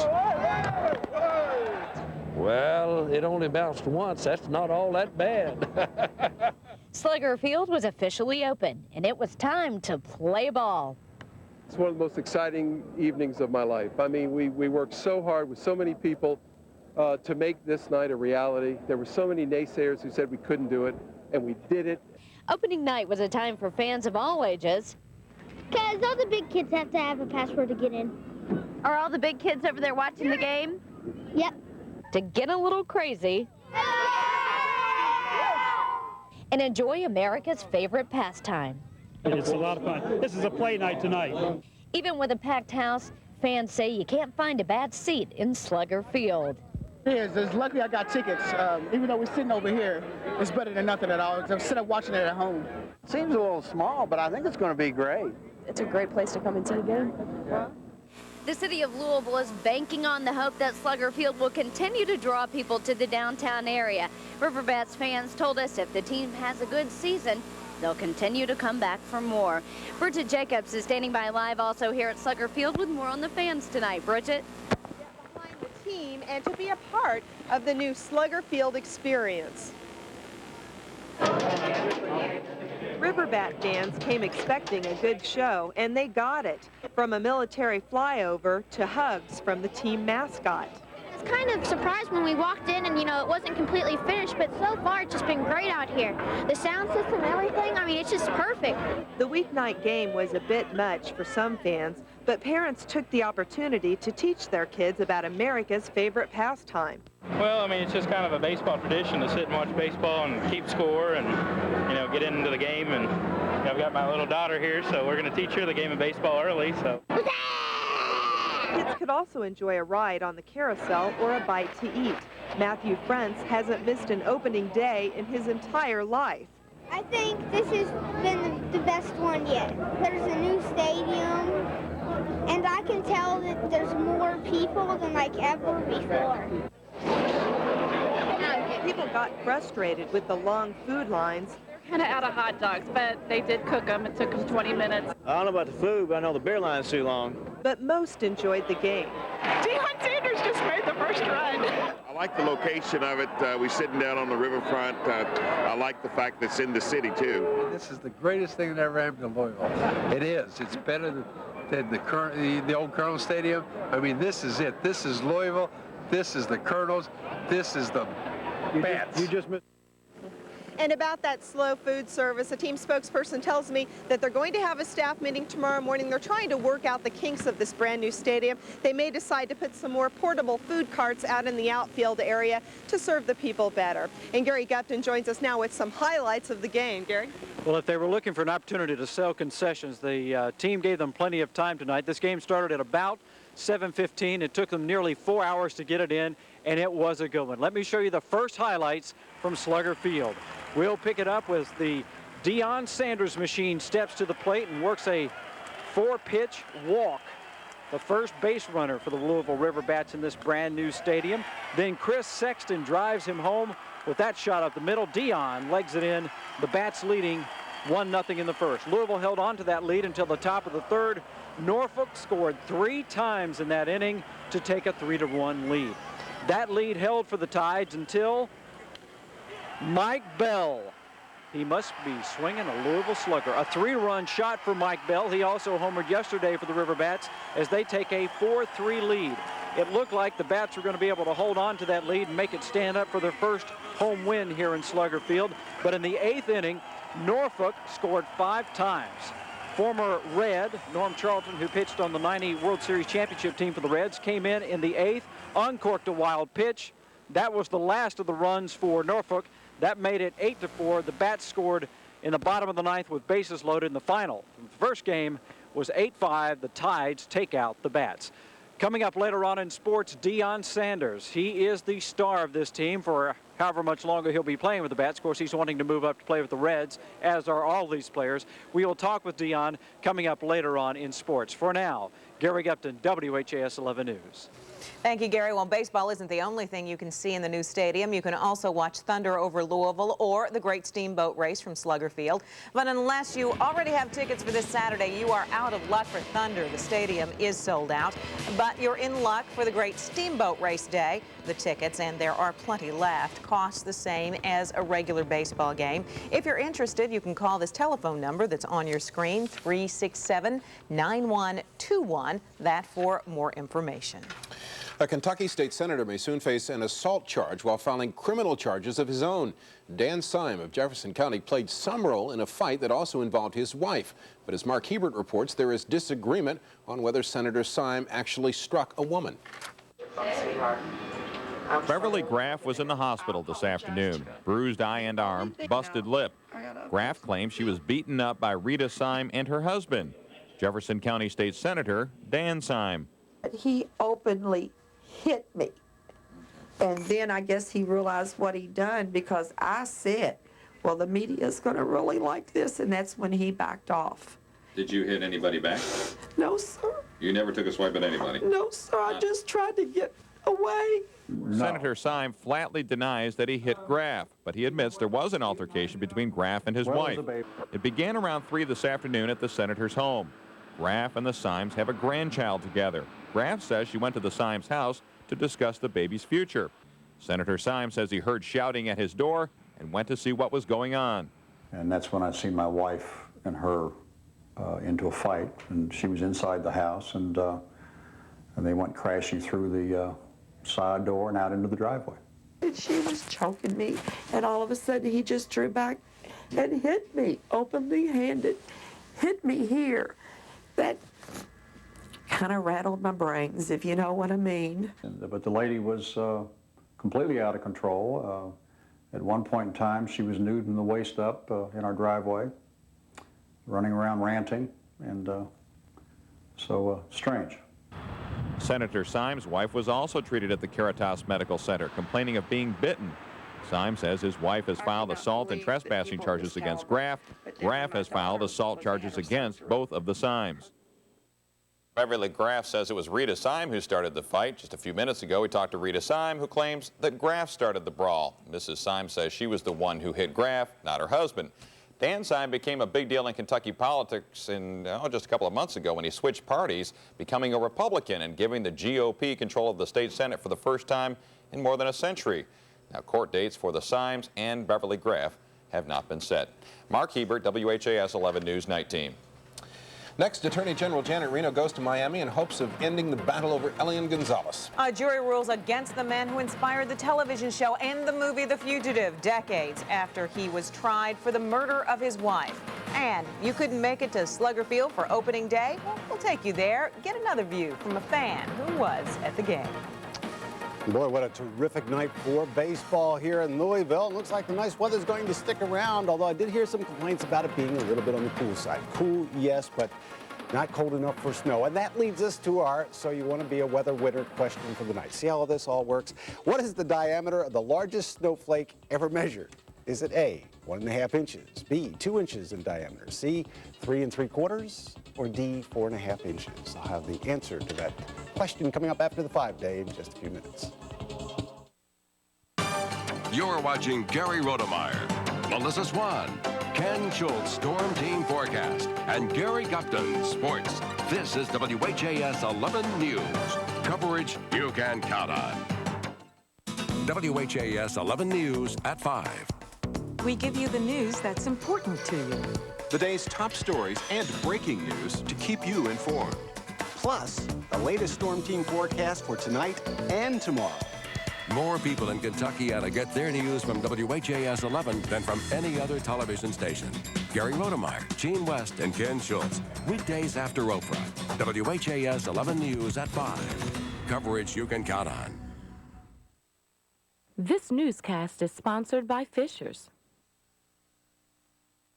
In 1904, Fisher's success came from delivering great-tasting meats. Today, Fisher's still makes premium old-fashioned boneless hams the same way, with only the finest ham cuts, slow smoked. It's the only way to guarantee the full, juicy flavor. Mom, this ham tastes great. Fisher's always tastes great. Fisher's premium old-fashioned ham. Old-fashioned taste, old-fashioned values. One of America's most defining moments comes to the concert stage. The Civil War. Vividly styled, brilliantly sung, powerfully etched, starring the incomparable vocal talents of television and recording artist John Schneider and Grammy Award winner B.B. Winans. A PNC Bank Broadway series presentation. The Civil War, a stirring musical event. Don't miss it. Why do I drive an Audi with Quattro all-wheel drive? Because I like driving a car that has an amazing racing heritage. A car that dominated the Super Touring Series. Bye-bye! Let's get this thing out of here, guys. Come on. A car that has such unbelievable traction that they banned it for having an unfair advantage. I'll take all the unfair advantage I can get.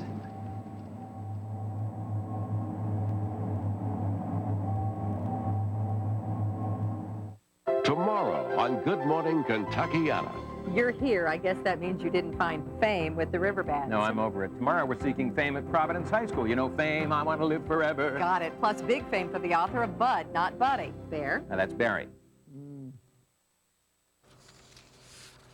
The committee that will weed through the candidates for Louisville's chief of police laid out its rules today. The committee sent out letters to all 18 candidates. The candidates must answer several essay questions. Those, along with the candidates' resumes, will be graded.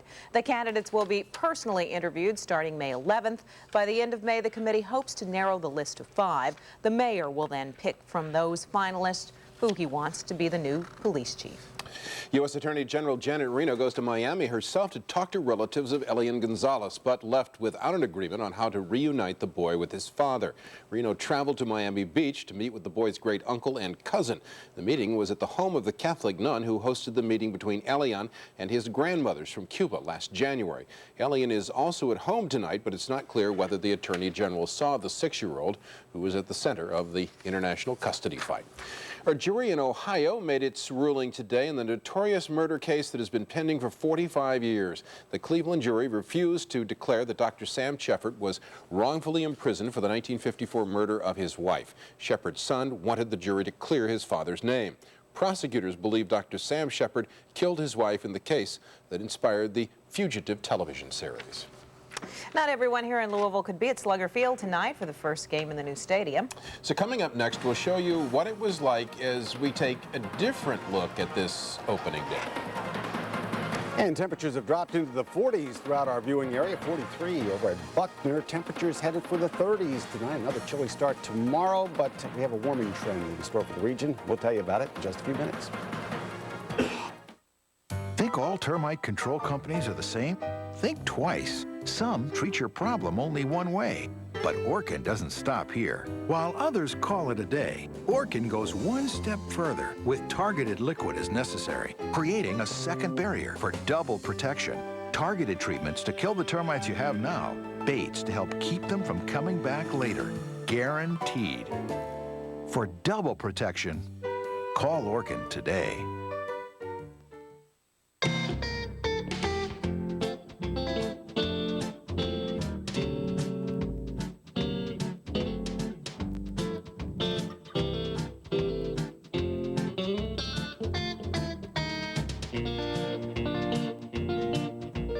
Sweeter, fresher, better than ever. Harvest fresh super sweet yellow corn, 5 years for just $1 at your Winn-Dixie Marketplace.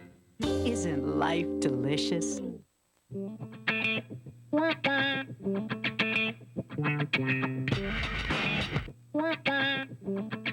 On the inside, he's actually cracking a smile. Oldsmobile Alero with the active response system.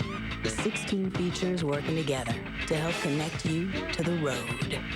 Oh, yeah.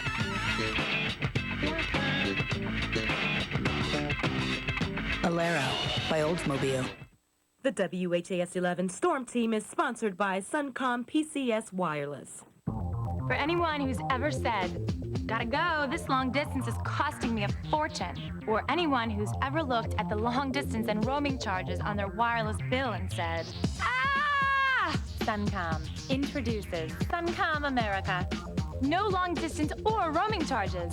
Right across the country, Suncom America. From the newest member of the AT&T wireless network. Suncom. Introducing the new 72-month ProStart Plus battery from Pep Boys. Every size, every battery, one great price, $39.99. The new ProStart Plus battery comes in 16 sizes to fit almost all cars, trucks, vans, and SUVs on the road today. And at just $39.99, it's sized to fit your budget, too. Throw in our 18-month free replacement, and you'll have every reason to buy a $39.99 ProStart Plus battery from Pep Boys. Cars like us. People love us.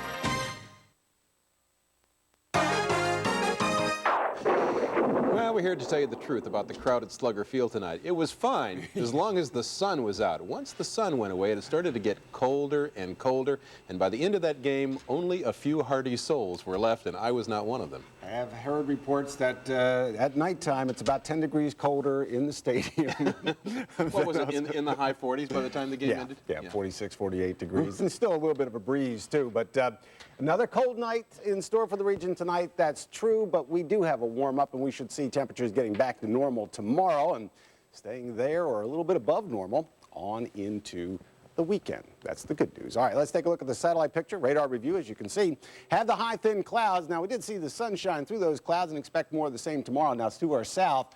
Yeah, it looks a little ominous, doesn't it? We have showers moving up into Tennessee, but I just don't think they're going to make their way up here anytime soon. I do think we're going to see some showers, unfortunately, at least the chance for showers, coming up over the weekend. Right now, though, with partly cloudy skies, it is officially 48 degrees, although Melissa will argue a lot about this temperature. East wind at 10 miles per hour, and the pressure is falling at 30.40. High temperature today hit 53, started off at 35. You can see where we should be. 87 record high temperature, 25 record low set back in 1939. All right, as we go on through the early morning hours of our Thursday, again, we're going to have the high, thin clouds around, but basically it's going to be dry tomorrow morning. You head on out, temperatures in the mid to upper 30s, not much of a breeze, and partly cloudy conditions in the region. As we go through the day Thursday, you can start to see that moisture seeping up in our direction, getting up towards the Ohio Valley. So clouds may be increasing and thickening a bit during the day tomorrow, but still I think the best chance for showers will be south of the border, south of the Kentucky-Tennessee border. As we go into Friday, clouds continue to increase and thicken. Friday may be a mostly cloudy day, but still I think the rain is to our south. It is, as we get on into the latter part of the weekend, that we do see that moisture headed up in our direction, pushed by some strong southerly winds, which will bring us the warmer temperatures. That's good, but bring us that chance for showers that's been bottled up down here in Tennessee. So shower chance Saturday and Sunday. Then this cold front gets a little closer to us, and that will increase our chances for showers and thunder showers a little bit by then. All right, let's take a look at the forecast for the air show and thunder. We're basically looking at partly cloudy skies, breezy and warm conditions, and there it is, that 30% chance for a thunder shower. Mid-70s will be our high temperature on Saturday. Down by the river, I'm going to tell Melissa now because she'll be asking this question. It always feels colder. All right, for tonight, partly cloudy skies, 37 degrees will be our low temperature. Tomorrow, partly sunny, 65 the high. Better day tomorrow. Some high thin clouds, but that'll be about it. And then as we go on into the late part of the week, into the weekend, Friday up to 70, Saturday shower chance, Sunday scattered showers and thunder showers and 73. Those showers should exit on Monday. Now, our question for the night, the diameter of the largest snowflake ever measured, was it 1.5 inches in diameter, 2 inches, 3 3/4, or 4.5 inches? Yes, back in 1888 in England, the snowflake was 3 3/4 inches in diameter. It was 1/4 inch thick. They pick up 2 inches of snow in 2 minutes. Wow. I like it that way. Get it over quick. Know what you're getting, it's over. It's done. But yeah, believe it. You know, she always believes it's about 10 degrees colder than it is. Now she's No, saying I believe it's... every year it gets colder down by the river. It's going to be snowing one of these days. It has. In July? Well, in case you missed the opening of Slugger Field tonight, we want to take you there for just a couple more minutes. Photojournalist Matt Pime shows us how a ballpark often brings out the character in all of us. Take me out to the ball game. Take me out to the crowd. Welcome to the River Bat. Thank you. Ted, you copy there, Ted? Program $1. I love it. I love it. I think it's great for the city of Louisville.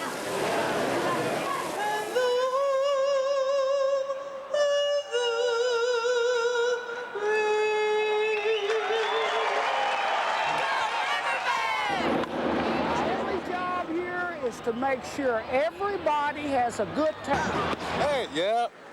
Damn. That mean I don't have to carry him home then. Put on there, he fell, baseball put him to sleep. Cookies! Yeah. Cookies! All right. Oh, yes, I was, a while ago, I had my back turned, I almost caught one in the back of the head.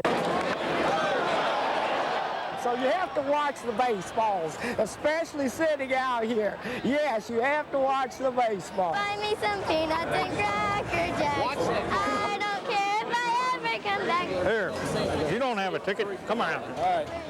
Root for the home team. If they don't win, it's a shame. It's the first night at the Ballpark Blues. Got a copy? It's 1, 2, 3 strikes, you're out at the old ball game.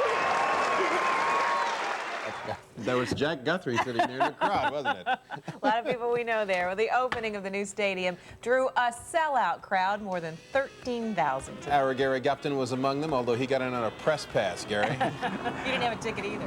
I get into all the good things for free. We will talk with Deion Sanders about his first game in Louisville coming up. Plus, we'll talk to a real-live NASCAR mama when we continue live here from Louisville Slugger Field.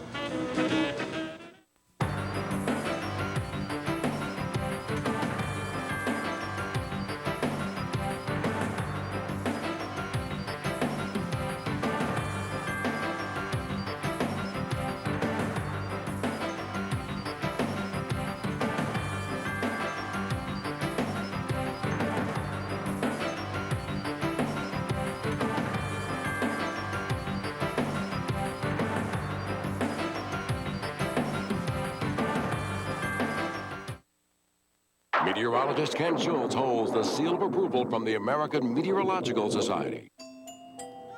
Even if you boil the water for your baby's formula, it can still contain lead. And who wants that? Find out more at purewater.com. Flee. Flee. Flee, fly. Flee, fly. Flee, fly, flow. Flee, fly, flow. Kumalana, kumalana, kumala vista. Kumalana, kumala vista. Oh, no, no, no, not to vista. Oh,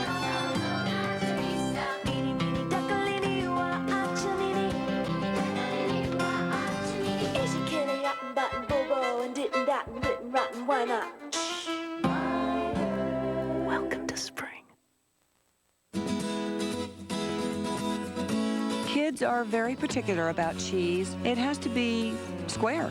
But you've grown up. You expect more, like Arby's bacon, beef, and cheddar. Hot, tangy cheddar, not some bland cheese. And not ordinary bacon. Arby's thick-cut pepper bacon. Finally, someone is making sandwiches good enough to satisfy grown-ups. The bacon, beef, and cheddar, only at Arby's. Now that your tastes have grown up. Jewish Hospital, one of the nation's top 10 cardiac centers, brings you Medical Moment. Tremors are involuntary muscle movements, usually affecting the arm, leg, or speech. Dr. Tom Beckerer discusses a new surgical treatment.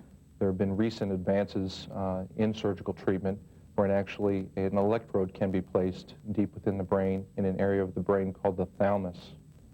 Thalamus is a control center for tremor, and this electrode can be charged to deliver a electrical pulse that can stop the tremor. For a physician referral, call 587-4912 or 1-800-333-2230. I love my Auric. We hear this every day at Moore's Auric Home Care Center. Why do people love them? It only weighs 8 pounds. We can help you find a cleaner for all your floor surfaces at Moore's Auric Home Care Centers. Come take the Auric Challenge. I'm Ted Koppel. Coming up on Nightline, Janet Reno is off to Florida to personally try to reunite Elian with his father. We'll have the latest on Nightline tonight.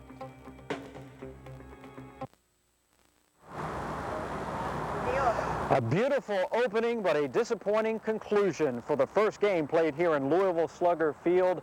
The Louisville Riverbats taking it to the final at bat before falling to Norfolk 8-5.